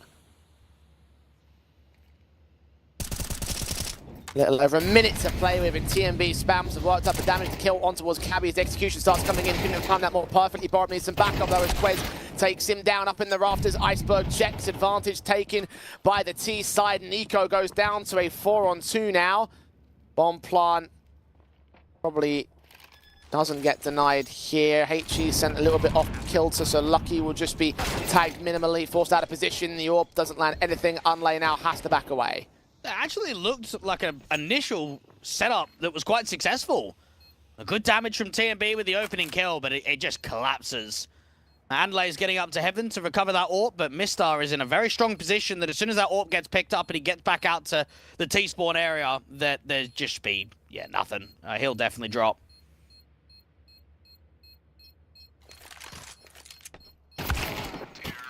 Yep, caught in the air, jumping up and all.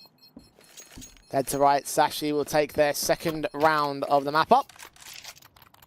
I'll be sweating the cash bonuses too much here for Granny's Knockers. They have plenty of cash, so they will be buying into the weapons.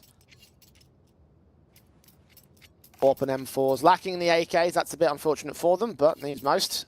And another aspect as well I'm kind of thinking about is that TMB has actually led a lot of dead teams in the past. Remember back to the ex-Mad Lions and the ex-Copenhagen Flames? There's been a lot of his lineups where they've basically lost all the pieces and they're just adding a couple of extra players just to keep the tournament runs going. And he's actually been very successful in some of the ex-Preezy or the ex-Copenhagen Flames or the ex-Mad Lions kind of teams with results. And maybe that's what we're seeing here in Hellcase. Well, 1-for-1 trades initially as Nico and Cabby are the first casualties. Iceberg is extremely low HP. The AWP was just spotted, but Christo will still land the frag on Iceberg. Took a lot of damage in doing so, though. The outside fights and the aggressive plays from Sashi got quite a fair amount done, and they worked for the man disadvantage in the last round. Now there's two players heavily tagged. A very scrimmy in round 9. Very aggressive, very loose. Anlay sitting behind his own resmoke at ramp, but Sashi are maintaining door, and they've already got the entry against the AWP. Smokes to position, Molotovs back towards closed vent. Borup needs to draw attention away, saw them diving down the vents. Lucky's AWP still picks up that pick. TMB forced to strike against both players, takes one of them down. Bomb's already downstairs though. Unlay's going to close in the pincers against him. Hades to try and deny it. Positions, information, gain, kill, just about found, but now Lucky's suppressed. There's nothing he can do. His time is too far stalled. Even TMB with a USP headshot closes out against the AWP. And Granny's Knockers answer back. Yeah, this is really threatening. This is a position now where... And they didn't defuse the bomb all the way, but it's all right. This is a position where 7-2 on CT side. I'm actually starting to get a bit scared here for Sashi. This is actually turning up to be an upset.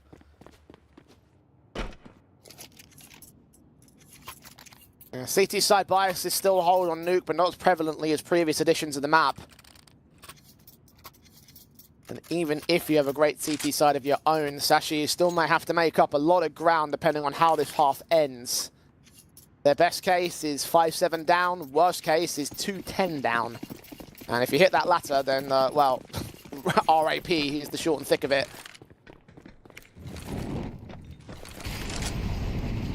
AWP, AKs, M4s, out, AWP of Christo, shot down immediately on Lucky, wasted no time, again aggressing towards red, and they've been very hit and miss on dealing with this on Sashi.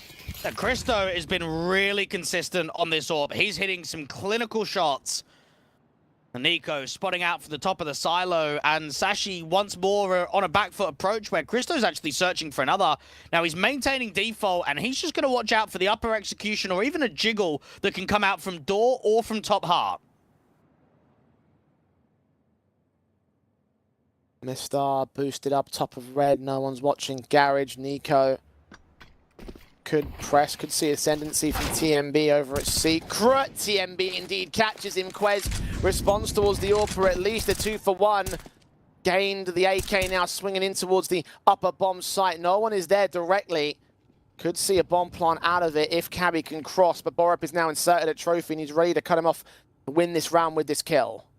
Now this is prime opportunity for Borup to deny the round. Cabby watching out for it. The M4 struggles but gets him in the air. Quez next up round the corner, faced upon Unlay, quick to respond. Iceberg 17 points of health, no way he wins this. Granny's Knockers knocking on the door of an 8-2, 9-2. Yeah, this is getting very dicey, and as if it wasn't already before, but like, Sashi needs some tacticals, and they'll take one here and now. And it's great to see Christo putting up this performance, because he played with Mistar on Astralis Talent. They were together from, what, about August of 2022 to June of the next year. And they even played the Alyssa Masters Espo LAN event with Zipnix and Glaive and Blame F. So they've been together at the highest end, and now they're going up against one another, where Mistar isn't really finding a lot of success on the outside works, and the AWP is just constantly getting damage.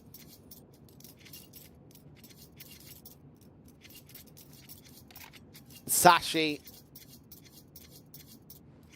broken economy state due to all the overwhelming nature of GK.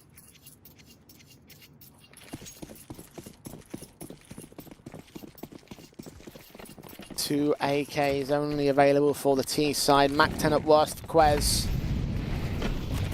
have taken their moment to talk. Borup is M4 above the top of the hut position. The fire will burn out. Smoke's involved with swap any suppression. The AWP caught at close range. Unlay struggles against Lucky, and the 5-on-3 ensues for Sashi this time.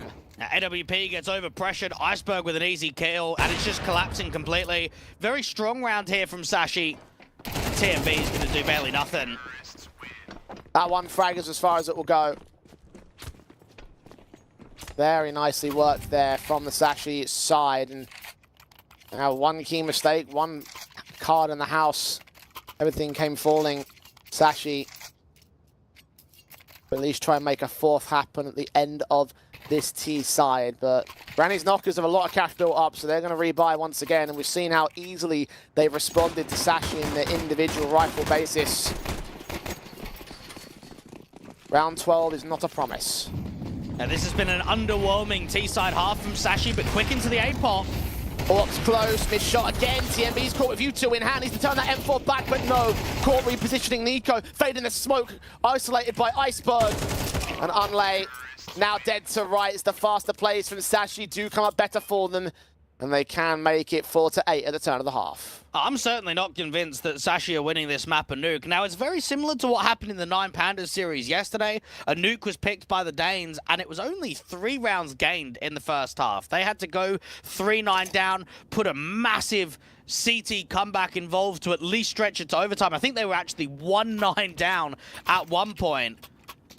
But in this one, Danish Derby, with what I've seen, this is uneasy. And for a team that's, what, 29 wins and 10 losses in the last 3 months, I mean, this is the 40th time that Nuke is being played. That's so many officials on this map.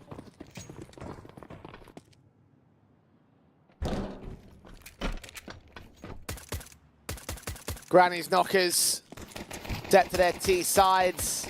Already getting involved in the pistols. Its faster pace is out. Christo can overwhelm one. Mistar's dualies will trade back one. Well aware of where Christo is and spotted players out towards Secret. That bomb's going to make his way downstairs as Borup will strike back to a 3 versus 3. Trying to challenge Mistar. Trying to close that squeaky door. Meanwhile, Quez and Unlay start dueling downstairs. Unlay's running out of ammo though. Desperately needs to get out of there. And indeed he does.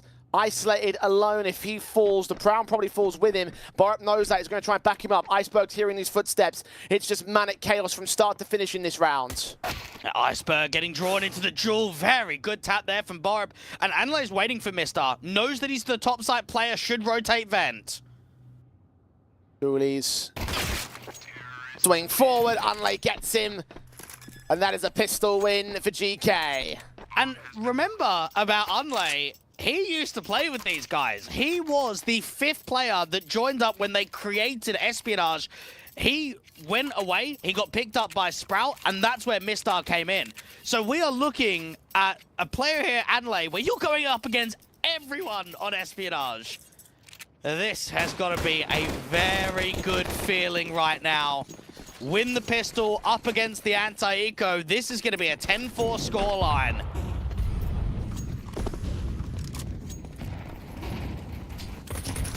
Less the miracle happens, that seems to be it. Quez has called Christo off, so that's a decent enough start with the stack up. The AK involved for Borup, however, maintains position. Lucky low HP, Quez. Nothing gained in that exchange. That one kill should be all she wrote. Plants come down. TMB's hunting for his own little cash bonus. Indeed, he'll get it. And they start. Nothing he can do. 6 to the good on Granny's knockers. Exits will try and continue coming in against their position. Mr. Another good kill will still make it expensive for the T side. Fought upon by the other rifles here. He really hasn't got many options in terms of holding the round itself, and they'll back away and not concede any more damage to them as the advantage locks in. And this is a Sashi side, Jay, that are first in the world for most maps played on HLTV in the last 3 months at 150. The second team that's next in line is Permitter at 122. This is the 58th best of 3 in that time window for the Sashi boys. This is a team that's been working hard. They've been getting into a lot of deep runs, but they are having a tough time right now. They cannot deal with GK. And knowing that Anubis is coming up next with how good it was against the Gaming Gladiators yesterday, this is a real concern that if they cannot bring Nuke back, it could be just series over. The day of derbies has led the underdogs to dominate. Sashi need to try and find their returning from this round onwards. Lose it, and there should be very little chance. Nico strikes on Cabby already, down from Secret, out of the round. Cristo just tucking on the edge of the smoke, trying to peer, trying to toy one of these Sashi ramp players to make an info play, to get aggressive. Quez, the only one from an individual kill count that's been able to put up numbers, but that has not meant that it is rewarded with round victories. GK have got Nico down at lower, so they've got options. They can vent drop, they can go back towards top site, they can take ramp and go B. Anytime you get a T-side player down in the lower corridors, there are so many avenues on how you can group.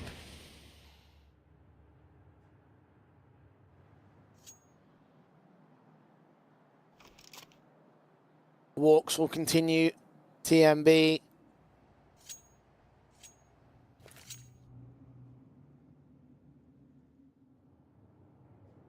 Leading the charge, leading the walk. Borup catching Iceberg, missiles around that corner. Does find a responsive.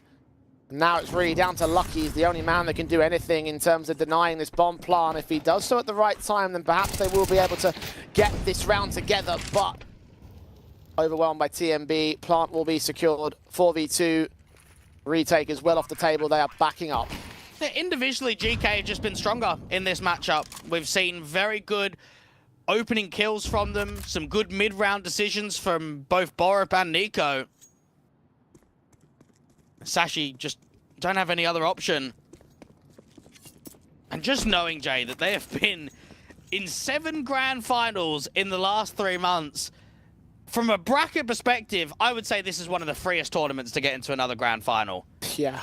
For Sashi, they had to be alternate attacks in the round of 16. 9 Pandas, okay, that is a tough draw. That's a team that's towards a higher end of tier 2.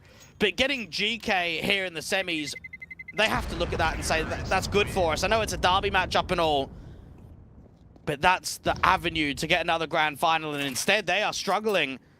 And they are not even holding weight right now.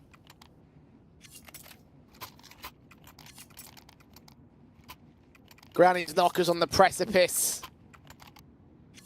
of a serious map win in this series. Sashi with those 2 save weapons will be able to reinvest though. They're going to bring in as much as they can around the AK and the M4. A second M4 can get bought, but for Mars on Cabby, MP9 on Iceberg, at least those top fraggers on the CT side have the better weapons to work with. They need to find that impact. Quez is hunting for it, pushed them into the smoke, just barely spotted kill, found adjustments not there, no trades available, advantage for Sashi now. And pretty gimmicky there from Cristo. As soon as that re-smoke goes down, you know that if you're being watched on the other side, you are just done for. So an opening man advantage gets wasted early on, and even the wraparound outside gets caught. Cabby with a casualty, spray back in the wall bangs, attempting to at least wear down his HP, which won't really find much in general. It's upgraded to an AK now. Mistyles the other AK. top of the rafters. Cabby extending towards outside now, just to bracket in the tees. Granny's knockers. Well, this won't be the map point round. The TMB outside, that was such a key duel. Tough there, setting up util for the top side, watching for outside, and Cabby still catches him. Now 1-on-5 for Borup. Catching Iceberg, at least that one responsive, but so much more to do to hold this clutch. Even utility coming down against him, those smokes to ensure that he can't really make his way forward. Bit of a gap to play with. Did he see Mistar at close vent? I don't think he did. Focus on central site. Needs to go back for the bomb. Dead. There you go. First in the half for Sashi's part of things, and I noticed that when Granny's Knockers lose these rounds, they usually lose them by like quite a margin. If again, I make the comparison to a house of cards. Like you take that one piece out and everything just seems to collapse. I would say it is Nuke, and losing a man advantage is just crippling on a map like this because it's so difficult to trade. It's so difficult to be able to work space elsewhere, so I'm not surprised about that at all. Sashi, it's how consistently they can get opening picks, though, because that's the only way that you're going to generate a comeback in the second half. And whether or not they can string this next round in streak, right? One thing they haven't done, they've gotten a handful of rounds, but outside of the two at the end of the last half, they've been responded to by Granny's Knockers time and again. TMB will prove the point. Dive in on the second kill. Mistar's caught off guard. Him and Iceberg try and strike back, but they can't hold the trays together. And that is exactly what I feared. 1-on-3, Quez has just got nothing. He just has to save. He's got no choice. But the consequences of that will leave a map point for Granny's Knockers. And with this core of GKJ, TMB has played just 5 officials on Nuke, and he has averaged a 0.77 rating. And he's come out here in a semi-final in a Danish derby, and he's just ripped. He's just had some incredible individual rounds. High fragging IGL right now. And Sashi, have to look at this one and say there does not look like any hope. And this is a GK side that's going to steal Nuke, and maybe this is something that adds more to bringing Anlay into the team. So the core 4 has been together for 9 best-of-3s, but Anlay's only played the last few. Now, he played the Nuke official in the round of 16 against the Poles, and that was, what, a 13-3 on Nuke, where they had a 10-2 T-side half.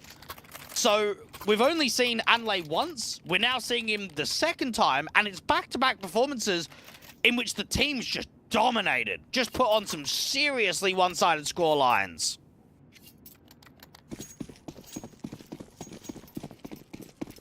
And 7 chances to close it down for GKO.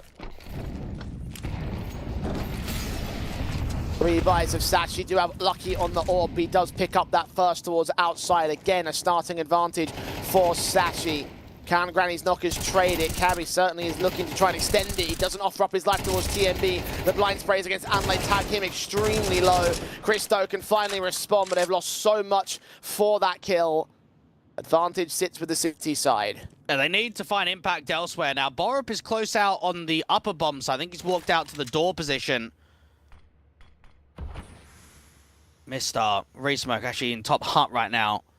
And this is tough to recover. I mean, HP bars, never easy. Not aware of Mistar's upper position. Molly sent back against him. He won't be able to get driven away. He's hugging that tight corner. Unlay such low HP. Christo is going to be the man to bail them out if they do make this round work. And Mistar is just so ready for them. Sprays a little bit awkward, but Iceberg still lines him up anyway. And Sashi maintain their lifeline, 1 out of many in a row required, and perhaps they'll get another one right here. Money's not so great for the T side. And when you are playing Nuke for your 40th time on HLTV in the last 3 months, and you compare that to other maps of 25 for Vertigo, 25 Mirage, 21 for Ancient, you know that fundamentally you're going to be up against some good protocols. You know that they're going to have a really sound idea on how they want to display their T side. The factor is, you just need 1 round to close. And that's where GK certainly have the advantage. Lucky flick right onto Nico.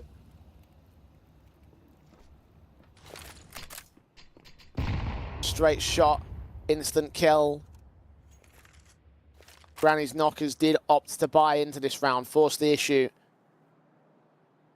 Walk towards outside, featuring a pretty decent amount of map control for TMB. No one is downstairs either for Sashi. Player on ramp is the closest port of call. That bomb hasn't crossed though.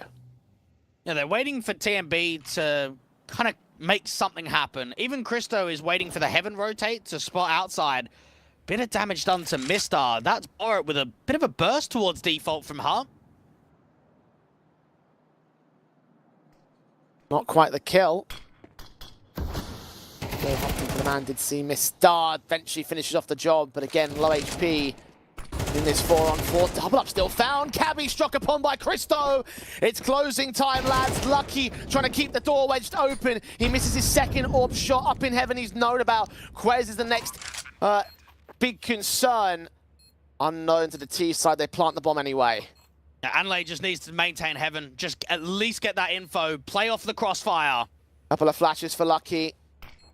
Has to use them to get out of the bomb site. Turned away from Quez. Fought upon. Gets into a 2 versus 2. AK back. Quez responds now, putting it into the clutch. He's low HP though. The nades on Christo don't do much in return. And there's his tap for the closing of Granny's Knockers. A 13-6 on Sashi's map pick. And again, maybe just a mistake in the veto.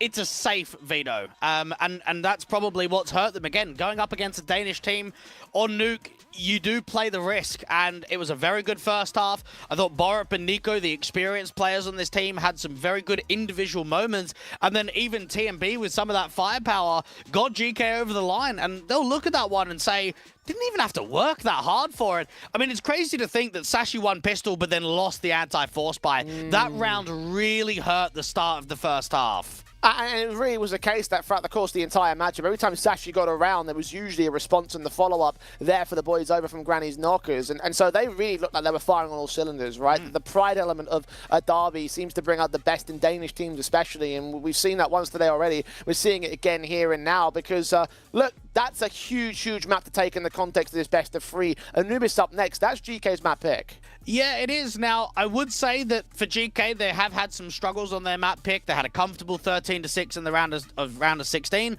but then they also lost their map pick out to the Gaming Gladiators. So while they'll look at this and say we're in a really strong position to get a 2-0, you can't count Sashi out. There's a reason why they're in so many grand finals. There's a reason why they're qualifying to big name events. They will give them a proper run for their money to send it to a third map. It's not over until the fat lady sings, as they say, and it won't be over until the 13th round hits over on map number 2 of Anubis. Don't go anywhere. We return with the Granny's Knockers pick after the break.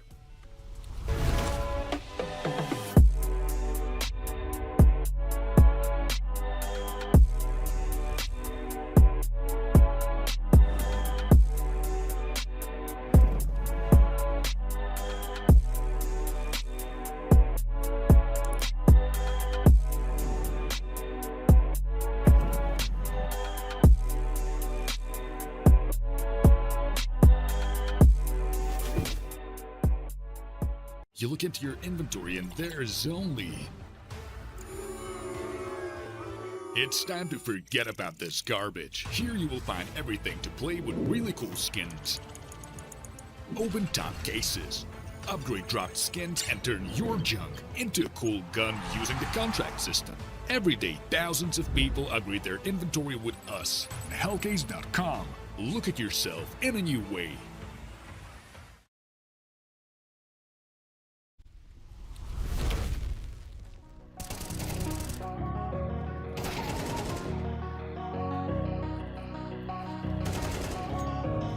We can come back, but the time is gone. I'm running to escape from your left. Don't lie, 'cause I know your heart. Don't try looking for someone to forget. 'Cause I gave you my whole life.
0 degrees. I'm out the cage, gotta let out the beast. Revolutionary, gotta let out the streets. Locked in the cage, I'ma let out the hood out the hood out the. Wake up, get out the sheets. We came from one man, forget that peace. You take the west side, take out the east. I'ma put them in the cage, never let out the south. I hear him chat to me noise, move too quick, can't stop for the talking.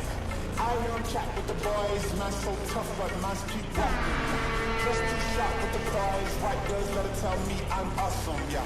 Hot like fire on the pine, if you wanna touch me, I'm please use caution, caution, caution, caution, caution, caution, caution, caution, caution, caution, caution, caution, caution, caution, caution,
the sky.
kill it. I was meant to win. I am down and willing, so I will find a way. It took a minute, now it didn't happen right away.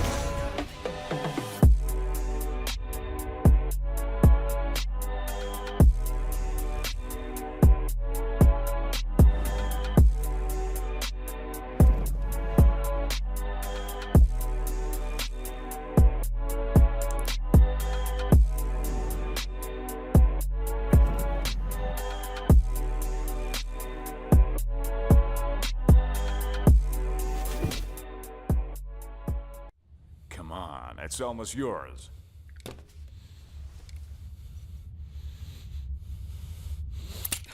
When are you gonna get another chance like this? Go ahead. Go ahead. Why are you slowing down? You almost got him. Come on. Whoa, whoa, whoa, whoa. What's going on here? So, this is what you decided to do to me, to all of us, for pixels?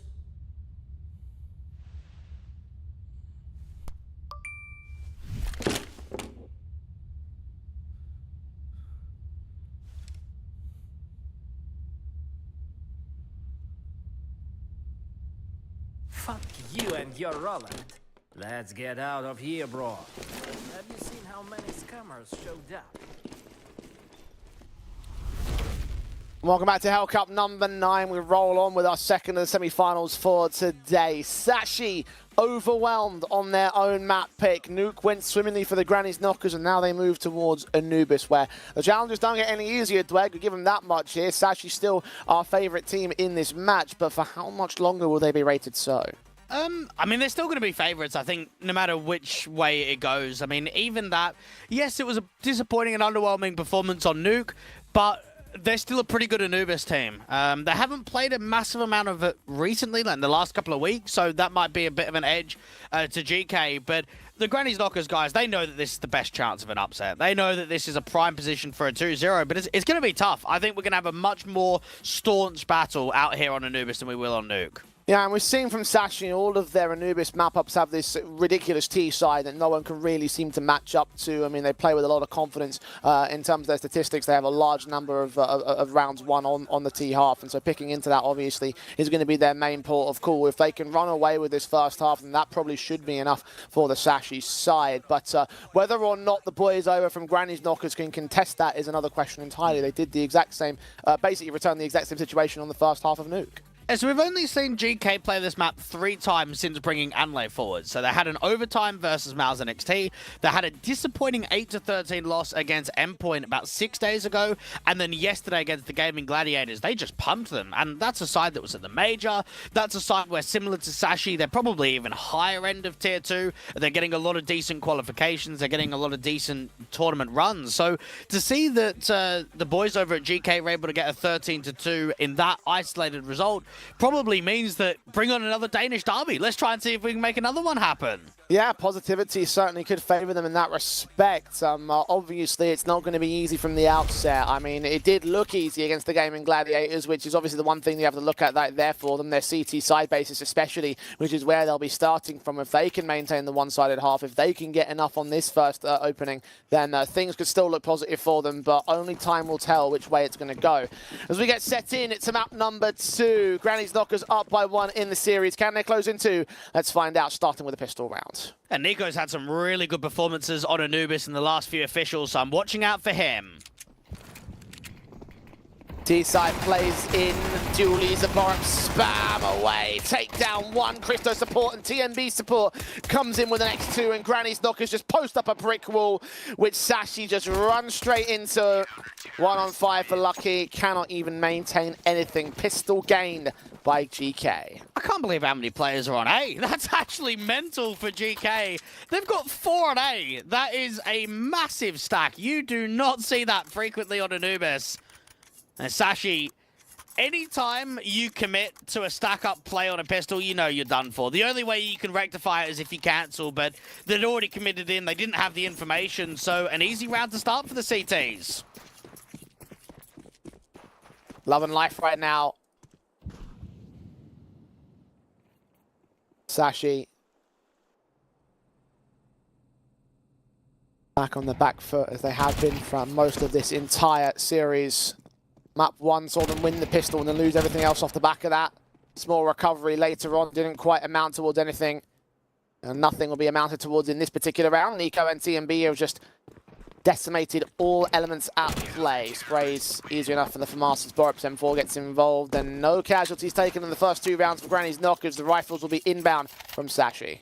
And for a team that's now just playing their 10th best of 3 as a core, I would say it's a classic TMB effect for them to be able to cause a deep run and constant upsets. I think all the isolated series outside here of Hellcase have not been all that impressive, have probably been average to below par. But to beat the Gaming Gladiators and then to beat Sashi in back-to-back best of 3s would be similar to the case with 1 win. Seen it once today already. Let's see if it happens again. Sprays through on these FAMAS's, trying to open things up from beyond these smokes. Just duels taken from blind. Neither side able to get away with a key advantage until one little bit goes the way of the CT forces. Unfortunately, it's not the kill. Just damage done on Cabby. Nico, first man down. Yeah, Christo getting further aggressive out here from the doors, trying to get into the backside corner to not get burnt by the molly. Won't spread to that corner, so it doesn't even give the info away. No one else is pressing in from mid. They're forming up for the B split. Christo. How does he want to play this? Push on from mid. Try set up the backstab. Adelaide has got so much util to deny and slow this round down. It's in the areas again. Smokes in there. Already bursting into the B bomb site though. FAMAS needs to stand and fight. Cabby is going to catch one. Unlay in with a responsive. 3-on-3 and Christo's backstab has struck to the bomb carrier. Nade sent another kill on Quez. Cabby trying to bail his team out. Has got a triple in this round, but now needs the full-blown ace in a 1-on-2 clutch. 17 HP to make it happen. And that's the real issue. It's not the 1v2, it's the HP difference.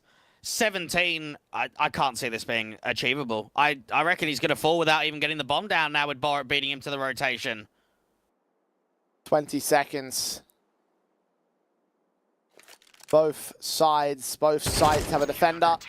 And Cabby's just caught with a pistol in hand. Easy pickings for Unlay. Granny's knockers stressed a little bit in that rifle basis, but not allowing a bomb plant means that things can start to get comfortable, and they've got plenty of cash to buy back in once again. Well placed from the B defense. Well, it's an excellent info play, isn't it? Because as soon as Christo starts setting up the backstab, they know as long as we stall for time, he's going to win us the round. Now, it gets uneasy because there's 2 smokes going down towards main. Unlay feels like he's getting trapped between main and electric, so it was a bit chaotic, but they just stall enough with Unlay's hold from the pillar and the util to set up Christo for the defining bullets. Nico, TMB, no, come this anti-eco round, let's not make it expensive for us. Let's drop probably 1 or 2 players at absolute most. The early HEs have been positive against Nico. TMB just barely escapes the eye of the Tech 9 of Iceberg. Damage has returned onto Mistar over on the A-Lean, but that's just a prod from Sashi. The bomb is yet to commit. Got plenty of time still available to them. Smokes down at main, allowing Unlay and TMB to try and drive this player out. Molotovs do go deep, and Iceberg is picked up. They're just forcing Sashi to be less defensive, really. Unlay does lose his teammate at TMB, so they know it's double electric. Seeing that bomb, Deagle comes in one more. Tech 9 and Deagle around this corner. No flashes in against Unlay, so it'll just be dry peaks. Footsteps made, information revealed. Mistar's going to try and make a move off the back of that. Lucky does find a returning frag. A second onto Christo. Bomb's going to get cut off on the bomb site, though, by Nico. Knows that Lucky is low. Incendiary against him will force him further forward into a bomb plant position. It seems to be very unlikely without the bomb itself in control. They need this backstab of Cabby to come up good. Slowly but surely they make their way in. Yeah, they're going to win this round off of time and not the bomb plant. Nico tapped up. Borup known towards Temple. Reload will get caught. Lucky trying to back up. Both sets of footsteps heard. Both players known about Cabby. Trying to engage, trying to provide covering fire. Swing out to the wide position. Sees the man in the open, but cannot get the player close. Cabby will return fire and find the steal back for Sashi. Just a moment where I think GK are just doing a little bit too much in that anti-eco. They get themselves a good kill into electric, and then it's just an overextension, isn't it? TMB gets caught by the Deagle, Unlay tries to go 1-for-1, and in the end they just get overwhelmed by the Tech 9. I felt that they were too aggressive against anti-eco pistols, and it come back to hurt them, because that's a round that you should never be losing. And Sashi can find their start here on Anubis.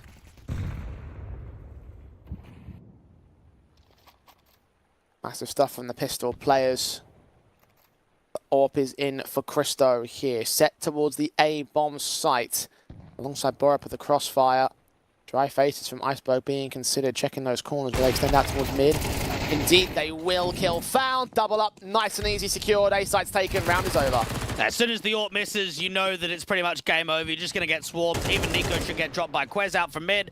Very good round from Sashi to now follow up, because not only are they going to get closer to tying up the scoreline, but they're starting to just disrupt the economy. The money is awful for GK. Now grab this AK and save it for TMB. See whether Sashi fancy themselves at a hunt. They themselves with low amounts of cash in the reserves. Of course, loss bonus will not build into the truest of buys, with Granny's Knockers investing heavy. It'll just be these two guns and most likely basics around it. Though Sashi opening up a wound in the Granny's Knockers defense, and as a result, they may well find themselves in a very respectable position. I say that, and they are still looking for these hunts on the CT side instead. They are pressed. They just try and keep it more expensive to the opposition. Unfortunately, it means that you're going to get capitalized here from Mistar, so no one's going to save. Back to turn. They do get one more pick away from it. Mistar finds that second, so a little bit of a waste, honestly. No rifles held in from the Granny's Knockers side. Yes, they have deficited the economy of Sashi, but you don't have any follow-up investments to try and punish that here. Yeah, they don't obviously have the same info that we do with where Mistar's position is, but you are right, it is wasted. They will not be happy with losing both of those players at the tail end. Would have been a full USP round with a couple of rifles to get saved in that could do more damage here in round 6, but not to be. Sashi give themselves some freedom to come back in, and maybe it is the punishment on some of those uneasy rounds, those anti-ecos where Sashi's really going to take the fight against. The goal of Nico, able to clap back. There's a kill on towards Cabby. Pre-fire unlucky, he's getting closer. The firing squad's going to face him. The AWP is known about. Second man in. AK is also out towards Canals. Borup gets his kill in. 3-on-2, 2v1.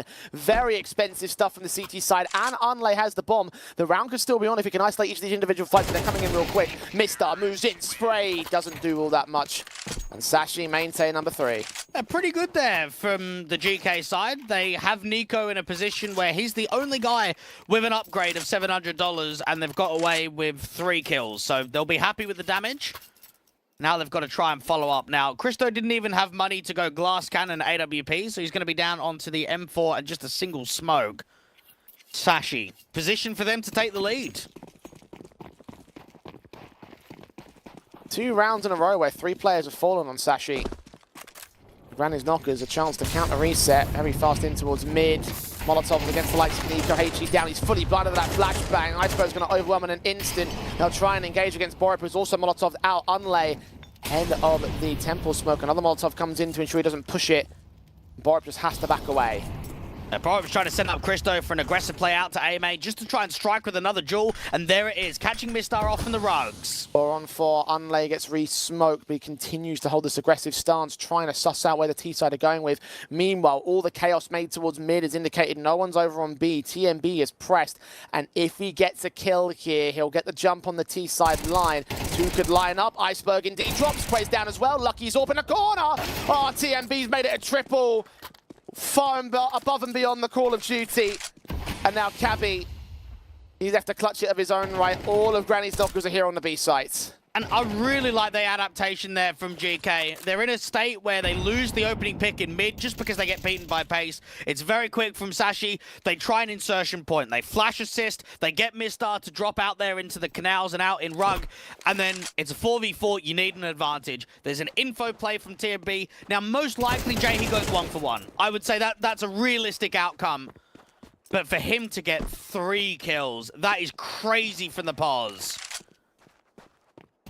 Cabby's still trying to fight this. Okay, the pre-fire on Christo is well read. This round isn't done. Yeah, this is certainly on. Now, Cabby's got a lot of time to re-smoke off towards main and just play the clock of the bomb.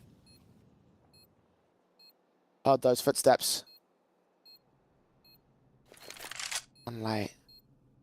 Creeping closer. Doesn't have a kit. Doesn't have smoke. Cabby playing the timer here.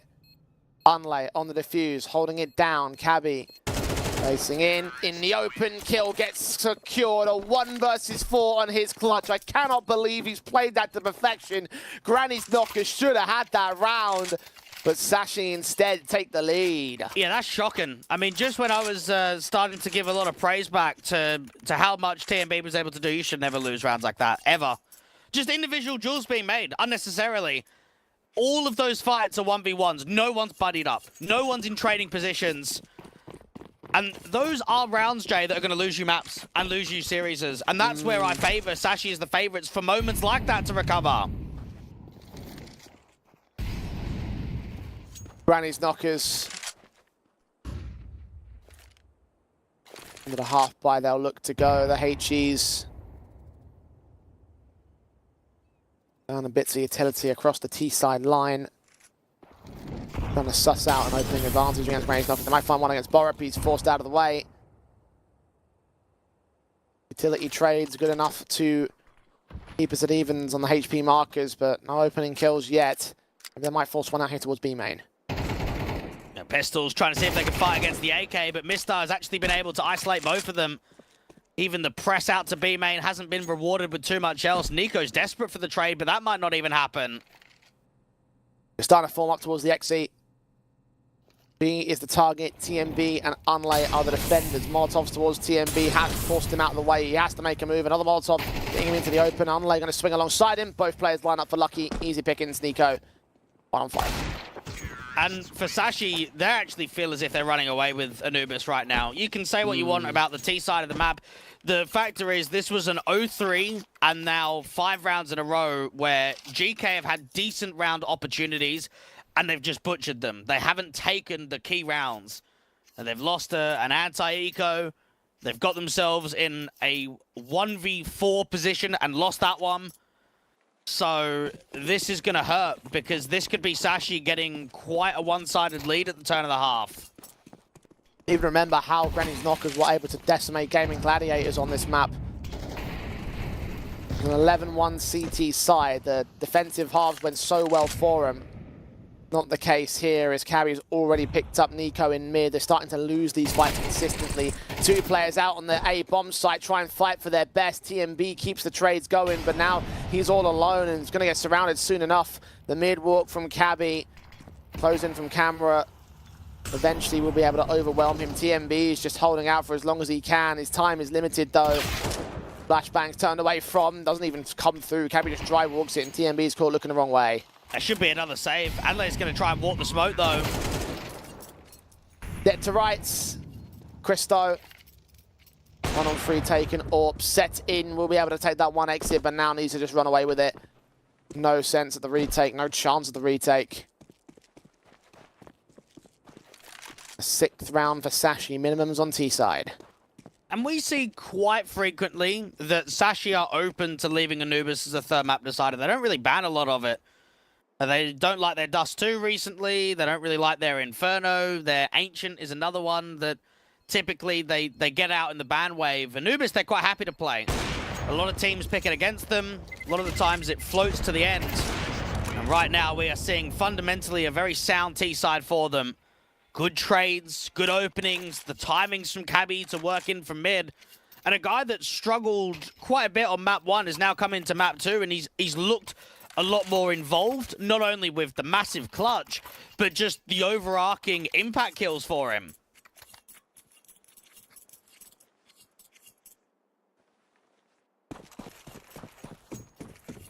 GKO. Back to as much of a buy as they can feasibly gain here. Christo's Orb trying to insert and find an opening. Opening frags have been consistently going the way of Sashi for these last 6 rounds. His nade damage will be pretty respectable to start things off over at Electric. It's nothing that leads to Iceberg's kill yet, although he is very low. And Nico in from mid actually hasn't had that many chances of straight up dry fights. A lot of the time he's just getting pushed back with the util of the smoke to house and the molly out from the doors. Watching out for that boost on the right hand side. Borup's going to re-smoke down towards main. Sashi. A lot of adaptation with the pacing. Now starting to retake mid with 2. Smoke's involved for Nico. On a blind spray, got those counteraction flashes and Molotov's down towards the doorway. Nico's backed up by a second player. Flash forward, kill found on the 1. Iceberg, instant response, seen to the jump face. Borup now knows what's going on, but this could be a 2-pronged attack against him. Yeah, he's going to get split and no teammates are even close. Borup needs to get 2 more if they want to win this round. Ducked away to the back of the bomb site. Backup is rotating into the backstab. Mr. caught off, but kills off Borup on the defense. CT trying to make their way in from water. Watched upon by Lucky's AWP. Shot connects, TMB down. Leaned back into Unlay next up in this round. Christo's already fallen back. There's nothing left in it. 7 to the board. Sashi have the half. It's just not even close, is it? This is going to be a really one-sided performance from Sashi on map 2. I think it's done already. I think we're 100% going to a 3rd. I just have not been impressed enough on the gun rounds here from GK to hold their weight. They're beaten to the punch time and again, even in that last round, trying to fight for that mid presence. Just not going well for Nico and co.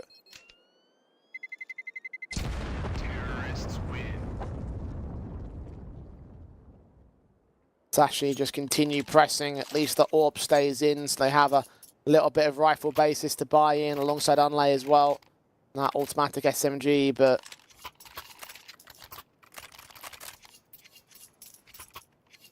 in similar situations to that last map up, Granny's Knockers picking into this map and never really truly getting involved. Pistol conversion and the steal back from Sashi has suddenly tipped all things towards their favor. Granny's Knockers have nothing outside of that beginning. Yeah, that upgraded eco round just destroyed them, didn't it? That multi-frag that Lucky was able to get out to Electric. The ramifications of what the clutch had after that. TMB doesn't even know that Iceberg is lurked around his own smoke in Electric. So this opening duel could be a bit of a sitter. HG's down, and Iceberg will go down for it. Smoke's involved towards main. Unlay will take hefty amounts of damage to the trades as that position was open for a time. Borup better be very careful about this. He's the only player on the A defense. Baka is starting to rotate towards him, but make no mistake, if Mistar gets this kill, it throws the whole round for a loop, and indeed he does. And nicely done from Mistar, and now he doesn't even need a commit. All he needs to do is draw util, force those rotations, and now they can come in from mid quickly and split. TMB's hearing those footsteps though. AWP focused upon Nico, gets 1 pick back, and Christo gave himself up. Thought that Mistar was still out there towards main. He'd already pushed forward towards Fountain. Unlay, 1 pick back to a 2 versus 2, but he's on 16 HP for the rest of this. He needs TMB to come up good right here. Top fragger of the server right now for his team. Cabby caught looking the wrong way. He pushes that smoke. Mistar now alone to the clutch. On for a quadra and all. Unlay making noise. Not quite a fight taken towards him. Smokes down on the bomb itself. Counter smokes as well towards the other side of heaven. Drop in, spray through. Unlay's caught. TMB spamming up. Desperate now. Absolutely trying to get this kill together. Trying to get this defuse together. Mistar's even got the knife pulled out, but he knows that he's done enough. He's held for enough time. Once again, we'll try for it. No, he's missed. No, he's missed. Oh my God, TMB has snuck it out from underneath their noses. 1 point of health to the difference. But it's a 4th round for Granny's Knockers. And the issue is the money. Yes, you're able to pull off a clutch situation. Yes, you're able to finally get the Ninja defuse, but no one stays alive. So now you're in a state where M4s are coming in. What about the util? Hardly anything for Unlay. None for Borup. Very light for Christo. Sashi will be disappointed they didn't win that from Mistar's point of view, but this is the perfect way to go 8-4 at the turn. Granny's Knockers, however, found the lifeline into round 12. The M4s are still out for them. DMB is hunting for more out of this. 12 towards Electric. Alone for the time being, trying to bait them in with a further reload. No backup is here. Iceberg starts walking his front. Needs to go away at TMB desperately. He's going to get converged upon by all angles. Does take Cabby. Isolate the likes of Mistar, but doesn't take the kill for it. Unlay does do so, though. Advantage for Granny's Knockers. A double plays in from Canals are going to get shaped up from Electric. Iceberg is maintaining the position, but Borup actually separates. He's going to backstab all the way around to B main. Nico didn't quite take Lucky, didn't quite spot him. Lucky's going to be ready for that backstab as well. He's making his moves up. Borup. And does he start walking? Starts checking. AK out in the open, not seen. They all right past each other, but Lucky spots Borup first. 3-on-3. Iceberg getting Christo back towards Canals. 2 left. Backside leaning in from Spawn, from Temple. Nico gets 1 back, but 21 HP. He's not surviving against Iceberg. It's an 8-4 half for Sashi to close. I'm just left being disappointed, in all honesty, Jay. I know that, again, you've got to be realistic and say that this is a high-end Tier 2 squad, but after the performance on Nuke, I do expect more on Anubis. You win pistol, you win win the complete eco, you win the first gun round, you're up 3-0, you should be up 4-0. They missed it on the anti-eco, they then missed the 4v1. They've missed key rounds that haven't allowed the scoreline to be 6-6.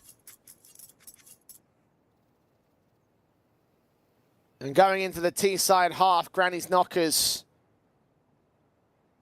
play from the deficit. A tactical called in for them for, I believe, the first time in this series. I suppose another thing, too, is it's not even the missed opportunity rounds, but it's also just how the lack of gun rounds weren't even close. It was quite comfortable. I mean, even the 4th round, can we be surprised that that got won? I mean, that's what, both players spamming one another and then just the 1 pixel of the knife not connecting for you to win your 4th round.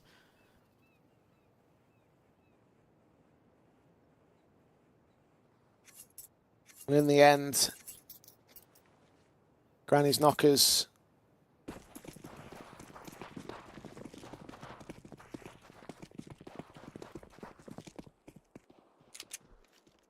got to play whatever their situation is. Pistols involved in the first round of the half T side. But Granny's Knockers goes very quick into position, seeing 1 player up ahead. Christo is flash blinded, and now the player with the Julies, Quez, can strike on 1, only 1. Trades back, good. Plant will be secured. Christo's extending, but Cabby's going to punish that. Unlay's also up there, but will he also move out? Yes, he will, to his success. 3-on-3 now. Glocks take forward, Feis's point blank on towards Iceberg. Lucky seen, headshot not gained. 2 players make their way out into the open. Mistar can turn it into a pick. Unlay gets 1 more back out of it. TMB in a 1-on-2. Eventually retaken by Sashi as they take another pistol. And just being in a position where it's read to the right direction that it's going to be a split in from camera. Then they set up the Julies quite nicely from A main. And then the overextensions in Heaven just get capitalized upon. The USPs get a couple of easy connections. They then just have the man advantage where they can swarm together. For GK, you can force buy, you can buy it up and try and see if you can reset the anti-double eco. My concern, though, is that if GK do not win this round, that is it. They are just done for on Anubis. In very similar fashion to Nuke for Sashi. They're having a wonderful time on their opponent's map pick. Nades already dishing out some damage towards Borup. Mistar doesn't quite win that opening fight through the canals. Spread out default from the Knockers camp. Careful to their uptake, playing behind these smokes for now. A good read here to keep 3 on B in the early portion of the rounds. Boost up for the AK spots nothing, so that actually might be misdirection that they're only playing 2 on B. TMB made a little bit of noise to try and indicate that they've rotated back. Will they check this corner? All 3 will start moving. Footsteps heard. TMB is going to leave Unlay completely alone here. Turn back in with a kill back on the first. The second for Unlay. Mistar still out there, though. And he finds that responsive. He is such low HP. Meanwhile, Cabby in from mid. Sees Nico walking right into him. Christo responds back. 2 versus 2 as a Quez kill comes up elsewhere towards main. A-Site is the target, and he is all alone. In from Heaven. They're going to challenge him from close. Christo almost loses the bomb, but gains the kill instead. Mistar, low HP, he's going to save. And that's actually a shame, because Quez has played that perfectly. Not only has he got that first kill from the A-main split, but he's repositioned into a massive off angle. He's been able to get all the way up to Heaven and evade that timing. So you're expecting in the 2v2 that he wins out that first fight against Christo. It's just a battle of the straight-up duel goes the opposite direction. I mean, even that, you can kind of see when they come out of B main that while TMB is looking at the left-hand side, Mistar actually is pre-aiming the right, but just the way that they kind of shuffle, I would say, out of main actually means that TMB drops first, and then Mistar, who's meant to be kind of trading it, is in a position where it doesn't quite happen, and then there's a multi-frag, it eventually comes out, but it's just a little bit too late. So GK just about hold on against the info play at main.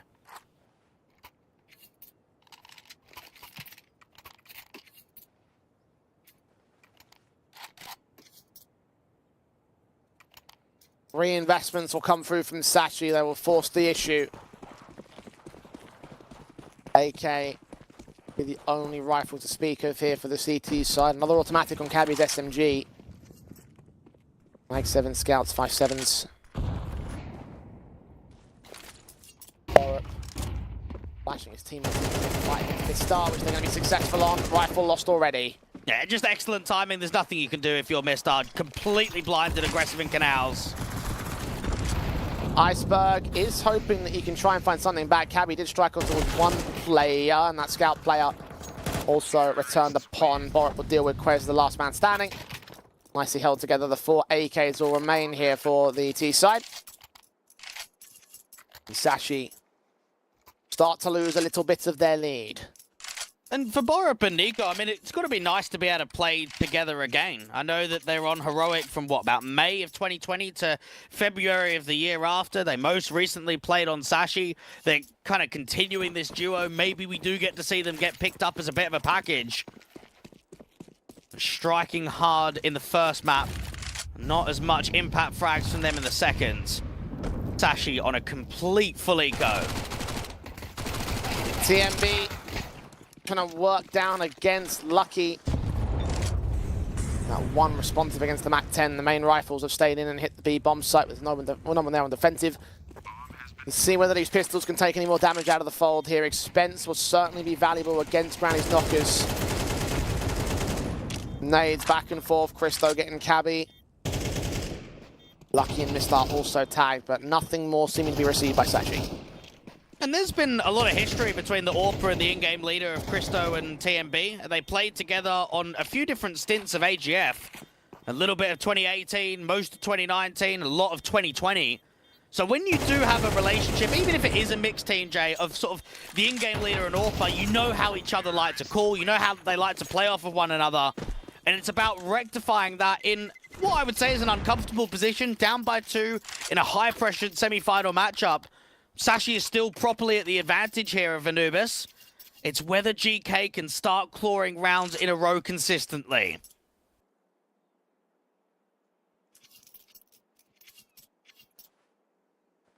Two to make up, Sashi. Weapons set in. Granny's knockers. Warp on Christo coming into his own. Shots on, missed out, but a flashbang perfectly placed from Cabby. Advantage immediate. And no one in a trading position out there from mid, so it puts emphasis elsewhere on trying to find a returning kill. And TMB's been smoked off from Electric. Borup's giving himself a lurk smoke on A. They've got to be able to find a kill somewhere.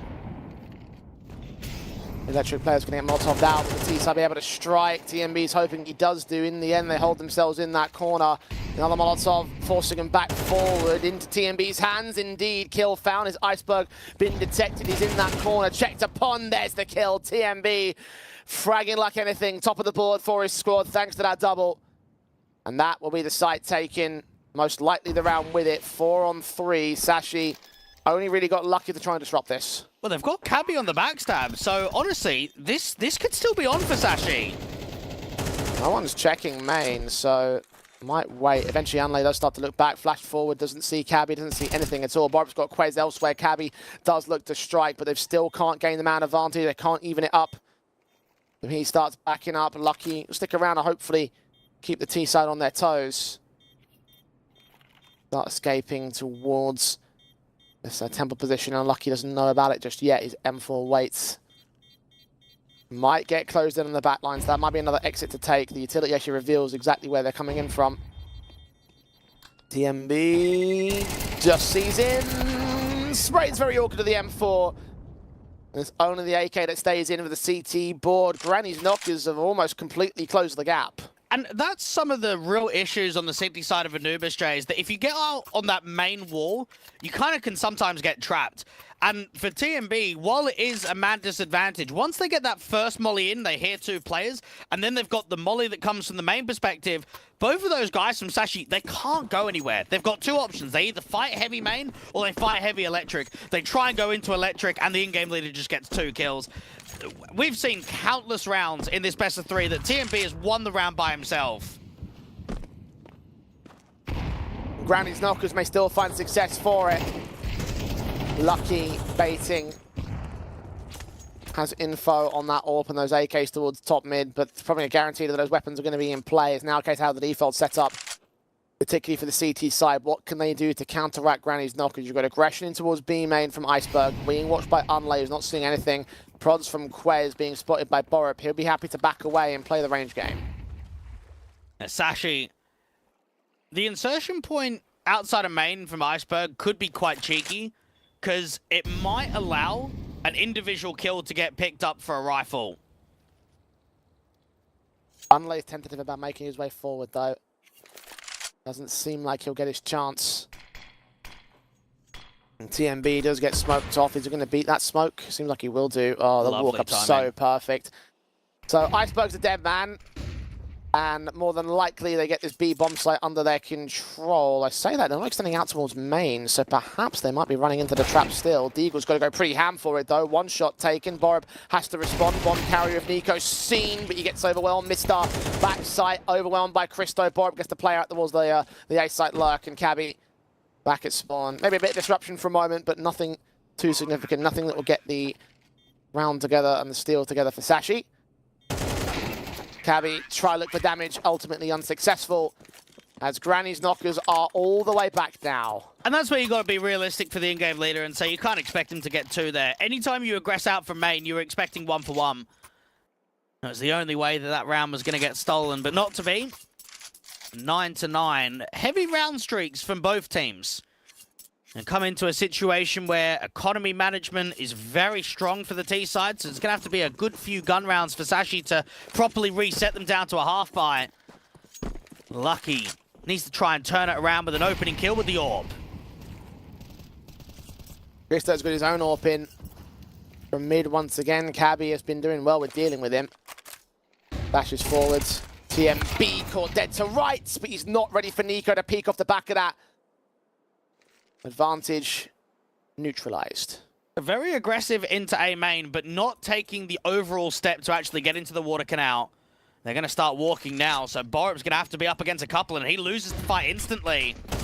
Here they come. One player seen it with electric. Iceberg gets that one trade. Mistar responded towards. 3-on-2. Iceberg trying to contest, seeing that bomb carrier, but Nico wins the fight. The AWP of Christo's ready. They peek in dry. Quez goes down, and Lucky's AWP now is left with it all to do. The scope was heard. The footsteps in. Still, Nico gives up the 1v1 fight, and the round is back on. It's an AWPer battle, an AWPer's paradise.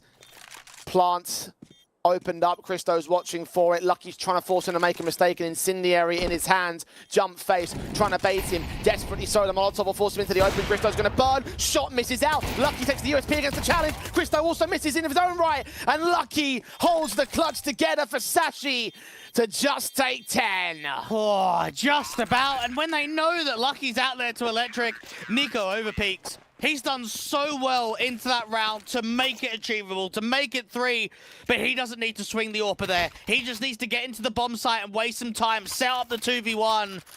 One overpeak has cost them big time. Granny's knockers still have cash. They will be buying in. Sashi now need to replicate, need to follow up. They can't get stuck in that cycle like they did over on Nuke.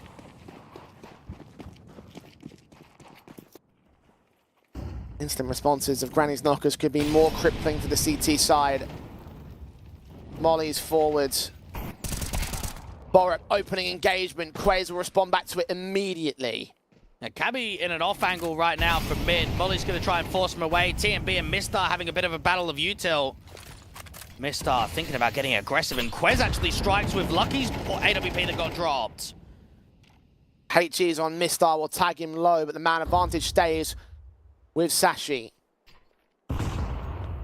Low uptake into mid for Cabby. He's going to check that position. The T's, however, are forming up. The bomb in particular, leading the charge towards A.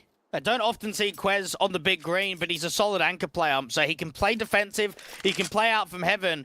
If he gets baited, or even if he has to take a connection, he can just fall back to bricks and just keep playing deeper in the bomb site. Morrison flashes down, smokes. The Yorp has a gap to play with, though. He lands it on Nico. HG's pressed the issue, doesn't quite find Unlay. Bomb still denied by Cabby. Now a 1-on-4 for TMB to work with. And the AK of Iceberg closing in the pincers of the back line to isolate that one good fight. Spray through on Cabby, dishing out some damage, but time is not with him. Iceberg slowly but surely closes him out, and Sashi are up to 11. And it is moments like this in a map of a best of 3J where you do have to look at the what if and say, if that Anzaiko round was won in the first half, if they didn't lose the clutch to Cabby, if they were able to win the 2v1 versus Lucky, it's a 2-0. It's GK to close this series up and to look to get into the grand final against one win. But that's not what the case is. That's not what reality is. Sashi have got 2 to close, and they're in a very strong position with the double AKs to do so. Yeah, last chances for Granny's Knockers. Orb set in for Lucky, lands up a collateral, and Christo and Borup are mowed through in an instant. Dead to rights. 5-on-3, and nothing borderline that Granny's Knockers can do about it. So early into the round as well. Literally the first encounter of aggression out towards A main just sets the precedent. TMB's at least alive. Maybe he's one to try and get them out of trouble. Nico tries to force back one trade, loses a lot of HP, but at least Cabby's down, so one-man advantage now, still sitting to the favor of Sashi. And the press from Iceberg is again moving up towards B main, so they'll have the info soon enough that nobody's on this side of the map. Canals could still be a concern. They're wary of the presses of the Sashi side. Iceberg could get caught between two. Even if he goes 1-for-1, though, that could be more than enough. He almost lines him up. In the end, Unlay takes him back. And now we're starting to see some aggressive info plays that are catching off. This was basically a free round, and now there's actually some workability. This is recoverable. 30 seconds. B side doesn't have any directive defense. However, there are players in the back lanes. Mistar and Lucky particularly. The HE is being taken by Nico, trying to indicate that A still a play, but they know what's going on. Smoke sent in. We'll try and block Mistar out of it. HE's at the ready. Crack it open. Unlay's going to wait for it to fade back. Needs to prioritize that bomb plant above all else. Another one from Lucky could still get set in. M4's on the site. Unlay protected. No, the HE of Lucky lands. And that's it. Sashi played the timer, played the patience, and play up to map point. Well done there from Mistar and Lucky. They know with time low, as soon as that smoke comes in, break it the first time, stall it even more, and then as soon as we hear that bomb go down, do everything in our power to deny it. Because as soon as we deny the bomb, that's it. They can't do anything. Sashi have been tested over this entire map. It hasn't been easy. But they are in a position where they have got 3 map points to close. M4 fights fire on Cabby. Nico takes that opening. Mistar did see players going out towards water. Quez is alone for an extended period of time. Granny's Knockers need to make that move in now. The HGs will come back and do some damage on Unlay, but they need to overwhelm the kill count. He's protected by the smoke. In the open, he goes to fight Christo. Takes it to a 5-on-3. Granny's Knockers come out of the gate swinging. They find another kill onto Lucky's AWP. Iceberg, one response towards top mid means nothing in the context of this round. It's a save call for these last 2 remaining players, and Granny's Knockers refuse to die. And the money's in a state where they won't be able to buy next round, so it will have to be half buy around the saved-in rifles and look to probably go into the last round of regulation. Good pressure out there on A. And just an overall collapse of the bomb site. And Quez tried to smoke off the molly, work around his util. He just got owned. Even Lucky Tunnel vision with the Orc trying to scope in for a frag. Cannot see the player scaling on the edge.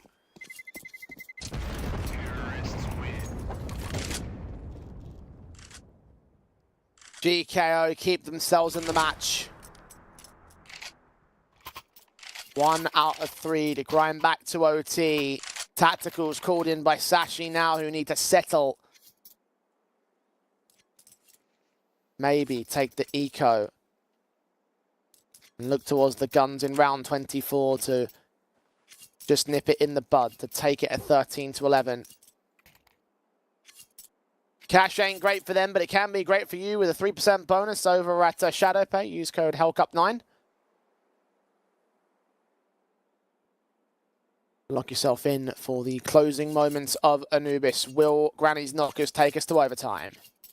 Now, Sashi, I'm going to keep my eyes on Mistar and Iceberg, because there's 2 ways that they can play it, Jay. They can either play it very passive to gamble a bomb site and look to kind of put emphasis up in that regard, or they can separate them and get them searching, get them in for opening man advantages. Fast out. Look at the M4s taking their engagements. Christo clotheslines Iceberg immediately. That rifle recovered by Lucky. They tried to go for an aggressive play. Dashi flashbang in against Mistar. He's going to catch off Borup. TMB could get isolated, but he knows better to fall back. Flash kept away from Mistar's position. Shoulder bait to spot the info. Fall back out of contact. The 4-on-4 being gained only for a moment, though. Unlay responds back. Lucky's M4 does get overwhelmed in the end. B site taken. Plant to be secured. Quez and Mistar, I mean, for the M4 especially, it's probably just best to hold on to it. Yeah, try and recover Quez in for one of those kills. They're actually going to try and go for the retake here. They've left the bomb site. And his knockers are going to give Sashi a little bit of breathing room. TMB is so wary of an A-site position as well, for someone to press in from the main control. Christo Zorp is watching. Flash is actually going to catch him off. Are they on that defuse? No, they're not. Leans in closer, wary of what could be going on. That flick is fantastic. The last player does get caught back towards Electric in the end, so no rifles saved in by the CT side.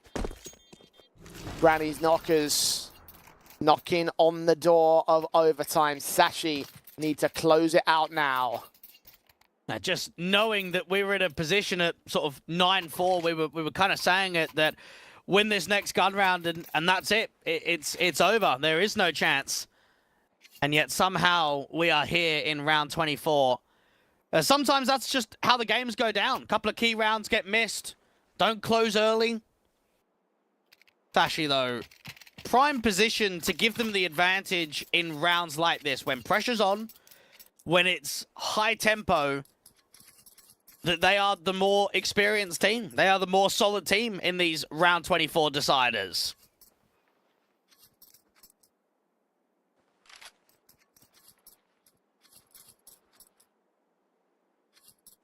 M4s across the board for Sashi.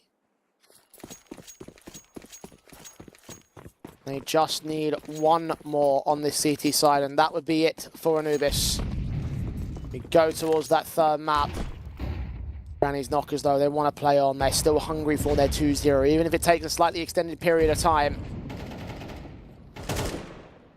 They themselves need one to get there. Everything to play for. Very passive from the outset. Nico trying to spam up one of those opening kills to House. You've got 3 players in the canals trying to work A main, push Quez slightly further, more defensively. And Lucky is going to be that camera rotation that can help out from mid and from A. Quez has been mollied at the pillar, but not on the off angle at the backside.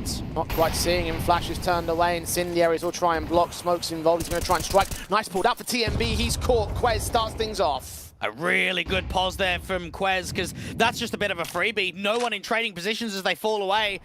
Is that the kill that wins in the round? Is that the kill that closes out map 2? It might just be. Granny's Knockers are down by a man. I need to find some trades soon. The smoke's down towards B main will come forward to disallow presence from the 2 players that are out there. Christo's bomb is alone towards Electric.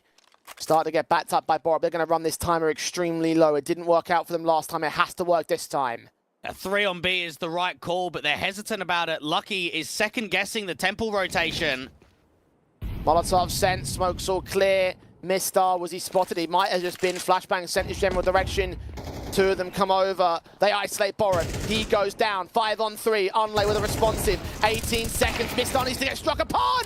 Oh, Christo's turned it up. The plant's secured. Can he get denied by Crazy? Won't be here in time. As Christo looks back towards his direction. Needs to hit this shot. He does not.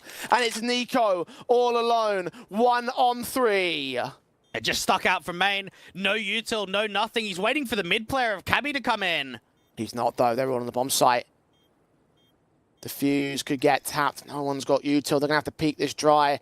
Tapping it once, trying to get him into an open position towards main, where he's at. Swing forward, straight through. Adjustment to the first. Can't transfer to the second. And Lucky holds the defuse all the way as Sashi eventually push it past the finish line and take us to Inferno. A close when it's required, just at the tail end of the half, and I'm sure GK are going to self-reflect on that Anubis performance and say we should have taken it. We should have been able to win it out, but not to be. As Sashi come out with a 13-11. Indeed they do. I mean, look, it wasn't as clear-cut as it was at the end of it, though. I mean, look, they were looking very confident in that opening half, but that T-side, I think it should never be underestimated when it comes to this this map-up. I mean, look, they really brought it back at the end of the day for the likes of the Grannies Knockers. I mean, look, they were down by a margin. You don't believe so? Even at 11-13? No, and the reason for it is because look at what happened on the pistol rounds. It's not the T side, it's the economy. They won pistol, lost anti-force by. That is the most key and pivotal round. If they win that second round conversion, mate, it is done a lot earlier. This scoreline is nowhere even near double digits. Well, regardless, it still nearly came down to an overtime result for the boys over on the Grannies Knockers, which means that now they go into Inferno with hopefully a bit of a renewed sense of life, given how disastrous things were looking in that opening half. So we head towards the break and we head towards our final map of the day. Will GK or Sashi take their spot in the grand finals? We'll find out when we return.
I'm taking a shot for my enemies. I can't waste no more time on my energy. I know they know I got it on lock. Go against me, that's a long shot. Cause I'm counting wins all around the clock. Never doubt me, boy, I don't stop. Who do you feel when they make you the monster? I am not scared of none of you imposters. Taking the lead now while they watching. Think you should leave now while the option. Taking no L's, yeah, I gotta win. Watch me kick down the doors, they won't let me in. We're running the game now. Foot on the gas, can slow down. No, my team, we holding it down. We know we running it now. Watch the game change. Watch the game change. Watch the game change. Watch the game change, yeah.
Back, back, keep bringing it back, back, back, back, keep bringing it back. It's all like swinging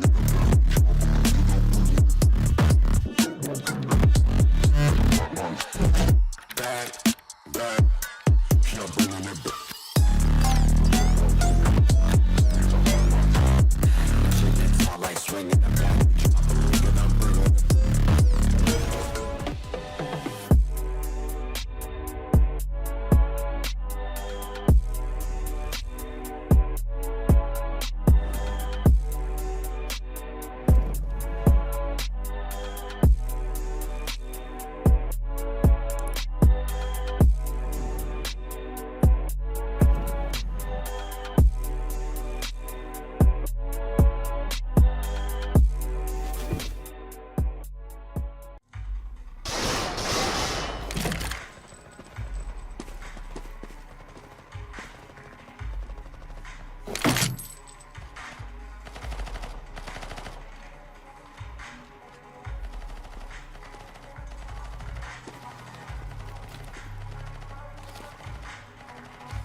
Time to close out the semi-finals with Inferno between Sashi and Granny's Knockers. The 13-11 result on Anubis does see Sashi press us all the way to our third, and now it's on the GK squad to try and mount up here on our final map of the series. Dwayne, I want to ask you first and foremost, who's played the better series so far? I mean, maybe you'd have to say GK, but then at the same time, if you played the better series, you would have closed out in two. I don't know. I don't think there's much in it. It's a lot closer than I thought it would be, honestly. I mean, GK has positively surprised me. The issue is, I don't know if it's enough to win a series. I don't know if it's honestly enough to win Inferno here. I will say that I edged GK out a little bit just because of the fact that they were able to bring that comeback in spite of the fact it was a round steal in the stream that you mentioned. Perhaps it is a little bit overinflated, but they did that, whereas on Nukes, Sashi weren't able to do the exact same thing. Yeah. So maybe a bit more momentum going in the way of Granny Knockers here and now. I do agree that it's really not much in it, and there's no guarantees of anything right now on Inferno. I will say that Sashi opting to let this map go win is not a surprise, considering that they've beaten out several teams in the past, but only a couple of good results recently. It's funny because when you look at Inferno from a ban rate, it's actually the most banned map in the pool from Sashi. What they normally do is ban opponents' strengths. So in the game against 9 Pandas, they're a good Inferno team, they ban Inferno. Against alternate attacks, the Germans aren't that great on Inferno, so they let it slide through. So against certain opposition, they'll allow Inferno to come in, and I'm not too concerned. Again, for Sashi, they know that there's a threat on their back right now, and that they've got to show why they're a top tier 2 team. Well, now's the time for Granny's Knocker to show up the top-end Tier 2 team and actually take the upset that they perhaps maybe have been due off the back of that Nuke victory. It's last chance saloon for them, and Sashi will start things off on the CT side as we get to Inferno, our final map of this best-of-3 to determine who faces one win in tomorrow's grand final. Pistol round live now. A lot of utility for TMB and Borup here, and it's Unlay, first man in. Mistar checking positions, flash time so well. He does find Christo beyond that. Iceberg can maintain the man advantage. That was a swift, clean connection to get back out to the bomb site with the man up. Now, the Brackets players are not moving. Lucky jiggling to spot the likes of Nico, and Quez is also out on the short side unknown. That's the prod against him, but won't be able to catch that full-blown kill yet. Backed away from contact over towards long, watching and waiting for anyone to come out of the apartments if they do decide to do so. It's Nico just lurking in along, his teammates backing up and trying to rotate to B. I like the movement that Nico's tried to play out here from long, just to give themselves an easier way of being able to capitalize and open up that B side. Unfortunately, struggling against Cabby means that finally it is Iceberg that has to be dealt with by both positions of Banana and from CT. Iceberg isolated, but hearing the footsteps of Nico, knows that he's inbound and close. His teammates closing in the pincers towards the back lines. Nico jump face catches Iceberg as he hits the ground. Advantage now for the T side. Plant will be secured. And Nico's had some really good rounds over the course of this best-of-3, and this might just be one of them. Working their way forward. Borup taking face. Lucky has been heard. Whereas seeing top end of the first boxes, second player making his way out. Nico is going to get overwhelmed to a 2 versus 2, so it's back on for them, but staggering their pushes forward. Lucky caught in the middle of the air, Borup with a kill back. Second man unknown about TMB, still gets checked by Quez, but no kit. This will be a little bit closer than the fuse. I think he's just got enough time for it, though. Yeah, pistol taken by Sashi. And nicely done there from Quez. And I was doing a little bit of ding Jay, and I found out that Nico and Quez actually played together for Optic Gaming at ESL Pro League Season 10. At the time, it was with MSL and Tessus and Config. Just a complete stand-in situation. But for all of those years past, they now get to rematch off against one another. And Quez is a hard anchor player, hard lurk on T side. He's going to be involved in a lot of retakes out on the B side, and he did fantastically to clear the new box twice, because you are right, that is a bait and switch there. Right at well enough for Sashi. Bomb plant bonus for GKO will come in immediately afterwards, though. Galil's across 4 players at the board. Tech 9 at TMB. Limited does find the 2 fights, the headshots that lined up for him. Mistar and Iceberg down and out already. B site looks to get taken pretty handily here. Nico finding Cabby with his back turned as well. He's pressed towards the apartment entrance, leaves only 2 left standing. Barely even a trade coming together. Instant response for Granny's Knockers. And TMB's probably just had enough for this series, because he's been fragging on map 1 and on map 2, and they haven't closed. They haven't been able to get the victory overall. So come out here on Inferno and start showing once more that the in-game leader can have some impact. It is just a pure double kill for him. Didn't even have a teammate in sight. And no one stays alive for the CT forces. Sashi overwhelmed. They're down a single stage of loss bonus, so they should be able to force back. Have no really choice, really. And this is what happened on the second half of Anubis, and it does make it so tough. I 100% agree that losing the second round after winning pistol is worse than just losing pistol. It just hurts so harshly because 1400, what are you working with? Pistols against rifles from everyone. Sashi will have to deal with that in some capacity. Granny's Knockers well aware of the position that they currently find themselves in. Damage up for the HEs. Mistar around the corner, caught by Unlayer. Try and force out these fights. Iceberg burns that Molotov. Tagging him to just 30 points of health. His 5-7 needs a quick headshot, but that's unlikely, and it's faster than responsive even if he does do so. So unlikely to mark B sites open again. Borup seeing players popping out of the apartments. His AK just need to try and play protected. The only one in play for the T side line, so eventually gets his secondary kill. Cabby is left in a 1-on-5. And this does allow GK to get a bit of a streak going on T side, start building up what is going to be their more uncomfortable half at the final end. No surprise that this anti-force buy is unsuccessful. The aggressive approaches in Banana kind of got flattened, and Cabby might be able to get away with 1 kill, but he'll get traded after that. Oh, they can knife him now, actually, from Nico. Yep. Here he comes. Good night. See you later. Cash money, dollar money, all 5 alive for the T side. No real money for Sashi to follow it up. Ramifications of that second round steal continue along with this one, and another one that adds to the tally. I don't think Sashi actually won a pistol without losing the without taking the second round conversion as well. Yeah, that's a massive kick in the teeth, isn't it, if that ever happens. So, lead gained by Granny's Knockers, can convert upon that streak. Guns will be available for Sashi in round number 5. Round number 4 should go swimmingly for the T side. Brackets press on 4 players at the pistols, maybe facing an overwhelmed Borup in the numbers game. Indeed, the firing squad can land those headshots, so there's a start-up. The rifle, no way can get picked up by the CTs. Still, Granny's Knockers are going to try and make their move into the bomb site. Christo's caught with his back turned. Dunley struggles with that kill, but eventually finds him while blinded, hearing the rest of those footies. Perhaps rotations are inbound. Tier B is getting some support from his teammates, so in the end, the Galil does capitalize on a few of those overextensions. It does get quite close to Anlay falling. And then Lucky, last one on the bomb site, is just hoping for 1 more kill. Just make it somewhat extra expensive. Not to be. Granny's Knockers are plenty of cash, of course, built up from the confidence of the last 3 rounds. And particularly with the knife bonus on Nico, got plenty of cash to sustain the general T-side line. So these AKs will start coming in for them. Sashi will also be up on there, limited by the Famasa Mistar. The utility in for him. All players have smokes.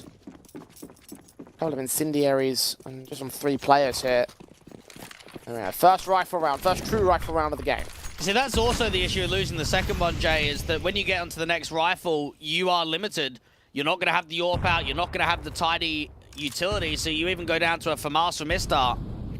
The ramifications of the round 2 steal is proper in effect.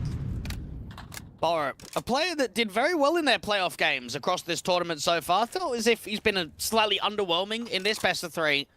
I wonder if he can turn it up on Inferno.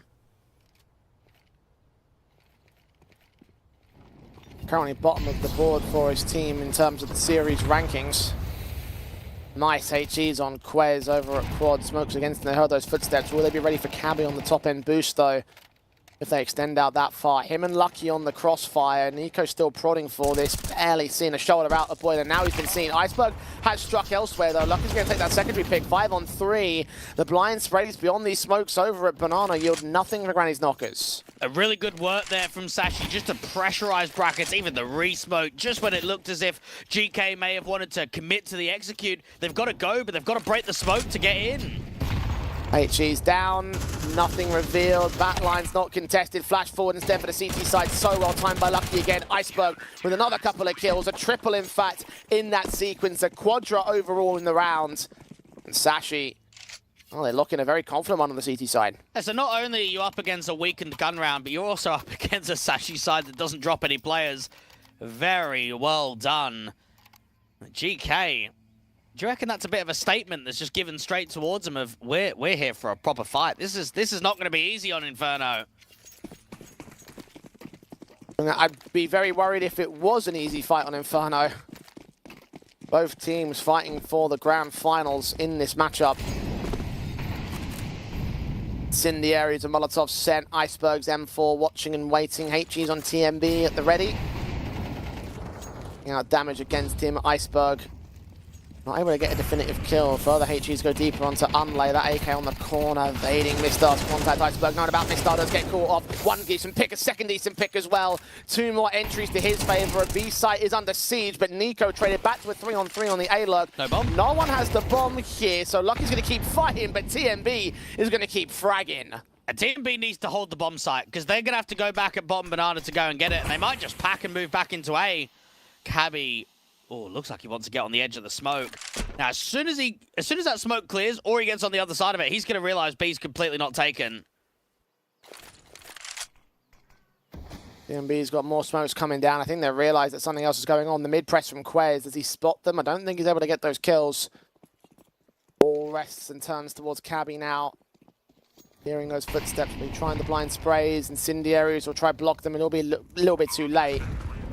Plant secured, Quez was heard. Borat wins that fight. Cabby all alone now to save his gun, because there's no way he finds this retake. Granny's knockers fend off the even stance. Sashi had some good utility towards Banana. The unfortunate nature is that they weren't able to get any util down at the half wall. And it's just TMB that's kind of hoping that he catches them eyes pinned to logs and broom and the bottom Banana issue rather than the top. Cabby going to get hunted from Arch Library and out there in the bomb side directly, so will fall. TMB, another T-side round where he wins it on his lonesome. You weren't joking when you said he's had enough of playing this series. Top man of the board, highest rating, highest kill count coming into the third and final map. Played a wonderful series so far. Granny's knockers have brought the fight back to Sashi in several points, including this current moment when they stand up by 2. No real money to concede on the T-side line. Tacticals taken by Sashi as they look towards their next buy. GK, in a situation now where win this next gun round, not that you might win the best 3, but you'll put yourself in a driving position in the first half. You'll be putting a lot of threat down to the economy. You'll be up 6-2. So this is one of these rounds that are very key. Now, they missed out, quite a few of them, on Anubis, probably 3 in total, where if they would have just taken one of them, it would have helped close back the scoreline. It would have helped close out in 2. And that's maybe some of my concerns, Jay, is that they've had those opportunities, they've had the chances, but they haven't taken them.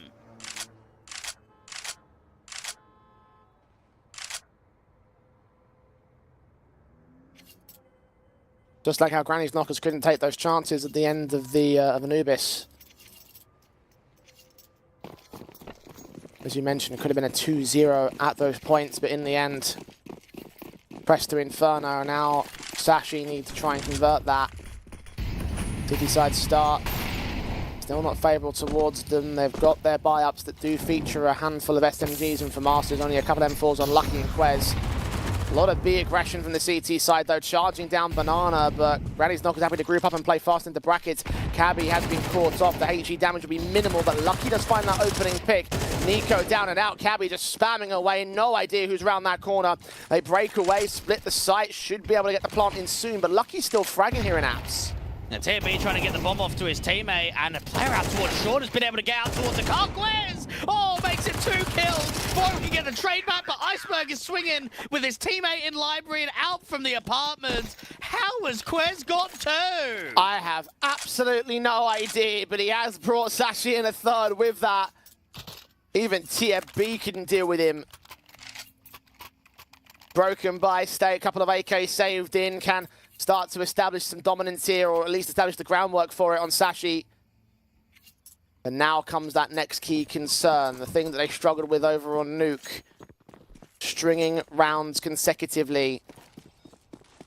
Granny's Knockers have another confident buyback. This will be their last one. Swing round involved. Careful to their position. Not nearly as aggressive from the CT side. Cabby about to be tasted upon by two players. TMB did prod, didn't spot. Just pixels away from seeing where they're coming in from. Iceberg does find the kid out towards Banana. Just a straight spam. Borup does get the kill onto Lucky before that smoke goes down, but out onto Port, it's a bit of an off angle. This is much wider from Cabby, and that's why Borup gets caught off. Looking the wrong way. Quez heard. Cabby's still out there, though. Nico's expecting him to make his way up to the bomb site. Meanwhile, the bomb carrier and a backup man will start pressing on towards that B bomb site. 2-2 split for the CT forces, so you still got Iceberg and Mistar to deal with here. Haven't seen the boost up towards the flower pots, and TMB just gets super aggressive. And Christo could have even flashed him in, and they opt against it. A scrappy round here from GK, and it has been an owning one from Sashi. Yeah, TMB having a little bit too much confidence in his entries. Because you are right, probably could have utilized some of that utility. And that may have turned up a very different round for Granny's Knockers. As it stands, Sashi going to look to equalize, and Nico, best thing he can do is save his weapon, maybe get an exit. That said, Cabby's watching for him and knows exactly where he's going to come from. And there goes the kill.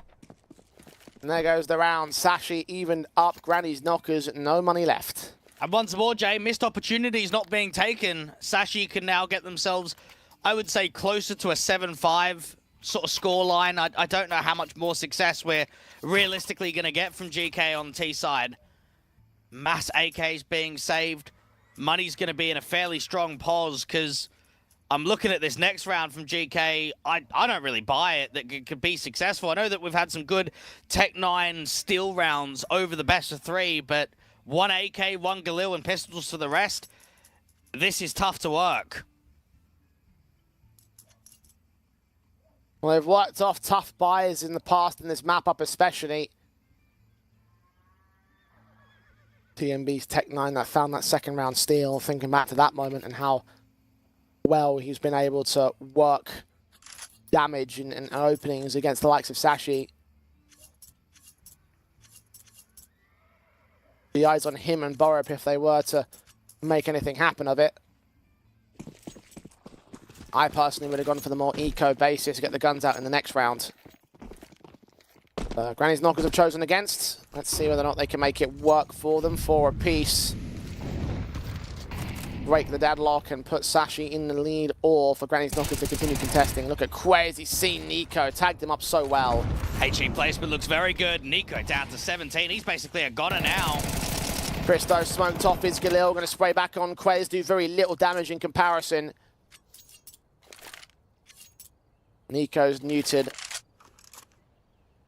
Alive at least for now. His teammates are forming up to that B-bomb site again. He's just going to lurk back over in the A apartments and outside of the apartments entries. Well, like this from Sashi, they know they're up against a weakened buy, and they know that last time around they went aggressive Banana and it hurt them. So play deeper in the bomb site. Resmoke can come out to Banana. They've got another player at the new box of Mistar that's got a smoke, and they've got a rotation from Lucky too.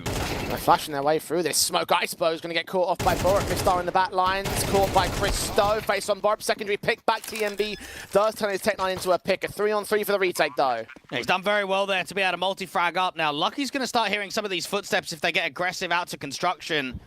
He's got an incendiary for a retake. Now if that goes down towards New Box or Dark at the right moment, that could just be a free kill.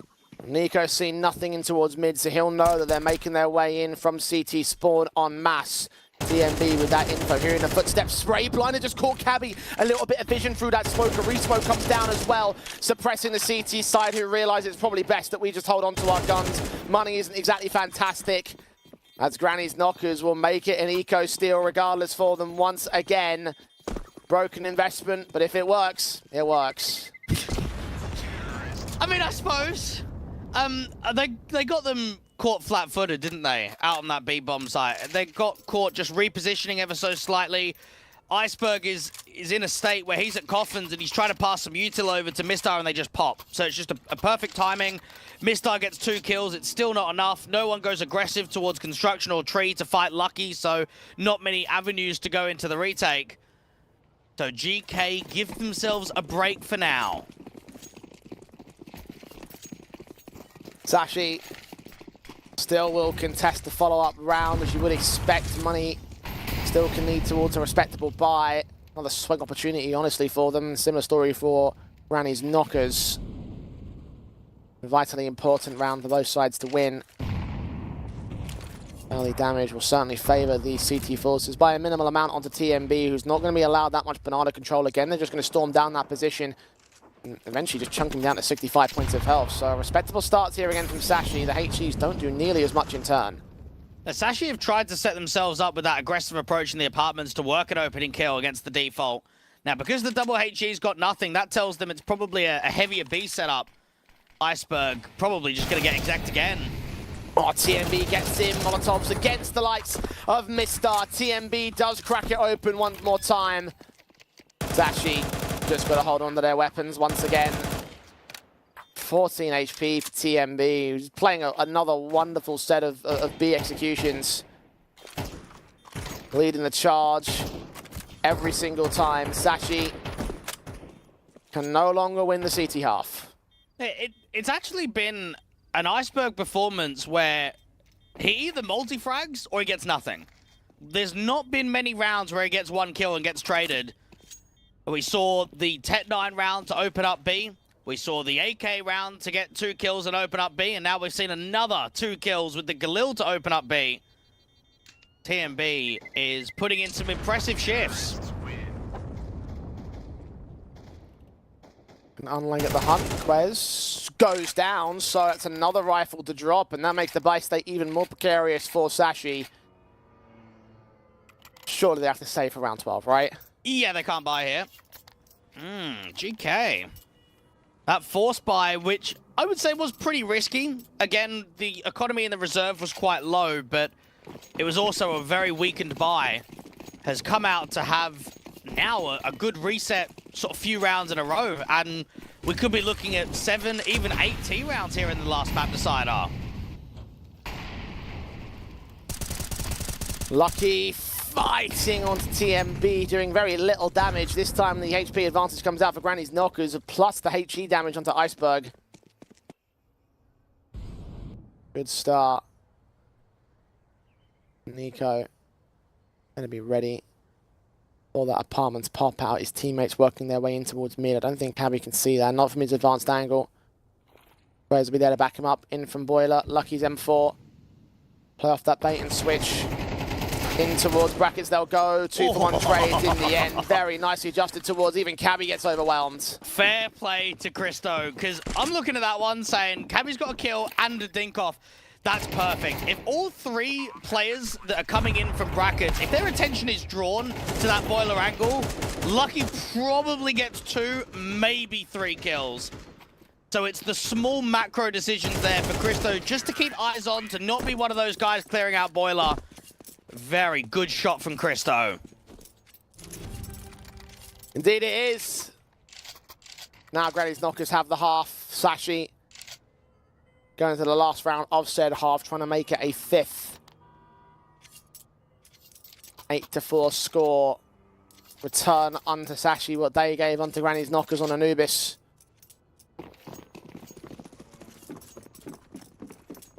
And of course, what Granny's Knockers achieved over Sashi on Nuke. Very similar scorelines at the turns, but which direction would it take? The continuous dominance or the potential comeback in the second half? Sashi, for now, working with what remains of their CT setup. Very heavy-handed towards that B bomb site. Iceberg's HEs do fair amounts. I mean, HP is low for Christo. They're going in quick once again. And they just keep popping though, don't they? Mistar finally actually gets a kill. So that's something different from the B-site anchors, is that they haven't just re-smoked and it hasn't been a full-on commit. Mistar with an all-important kill that cancels. And finds Unlay. Going to try and boost up, but reveals himself, trying to see if Mistar can return that fire back. A smoke involved. TMB doesn't quite find the angle. The blind sprays again give up HP towards the Sashi side, and still no trades back for Granny's Knockers. I've been a difficult B execution, because you see that Lucky will be very fast to rotate. He will be, but there is a lack of nades right now for the anchors. I mean, they've only got 1 smoke between them. They've got a bit of an unorthodox boost up to the new box angle. Will they read it here on Granny's Knockers? Molotovs actually might just send it completely out of kilter. Both players spotted. TMB gets flashbacked by the likes of Lucky. Mistar can capitalize upon that kill. Down to 3 players. Still no trades. Still no responsives. And all 5 will maintain their composure for Sashi as they close out the half with 5. And I think similar to what happened in the second half of Anubis, Sashi can't be too disappointed with that half because they won pistol, they lost the anti-force buy. That puts yourself down a 2-4 kind of deficit. You're off to a bit of a slow start. You get a few rounds in a row. You then lose another anti-force buy. I would say both teams had some decent chances, and 7-5 at the turn of the half hasn't given us yet a clear indication to who's going to win this series.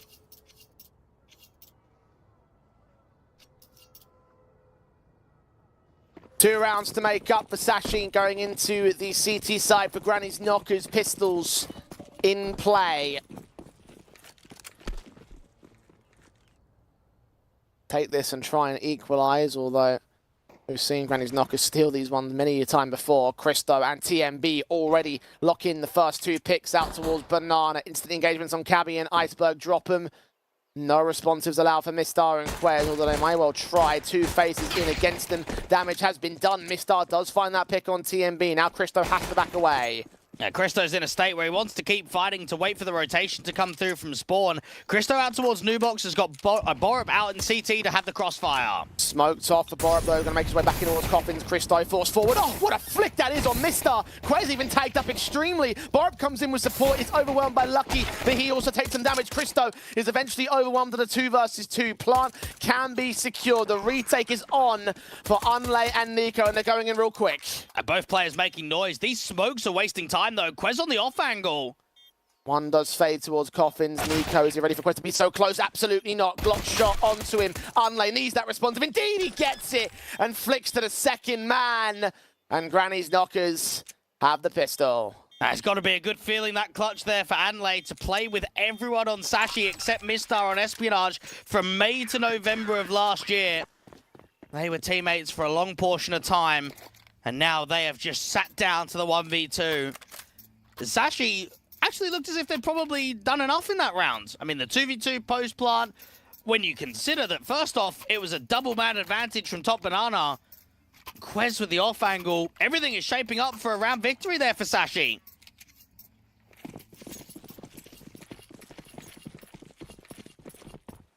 In the end, Granny's Knockers edged them out. Sashi did get the bomb plant bonus. They're going to try and buy it back and give Granny's Knockers a taste of their own medicine. You can have some of our sweet medicine. A 3% bonus over a Shadow Pay. Use code Hellcup number 9. Buy and sell CS skins easy. Nothing easy about this situation. Nothing easy about this matchup in general. Sashi and Granny's Knockers in a bit of a breaking point round here for round number 14. Cresto just jiggling and... oh, the timing is so unfortunate against Quez. Frag 4 in. 2 players left on the A-bomb site. The XM of Nico. Gonna have plenty of players around his corner. Iceberg spammed up. Quez with a responsive. Borup is for Mars. Trying to trade together. Will need backup to come in much quicker than they're going to get here. Trying to isolate Mistar. Gets nothing for it. Advantage for Sashi. Unlay is already out of there. And what is such a shame in that round is Christo knows that there's nothing else he could have done. That is just CS timing at its best. You jiggle, you see nothing, and then as soon as you try and pull a piece of util out, bang, wide swing, you are just gone for. And that just collapsed the A site. Trades were very good. And for Sashi, that force buy works wonderfully for them. It puts a lot of pressure on GK to work the anti-force buy in the next round. At least they've got one M4 being saved. At least that way, Anlay can drop an MP9, TMB can drop an MP9. It's not ideal, though. He's going to try to look for exits. No, he's not. Was thinking about it, but ultimately no one's going to take face towards Apps.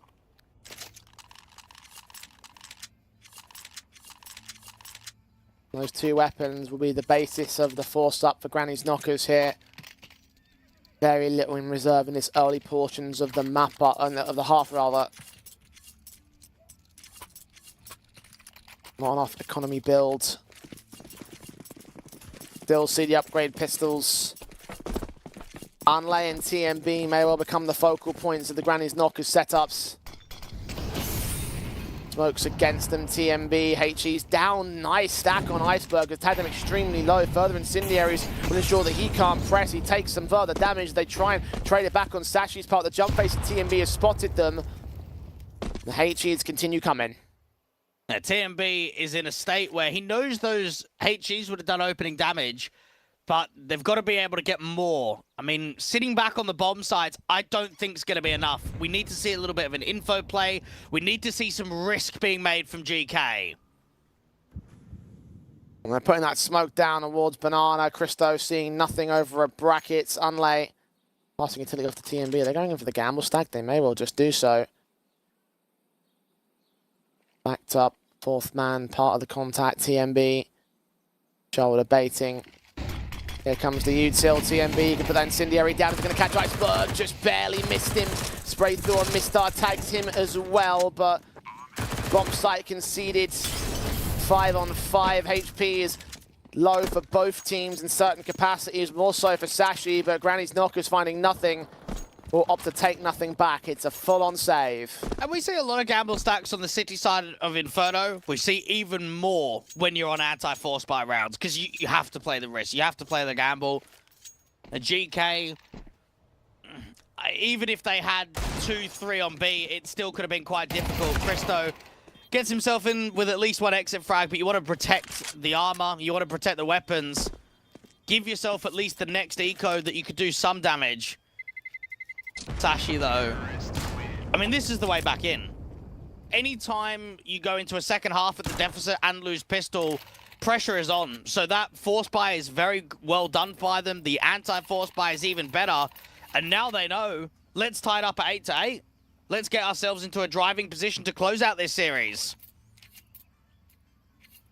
Well, Granny's Knockers have held over all this upgrade. They wouldn't have been able to afford it had they not saved many as they did. So the M4, the SMG, the 257s still will try and contest this. And even if they just get damage done, Dashi look to be tested by the likes of Granny's Knockers. TMB especially is forward facing ahead of the smoke, so they have no idea about this. Mistar's wary, but 2 to find for the SMG. Burst fire, transfer right back in the M4, but they can turn it in. The AK blind past the smoke finds Lucky the same, and Granny's Knockers have counteracted Sashi to perfection. Did you say Granny's Knockers or TMB? TMB is just the king, man. He is winning so many unreasonable rounds by himself. Aggressive play from the MP9 sets up the round, and now for Sashi, there's hardly anything to work with. Couple of AKs saved, 3 of them actually, as they extend down Banana and just ensure that everyone's bolstered up. By the end of this, surely Nico will find Cabby's rifle in his hands the same. He's the only player on the A bomb site, so there is a world in which Cabby isolates that pick and at least gets some cash bonuses for Sashi, but that might be the best thing he can hope for here. Nico just tucked into the corner, is being slowly walked upon. Back's turned, there's the headshot. So 4 maintain their lives, and Granny's Knockers prove why a 5-on-5 save can oftentimes actually be the right call on Inferno. 9 to the CT board. Rebuy will be seen by Sashi, because that will be seen as a failure. That may actually be the round win that just takes over this best of 3. That's massive.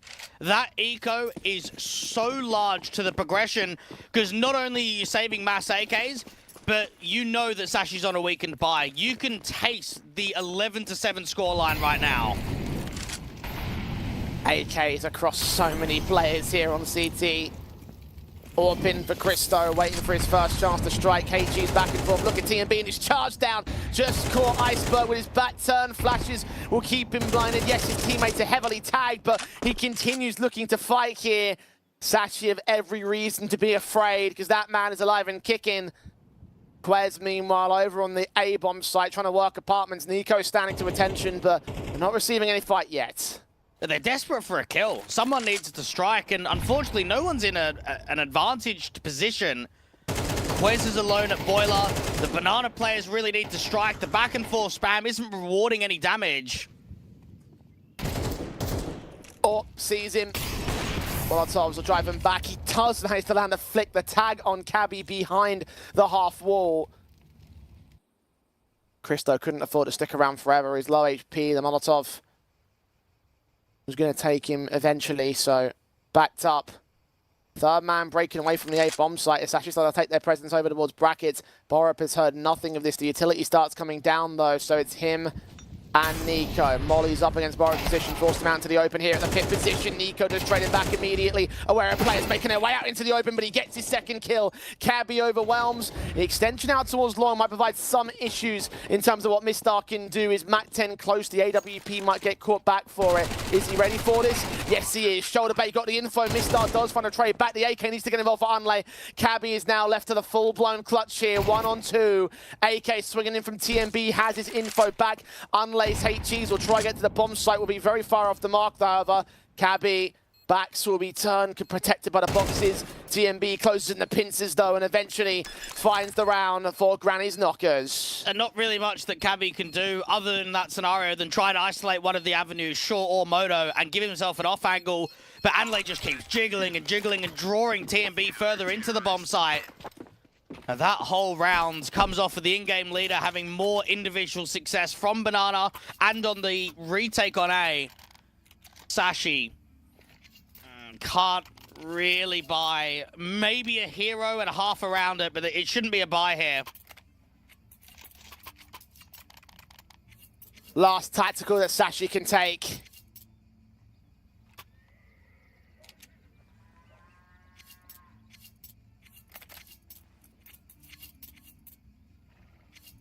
Three rounds to make up. Buyback. Secured in the Galils. That's very risky. I'm surprised they've called this. Yes, there was 2 alive in the previous round, but there was also 3 before that. I don't know. I think this is stretching. This is a risk too much for me here from Sashi.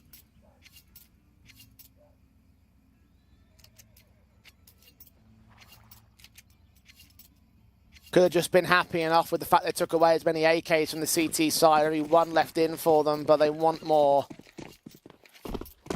It could well be do or die for the T side with this. Money State has no savings. Galils will still get trumped by all the weapons that Granny's Knockers have to work with. The AWP and the 3M4s. Very slow, very quiet, very careful from Sashi, and rightfully so. But for Sashi, they're desperate for an opening man advantage. Now, Christo has watched out for brackets, seen that there's no lurk attempt. As soon as he gets smoked, instantly reposition out there for Moto. HE doesn't quite do any damage because they're not out in brackets just yet. Cabby, when this smoke clears, he'll need to try and strike with a bit of a frag in the apartments. Re-smokes come down. DT side trying to suppress Borup. Trying to find an angle of attack. It's still held together with 2 players making noise out towards Banana. The 2 B-site players will stay there. It all comes up to the 3 on A, because that's where the execution will end. The GK are very deep in the bomb site, and Nico's had some fantastic moments on A directly. Borup with the crossfire support. Sashi. Hold their nerve. Everyone freezes. Granny's Knockers. Making noise. Borup is well known about here. Player in the apartment's going to start to make his action. Flashbang sent as Christo is going to get overwhelmed. That's 1 kill back out towards that B-bomb site. Nico trades on towards 2 players. Adjustment to the 3rd. His USP's pulled out. He's bought his teammates a chance. 2v2 on the retake. Anlay coming in quickly. TMB just trying to see if he can fade the edge of this moto smoke. Unlay pressed up. Didn't see Mistar. Continues his walk. There is no util. I think they might have caught some sort of vision onto the man. AK's lean in. Unlay spots him. Mistar with the kill back. And TMB, I think he knows the save. No presence on the site now. No backup either. Maybe look for the exit. Try get lucky out of this one. Indeed, he'll fall. Mistar maintain his lifeline, but TMB was unsuccessful in taking 11 for Granny's Knockers. Sashi put everything on black, and it came out for them. And if you are Nico, you've got to be so tilted at that one that you're not winning the round. He's had 3 kills on A. We've seen some really good individual moments from him in the small site anchor role, but in rounds like that, Anlay just needs to get 1. Christo just needs to get 1. probably get one from Mini Pit. Just any of the A players, if they just help him out slightly, that round is won. That is such a massive individual backside moment that is not rewarded with the round victory.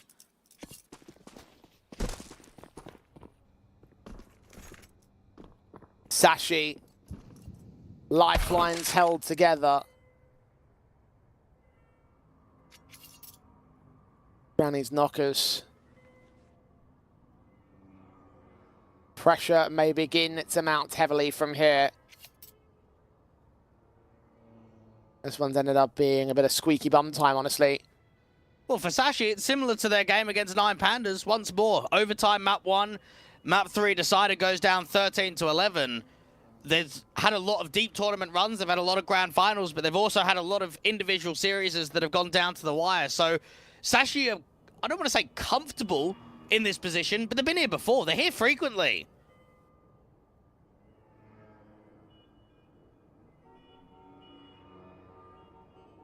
Sashi currently still down on the scoreline. Favourites of this series tested from the word go. Granny's knockers have to look inside themselves and find out how they're going to edge out this Sashi side. The backing behind them still clings on for dear life.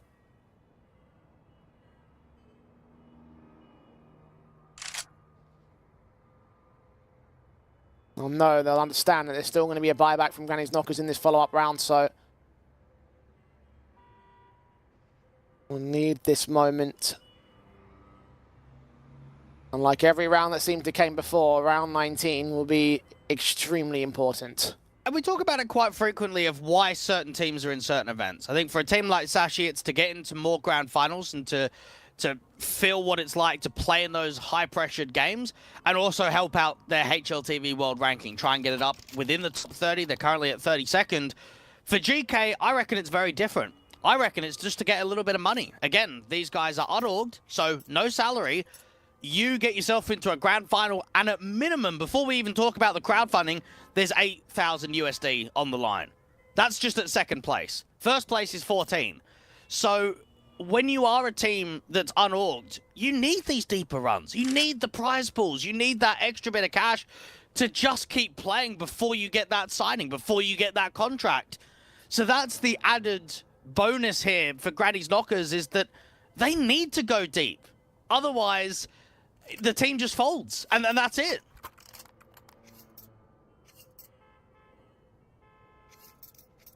Uh, 40% of crowdfunding prize pool will, of course, be going to the respective teams. In the first place position, you mentioned vital to some of their futures. And, of course, you can see on the right-hand side of your screen how much money has been raised in the crowdfunding pool. $38,625 by you, the community, by opening the Hellcup case that is available in the banner below the Twitch channel. A portion of that will go towards the prize purse, and you'll see that number continuing to tick up as time goes on. So if you want to support the victory squads, then you can go ahead and do that. Of course, who will take that top spot? Who will take that 40%? And first and foremost, who's going to challenge one win to try and do that? Sashi and Granny's Knockers need to progress over each other before they think about tomorrow's grand final. 3 for Granny's Knockers to win, 2 for Sachi to catch up. Let's get back into it. Buy-ups will be received by the CT side. The GK have felt for the most part on Inferno that they've led by example, that they've been the stronger team. But the job is not finished. Mistar out to Banana with the opening car volley. Got Hanley and TMB that looked as if they wanted to get quite aggressive behind it. Haven't seen one of those big rounds from TMB in a little while. But that might be the difference maker. He certainly has been a difference maker in this series so far, and he's trying to find that opening. Tagged up by the Molotovs. Mistar caught some damage with their utility on the Sashi side, so it stands at relative evens. No opening kills yet. Christo's waiting for players to pop forward, see the utility.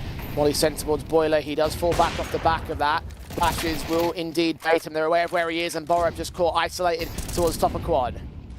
They're just caught out in the open without a crossfire because of that smoke down. The flash caught him massively.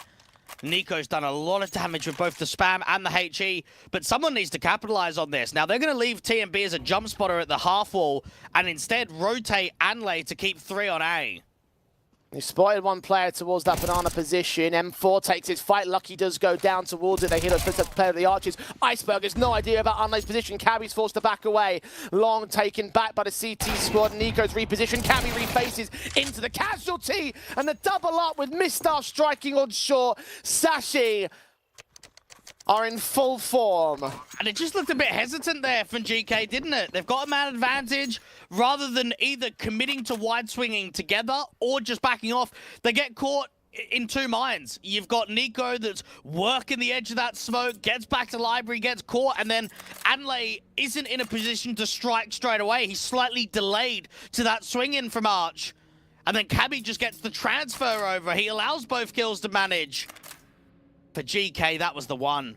That was the one that would have gotten you up to 12-8, get the 11th, force the half buy. And instead, you have given another lifeline to the favorites. Those key rounds were making all the difference. The ones that Granny's Knockers missed out upon, the ones that Sashi are now starting to really take over them. The money has run out on the CT side. They will have to concede this back to evens next gun round to see whether they can try and surge back ahead, whether Sashi will be able to finally usurp GKO. And that's got to be a great feeling for Cabby because he's been quiet on Inferno. Yeah. To get a multi-frag in such a key round. TMB domed in immediately by Mistar, who is anything but quiet right now. 16 frags, top of the board. Lucky's Orb Obstructor was Borup. Going to get that M4 away so Christo can just try and see if he can save onto it. I say that he aggresses with that USB, find that one trade, and surely no much more than that. Overwhelmed, as you would expect. The rifles have trumped the majority of the pistols. Nico will just try and look for another exit, try and keep the expense running against the T side. That's the best that you can hope for here. And even that's relatively unlikely. Plant will come down. No, Nico does get that pick in the end, but Lucky will deal with him. Sashi now stand at evens against Granny's Knockers. They'll buy back into round 21. This one maybe for all the marbles. And I'm slightly worried about TMB's individual position in Banana because I get the feel that if he just gives away an opening death, round is over. If he comes in with an opening kill, round is won. It is so reliant on whether TMB can do damage. And that makes me kind of nervous because it should require on other people. It shouldn't just be on what TMB's doing. If they're dealing with it consistently on Sashi, then that would be enough to basically secure things. Already the HEs have come against him. He's going to try and press the issue. Blind sprays will not do much, expecting there to be presence of the bodies themselves, not to be. HEs responded to. TMB is going to aggress further of it. He is so heavily tagged though. Smokes shit. And Mistar trades it back. Advantage for Sashi. 2-for-1s. Favoring to the T side lines. Incendiaries try and catch Mistar, but they do very little. They don't stop him from the bomb site. Christo not even getting any backup because Granny's Knockers know there's no way they get this retake. Yeah, I'm convinced that TMB's just too aggressive right now. The risk is too high. Right there, yes, you could easily say, oh, well, he gets a 1-for-1 trade. Yeah, he also loses Anlay on the crossfire. These aggressive maneuvers for the in-game leader can win and lose you rounds, and that's a prime one. Sashi retook Banana and took it easily, and now they get the lead, which is something that you probably didn't see coming at sort of the 7-5 scoreline at winning pistol. You think, okay, 8-5 anti-eco, all right, that should be 10-5. I mean, Sashi have been quite risky with the buy states. There's been a couple of times where I've looked at it and maybe challenged it on is it worth it or not. But then you look at the scoreline and say, well, it absolutely is. They're 2 to go. Then they're going to close out and win this series. Take their spot in the finals. At least the 3 rifles stay in. Gonna pass those weapons back. 5 M4s will still be available for Granny's Knockers. They have to contest in round 22. They are running out of rounds here. They are running out of steam. Sashi on the very, very edge of map, match, and semi-final points. CTs do hold back ahead of the utility over at the half wall this time. TMB is still hunting for a way forward. He will get towards that half wall, this time seeing nothing more of the T-side line. So this time the banana control may be justified, but the A-side defenders now have the pressure against them. Now Borat will have to drop that incendiary straight away. Reposition himself ever so slightly. Him and Nico passing nades off. Borat with the resmoke to the apartments. This actually might cancel the apps hit if it comes in. He's waiting like he's got a flash in his hand. Unlay on his way forward. Here they come. Borat blinded. Nico gets his double up alongside Christo with support. 5-on-3 taken. Granny's Knockers have bolstered A. Banana held by TMB. His teammates have come up good. No damage done so far. Now working out from long, Anlay can deny any split potential in from CT. Mr. Iceberg with the bomb. Anlay trying to get out to the right-hand side. Mr's just caught enough of him. And that's enough to start the rotations. TMB now has pressure.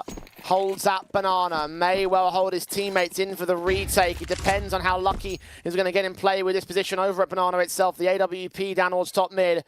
TMB hearing those footsteps, teammates are giving chase. Molotov sent, Mr. caught by Nico. Open plant, easy denial. Lucky Zorp is now left alone. Surrounded, so can't save, but 10 seconds to clutch every single pick to plant a bomb. Not gonna happen. He does at least find Christo, but Borup is there to close him down all the same. All important win for the Granny's Knockers. They don't even pick up the AWP. Now that's surprising. Christo has done more rifling than AWPing in their second half, but they don't have enough money for the big green. So possibly a fundamental point of view where they think that they can get more impact of him on just the M4 instead. Very good setup on A. The apps pop comes in and just gets cancelled. And the counter-app rotation still found together by Granny's Knockers. Sashi evened up against, look at the damage done by the util. Mr. Lucky, Quez, all tagged. TMB got chunked down of his own accord, but only one man tagged versus the 3 of Sashi, who are now in a very dire position. TMB will still hold aggression, still play towards the half wall. Opposition about to mount up though. As soon as he gets contact, he can drop that smoke. Anlay's even got a flash ready for him if he needs it. Fell back. Gonna go passive on this bomb site. 2 players to defend it. Watching for further contact. Didn't see Iceberg. They've crossed successfully. 2 players on timing. He's seen Cabby now. He's forced to use that smoke. But here comes Iceberg. Kill found. Unlay stands alone to defense. Flash is good only for that one frag. Cabby responded to the H. He doesn't get Mr. He is such low HP. And Granny's Knockers didn't stall out enough. Went too deep into the bomb site. Gave Sashi a little bit too much breathing room. And when push came to shove, they shoved them out of the bomb site and finally take their series points. And while we can look at that and say, oh, well, 2 players are able to cross out from the jiggle unseen, that's still not an easy kill for Iceberg, because he knows that he's CT because of the position of the smoke, but you have to get that kill instantly. If there is just a slight amount of room for TMB to back off and get into construction, then he's alive. Then they can at least set themselves up. So a very good opening kill for the in-game leader of Iceberg, and then just the 1-for-1 trade to Anlay at the second oranges position. Sashi, very close now to the overall best of 3, but for GK, at least they hold on to rifles. At least their money is in a strong position to get a good buy for round 24.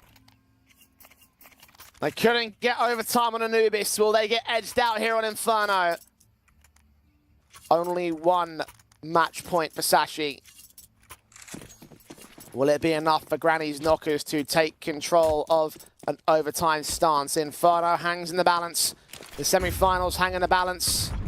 HE is a standard again from Borup, will dish out initial damage. The follow-up HE, Mistar, 1 point of health. Again, they are so low here on Sashi. That didn't matter last time though. Granny's Knockers, how do they follow up? And Nico gonna re-smoke off to brackets. Christo trying to pick up some nades out from long. Cabby's walking. He's out in the open. He's been seen by Christo. Oh, but he struggles, but Christo makes it 2. Oh, barely here. Borup on site finding Iceberg. 2 left standing on Sashi. Quez does find a trade back. Needs that second. Knows exactly where Christo is. Bursting fire. Bomb dropped out towards the long side of brackets. Mistar is watching for players to press down over at Banana, but no one is to be seen. They know where that bomb is. They know where the T-side player is. They'll just deal with Quez, and from that, the round will fall apart, and we would go to OT. Granny's Knockers playing the safe approach. But that might be all they need. Now, Quez has got a smoke. Now, that may just allow him to get the bomb to get recovered. TMB's also got a HE, and the Incendiary is going to slow Quez's maneuver. They press ahead of this. HE's down, flash forward, Mistar, blocked out, 1 point of health. Somehow gets away with the kill. Now it's on Quez to do the rest. 30 seconds. And advantage still favouring Granny's Knockers. Bomb in the open. They spread themselves apart because they know he can't pick it up and plant it in time. He has to win this on the fights alone. So GKO may have already taken this round. Quez has the bomb. Needs to run with it. He can't afford to check positions. He won't have time to do so.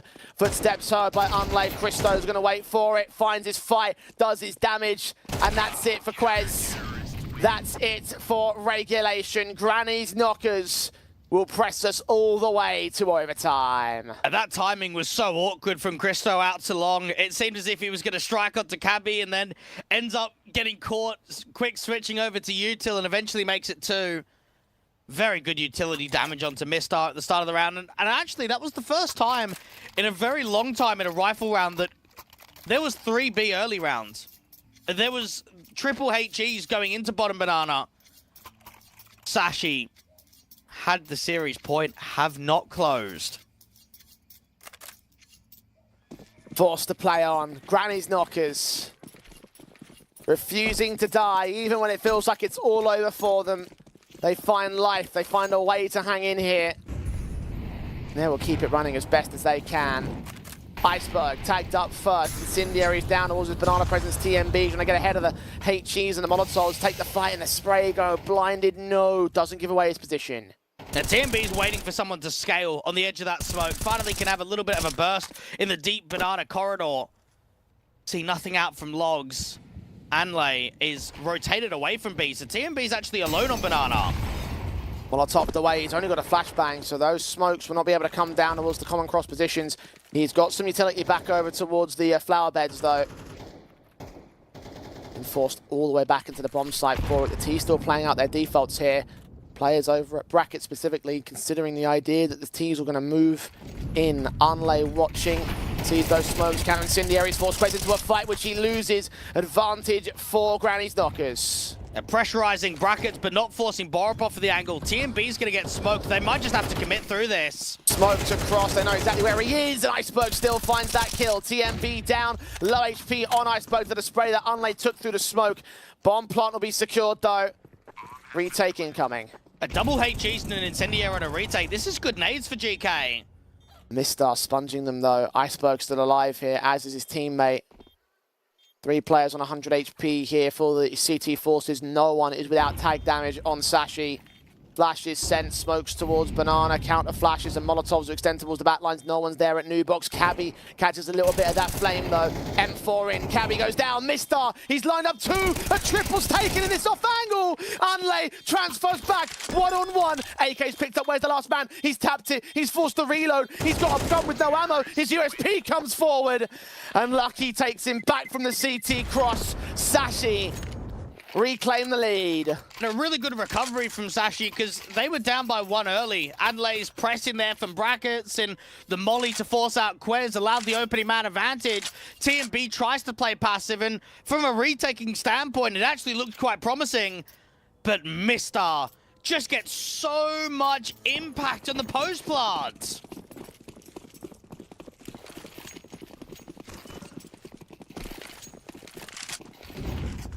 Sashi. Damage done so heavily towards them on the utility basis time and again. Finally, Christo lands an opening. Iceberg caught on the jump face. TMB's extending out towards Mistar. His risk pays off this time. 5-on-3 for Granny's Knockers. Very good start from the CTs, but remember what happened in the last round. Nico's Incendiary doesn't quite land because of the smoke. They are all contacting out from brackets now. Did catch footsteps, so he's aware that his presence over here at brackets. They just don't know how much. Grenades onto his position. Barup tagged, but still alive here. Unlay. Him and Nico have a lot of heavy lifting to try and do. Counteraction utility is at least there to try and respond back towards Sashi, and they still haven't found a trade yet. Now, Bart wants to keep this smoke in his hands as long as possible, because if he uses it out to the apartments and he gets mollied, then he just gets forced in the open. Molly's forward, counter incendiaries. Bart forced to use that smoke over it. Pick, Quez tagged up still. Cabby engaged upon Nico in the open. Going to catch him with his back turn back on towards Quez with Unlay's help. Lucky is alone in the 1-on-5. First pick found for him. Second one also goes his way. But Borup's there to respond all the same, and it is 13 apiece. And we're actually getting a notion in overtime that GK are getting quite frequently man advantages, and that might be a concern for Sashi moving into the last round of the half. And GK can look at the last two and say, we should be 14-12 up. We shouldn't have lost a round yet. 13. AK being saved from Borup. Seen him out to the pit position. Sashi, are they going to be the ones to take the lead at the end of the half?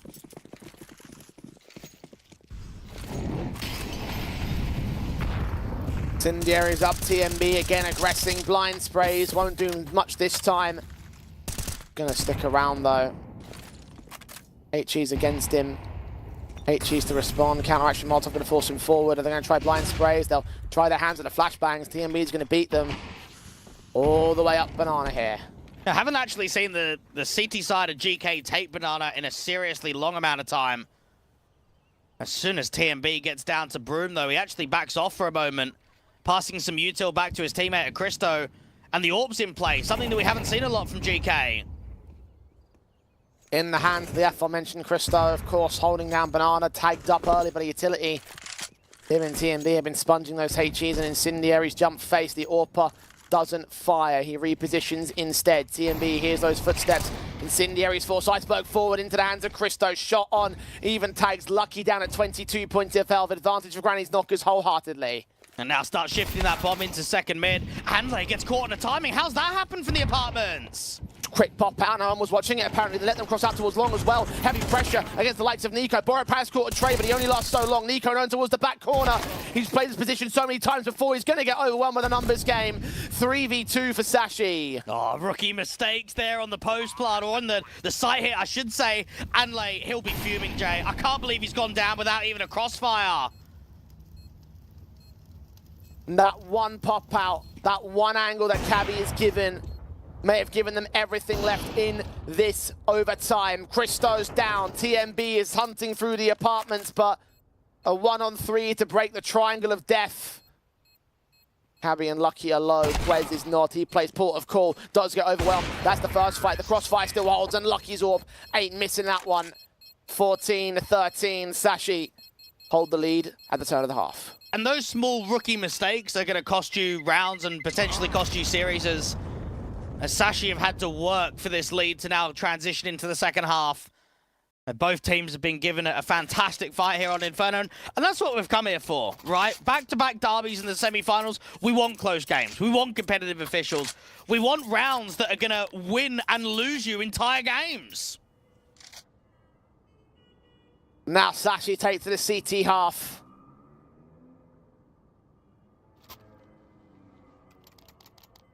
Granny's Knockers in regulation, they found many more T rounds than they did CT. More streaky on their own part of things. As the chance presents itself for them to try and usurp and close things out against Sashi, it's why they've taken a tactical. To focus down on those few defensive rounds where things did look so confident for them.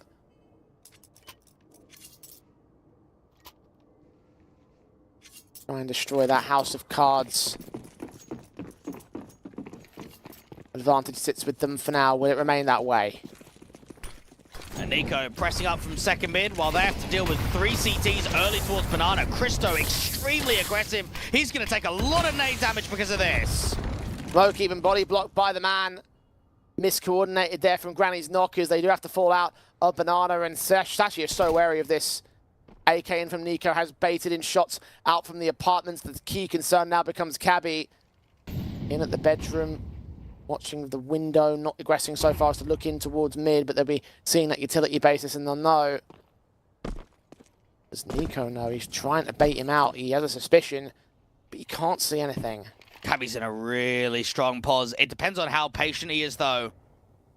Borup, seen him, shoulder peeking out, kill found. TMB finds Lucky elsewhere. 5-on-3 game by Granny's knockers. A good info there from Nico to say, look, if they were aggressive like that in the apartments, there's got to be a second player watching his cross. There's got to be someone watching bedroom. Fallen away.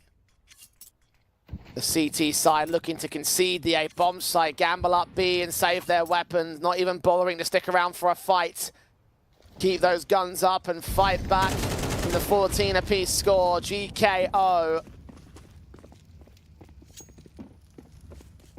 Keeping themselves within the Sashi board. And right there, it comes down to the vets, doesn't it? Borup and the likes of Nico to be able to strike with info between them. Just enough, as TMB was working top Banana with the util. Anlay having a little bit of a hunt to try and see if he can make this more expensive. Drop the AWP if at all possible.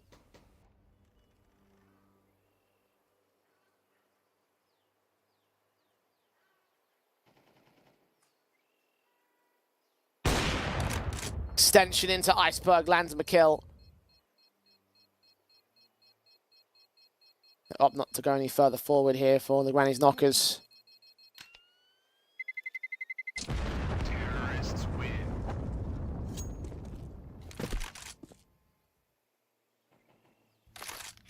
$14 apiece.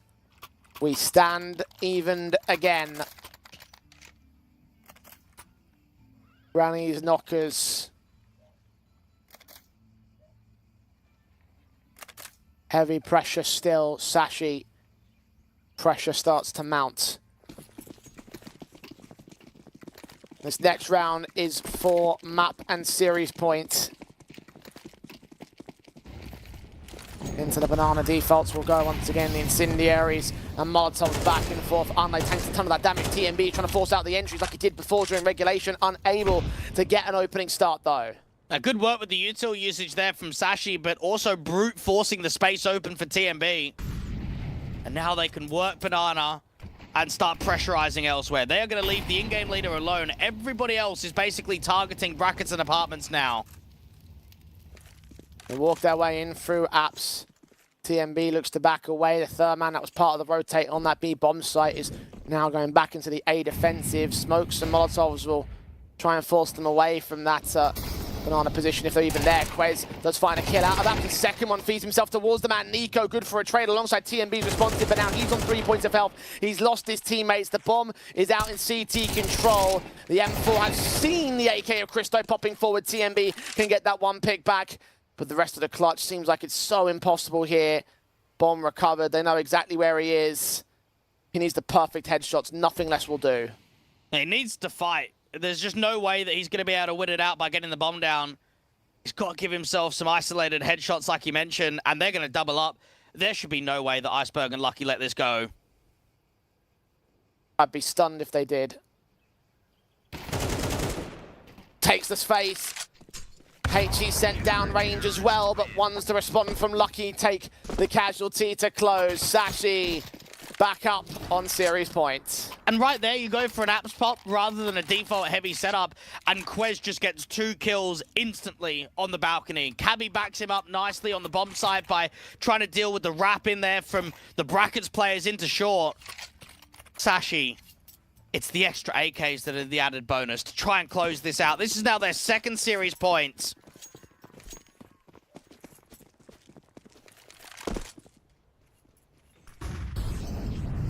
Orbs on Lucky. None for GKO. Christo with an AK alongside the rest of his teammates, and they hope to extend this one once again. But Sashi, incendiaries against them. Borup is forced up towards the apartments. Would have been heard by Cabby, so they have the info there. But no kills yet. And Quez, and just holding the pixel angle that he can work a contact and fall off.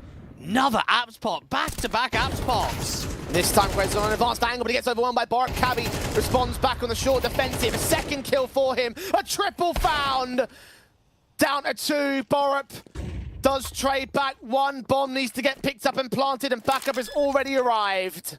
A play into the backstab 2 is going to be very strong. Christo can re-smoke off Mono at least. Lucky's going the long way round here. I think it landed awkward. Yeah, on top of the graveyard. A gap generated that Sashi try and exploit. Lucky makes his move in. Oh, what a flick from Christo. And now Borup holds the Nico angle in the corner. 2-on-2, the CT start pressing, they engage. Christo spots them, bursts fire, needs a headshot, needs to support his teammate, and Mistar gets overwhelmed. Iceberg is seen in the 1-on-2 clutch. Smoke down to the left, Borup holds his nerve on the site, and Granny's knockers just constantly refuse to die. I actually can't believe we're still playing out. Cabby has probably had one of the sickest holds you will see all day. Anytime you're against an apps pop, it's very uncomfortable because they have the height advantage, don't they? They can peek from the balcony up high, and they can also peek from the car down low. So you're constantly looking vertically on who's going to peek you first. He gets 3 kills against the apps pop, and it's still not enough to win the round. I'm stunned. I honestly thought it was done with his trades. The 3-on-2 that Sashi had gained to his hand, and it's still... Granny's knockers find the wherewithal to fight back. Even missed utility and everything. Like, I was thinking it was all falling apart at the tail end there. But no, Iceberg starts off positive this time. Down towards Banana. HEs continue to compound against the bars of the Granny's knockers side. Iceberg is somehow alive at 4 points of health. They're going in for further entries. Christo's caught by Mistar's USP. A 5-on-3. Granny's knockers are getting real sick and tired of playing this matchup. Trying to force aggression, but they're getting punished for it. And just brute forcing Jules out there in Banana, and it's the util that hits them the hardest. They know that Iceberg is low, and they know that Mistar's fairly low, so that's at least in the mind of why you want to keep trading. Unfortunately, it's a 3v5 deficit, and it's another round that looks very unlikely to be taken. Borup and Unlay, such low HP here. That's the key concern. Smokes will come back against the Banana presence. Molotovs will still get scented. It seems like they're going to try and go ahead and commit anyway. First man forward is Nico. Mowed down. Iceberg with a follow-up onto Unlay. Borup, 1-on-5, caught in the smoke. Sashi, once again, have the lead. And a position now where we are constantly kind of going back and forth of one team taking a lead of 1 and then a tied up. I'm waiting to see when are we going to get a round streak? When are we going to get 2, maybe even 3 in a row in OT?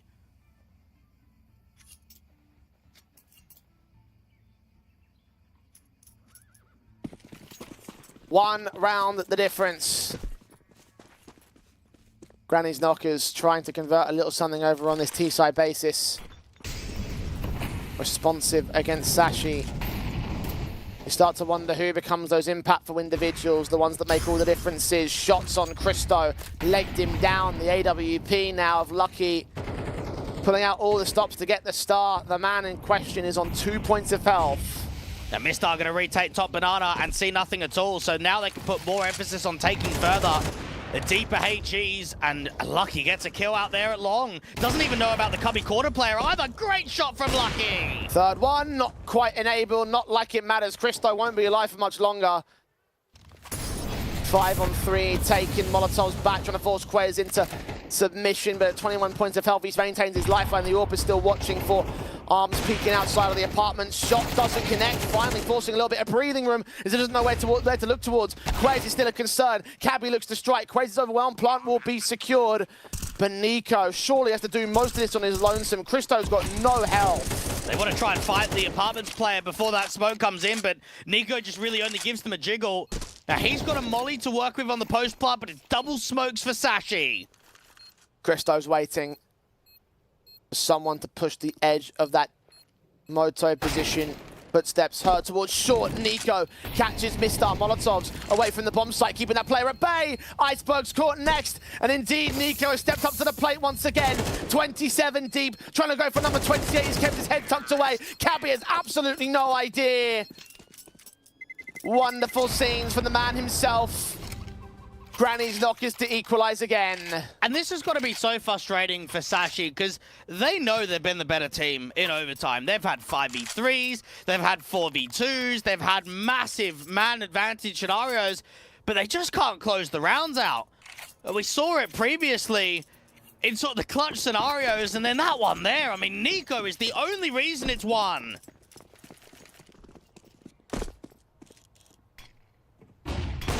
Questions continue. The answers only so far to find. Mistar trying to disappear behind that Molotov. Smoke's involved of it. Will smoke the cross and ensure that the teams can't make their way in. Third man has joined the fray. The AWP of Lucky. The M4s on the crossfire out towards the site. They're chipping away at those HP bars, but the HP advantage sits with GKO.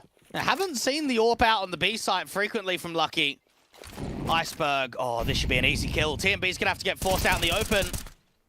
Struggles with it, a lot of damage done towards Iceberg, but indeed he does get that kill. It's all a ruse though. No one else is here over at Banana. The smoke start coming down towards Long. They're gonna try and make their way into that A bomb site. Execution is inbound. There's 3 CTs to hold it. Iceberg starts moving in towards Banana, trying to set that backstab up against them. T-side contact established against Mistar 4-on-4. They try to push that smoke, and Cabby has a lineup again. 2 kills to his name. Triple can't quite get found. Nico marked off by Quez. Unlay gets nothing done, and Sashi control the CT side. And it's a shame there for TMB, because if he had a teammate there, probably smoke it off. If he's even got to smoke himself, smoke it off. And it means that it's still a lack of vision out there at the half wall and top Banana. As soon as they get that first kill onto TMB and they hear nothing else, you know it's an A play instantly. Start setting up the backstab. Cabby against the Moto smoke. I mean, Sashi, they need to get a move on because the read is already there. But, or I should say for GKO, but they're in a situation where they almost need to go through that Moto smoke and there is just no other option.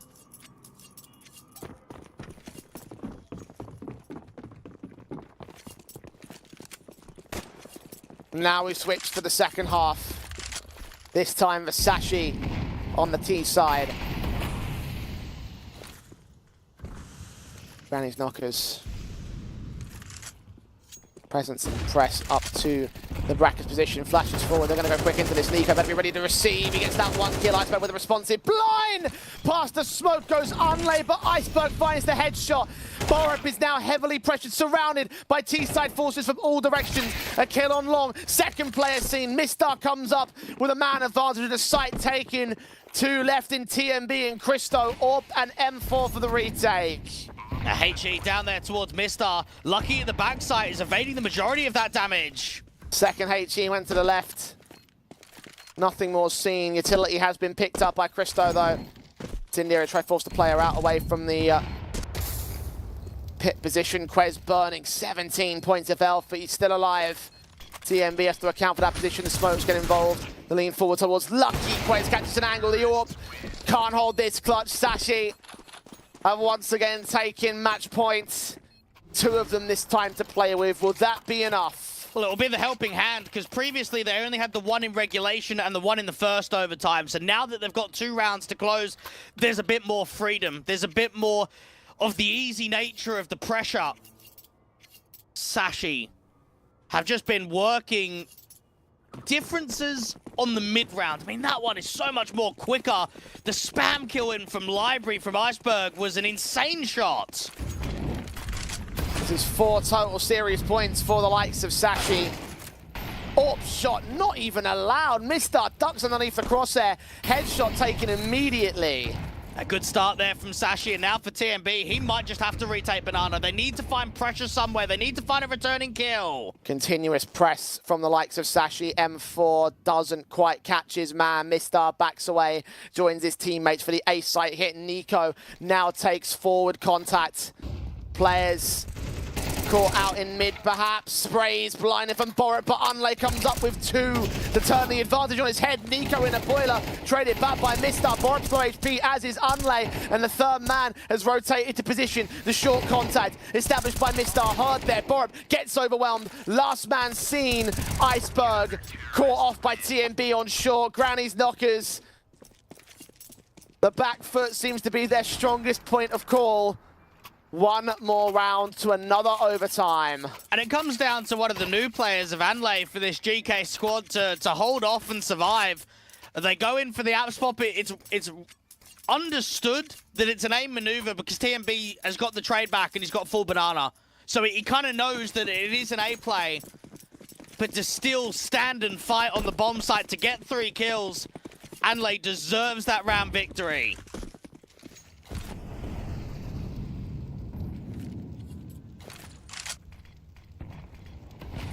Giving them another lifeline to play from. Christo has naded out his own teammate, overwhelmed towards the B bomb site. Those banana challenges going so awry. And a 3-on-5 now forces major concerns. Unlay is going to try and strike back, try and become the hero once again. The flash is turned away from him, extends way too far though. Cabby can punish. We're down to 2. Down to 2 players that are separated from one another. There might be a lot of utility, but even Quest is at bottom banana to try and make it more uncomfortable for Nico. HE's press, smokes come out. Lucky holding his nerve on the default plant position. Borup still waiting for Nico to get back here. Time running short. Granny's knockers given no breathing room. They've got no angle of attack. Half the timer has ticked by. The smokes, the incendiaries will come through for this CT side, but Cabby takes the kill. Counts 2 lined up for Borup. That's as far as it goes. Sashi will finally edge them out and take it in overtime. 19-17. They go to the grand finals of the Hellcup. And for Sashi, this is now their 8th grand final in the last 3 months. They had to work for it. It was not easy, but it's another result. It's another deep run for this Sashi organization. Indeed it is, and I have to say that they get a lot of credit in terms of like just the levels that they performed at in all the qualifiers, all the online tournaments that they've been playing, and it's just nothing short of pure sort of confidence in their own right, tested in this best of 3 admittedly, but the win is the win. They move on to the finals to get at least another top 2 involved in this one, and now they just press on towards trying to take on one win next up. And knowing that their record in grand finals is really good as well. Out of the 6 that they've played so far, 4 of them have been tournament victories. 2 of them have been LAN qualifications. So we know that this Sashi side, when they get into grand finals, they typically do very well. They typically go on and win the entire thing. So for GK, it's going to hurt because they would have looked at this matchup with it being so close and saying it could have been ours. It could have been us in the grand final, but it was Sashi right at the end and at some of those key moments to close the game out. Especially when you consider how the series had started with that one-sided nuke, right? The idea that you've done all that great work on Granny's knockers and you've had such a great CT side basis and you've done all that amazing stuff, again, on your opponent's own map pick. That's the key part of it that really is sort of like shocking to me in that respect. So the idea that you've done all that and you still couldn't come out on top, you had that awkward stance over in that in that second map as well with the comeback, basically built off of a streak more than anything else. Like all those situations compounding there for Granny's knockers, yeah, it will be heartbreaking, but they also did make top 4, and I think that they deserve a little bit of respect for actually managing to push Sashi as far as they did, because even in the overtime, man, it really came down to individual moments. Definitely a series and a bracket where it shows that, do you know what? The derbies can deliver. I mean, we saw that for GK, they had to upset the Gaming Gladiators in the quarters. They now came off to a very close upset here into the semis, and now it comes down to the position of Sashi being one of our 4 favorite teams early on in the bracket, and now the only ones left. They're the only proper favorites still competing. Yeah, we had a handful of teams that we thought would be contenders for the title here in the Hellcup. Sashi was one of them, Gaming Gladiators another. That probably should have been our semi-final here in this particular matchup. We had Omega, obviously went out earlier on today. Bleed, who fell to one of our grand finalists in 1 win during the quarterfinals. So a lot of things going on in terms of other teams trying to make presence happen and make a decent run. So, like, again, a lot of credit towards those guys and towards Granny's Knockers especially, who actually did take out one of those favorites in their journey here. So, you know, again, it's well deserved in terms of just the pats on the back.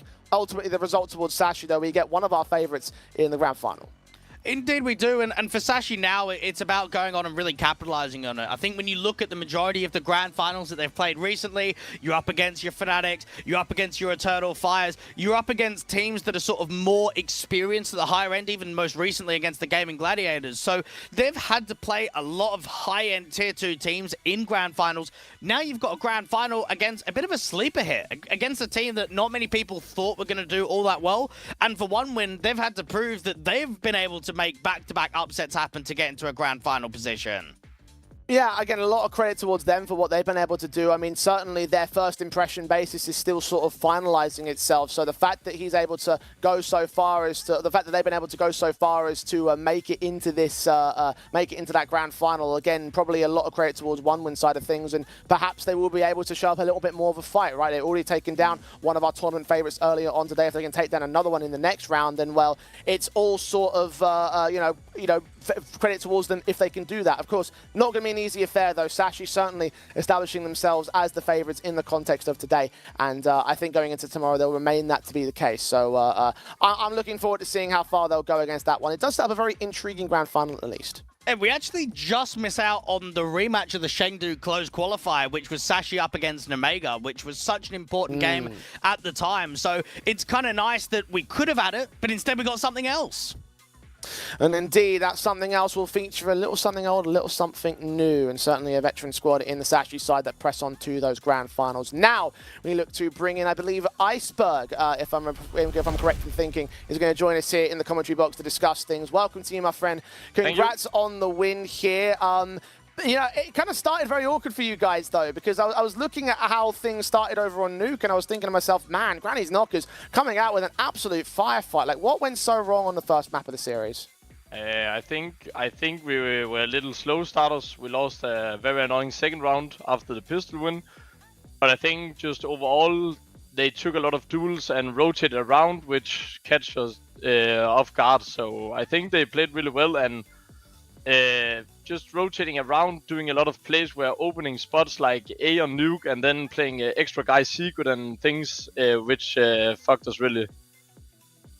Iceberg, you mentioned some of the struggles in the second round. Felt like that was almost in all maps of this best of three. Is that something that you think you're going to get punished a lot by maybe the teams at the LAN capacity that you got coming up soon? Because those sort of kind of rounds, I suppose you want to try and fix to play the better teams, right? Yeah, of course. It's rounds we need to win if we play against better teams. Of course, I think today we won 3 pistol and lost 3 second round. So it's round we have to look into what we're doing in the rounds and maybe just doing something new, because we also have played a lot of games and you're used to doing a lot of the same rounds in the second rounds against. So I think it's pretty easy maybe to read some of the rounds we're doing, and they took advantage of that. So you guys obviously have, as you mentioned, been playing a lot of games, a lot of tournaments, and you've had a lot of very good successes as of late. Obviously, people are going to talk about EWC, the Yellow Compass event. You know, you're going out towards the Middle East very soon, and you're going to be competing in some lands. So, like, how have you guys been like handling this sudden spike in form? Because it must be so jarring to go from competing in Tier 2 tournaments to suddenly just taking these ridiculous spots in such high-level events. I think we overall have done a lot of good work, a lot of preparation to all the matches we've played, which also ended in us winning most of the games. But I think we will also come back to maybe get a little higher bottom level, because our bottom level is still sometimes a bit shaky, and we also see that today in the game, losing a nuke against a team which we don't should lose a nuke to. So I think we have to work on that so we can compete stable against Tier 2 teams and also Tier 3 teams in these online cups. And even going into the grand final, you get to play another CIS team, which is actually something that recently you haven't played a huge amount of. You had the 9 Pandas game in the quarters. What do you think one winner made of? Because they obviously were quite surprising to actually be in the grand final. No one really saw that coming.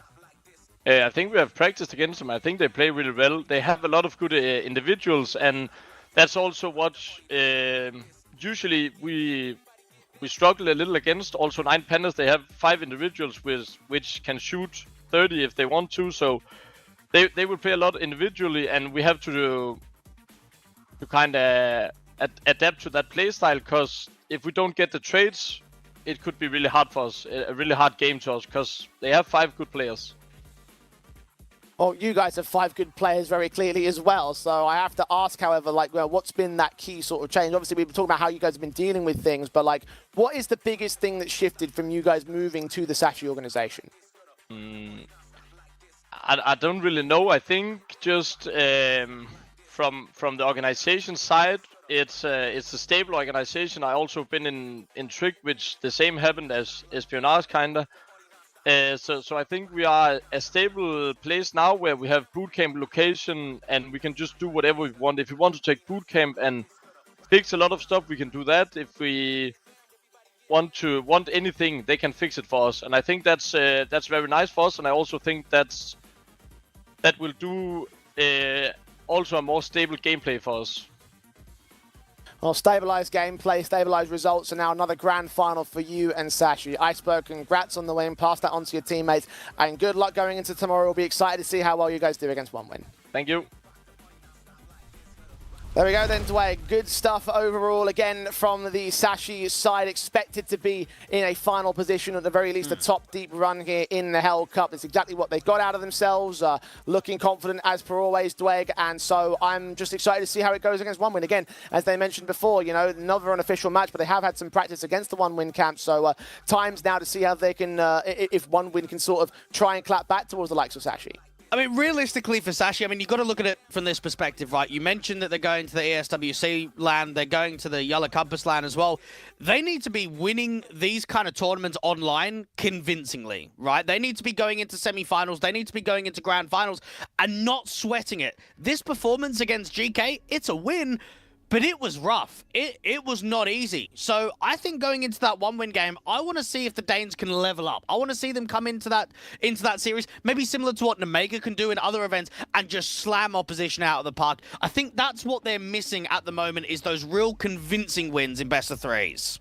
Well, no doubt that obviously this today was a lot more of a test than we expected it to be, but maybe that's a bit of a fire lit underneath the Sashi side, because we have seen them take confidence away from several teams in the past. So let's find out how far they'll go in tomorrow's grand final. We'll be back at 2 p.m. CEST to bring you that action between Sashi and One Win. So make sure you're tuning back in here for Hellcup number 9 and the conclusion of Hellcup number 9. 1 out of 3 more cups coming your way, so plenty of action still to come, but tomorrow that closing affair is going to be a very interesting time. Tune back in for all that in tomorrow's proceedings. We'll see you out here for the rest of the day in the Hellcup.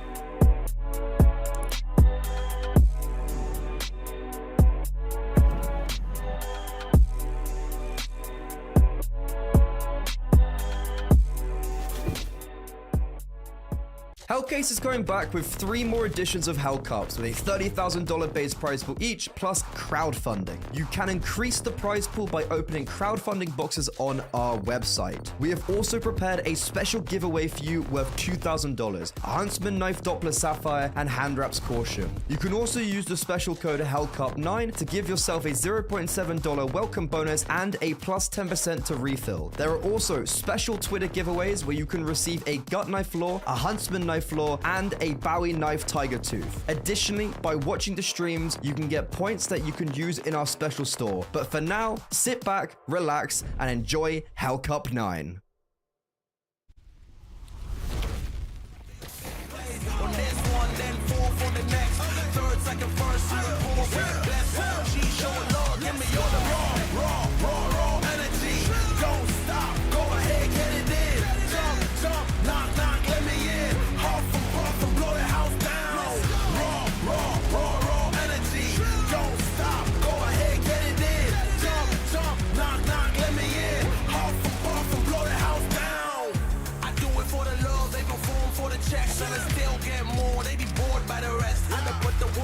Wasn't born in success.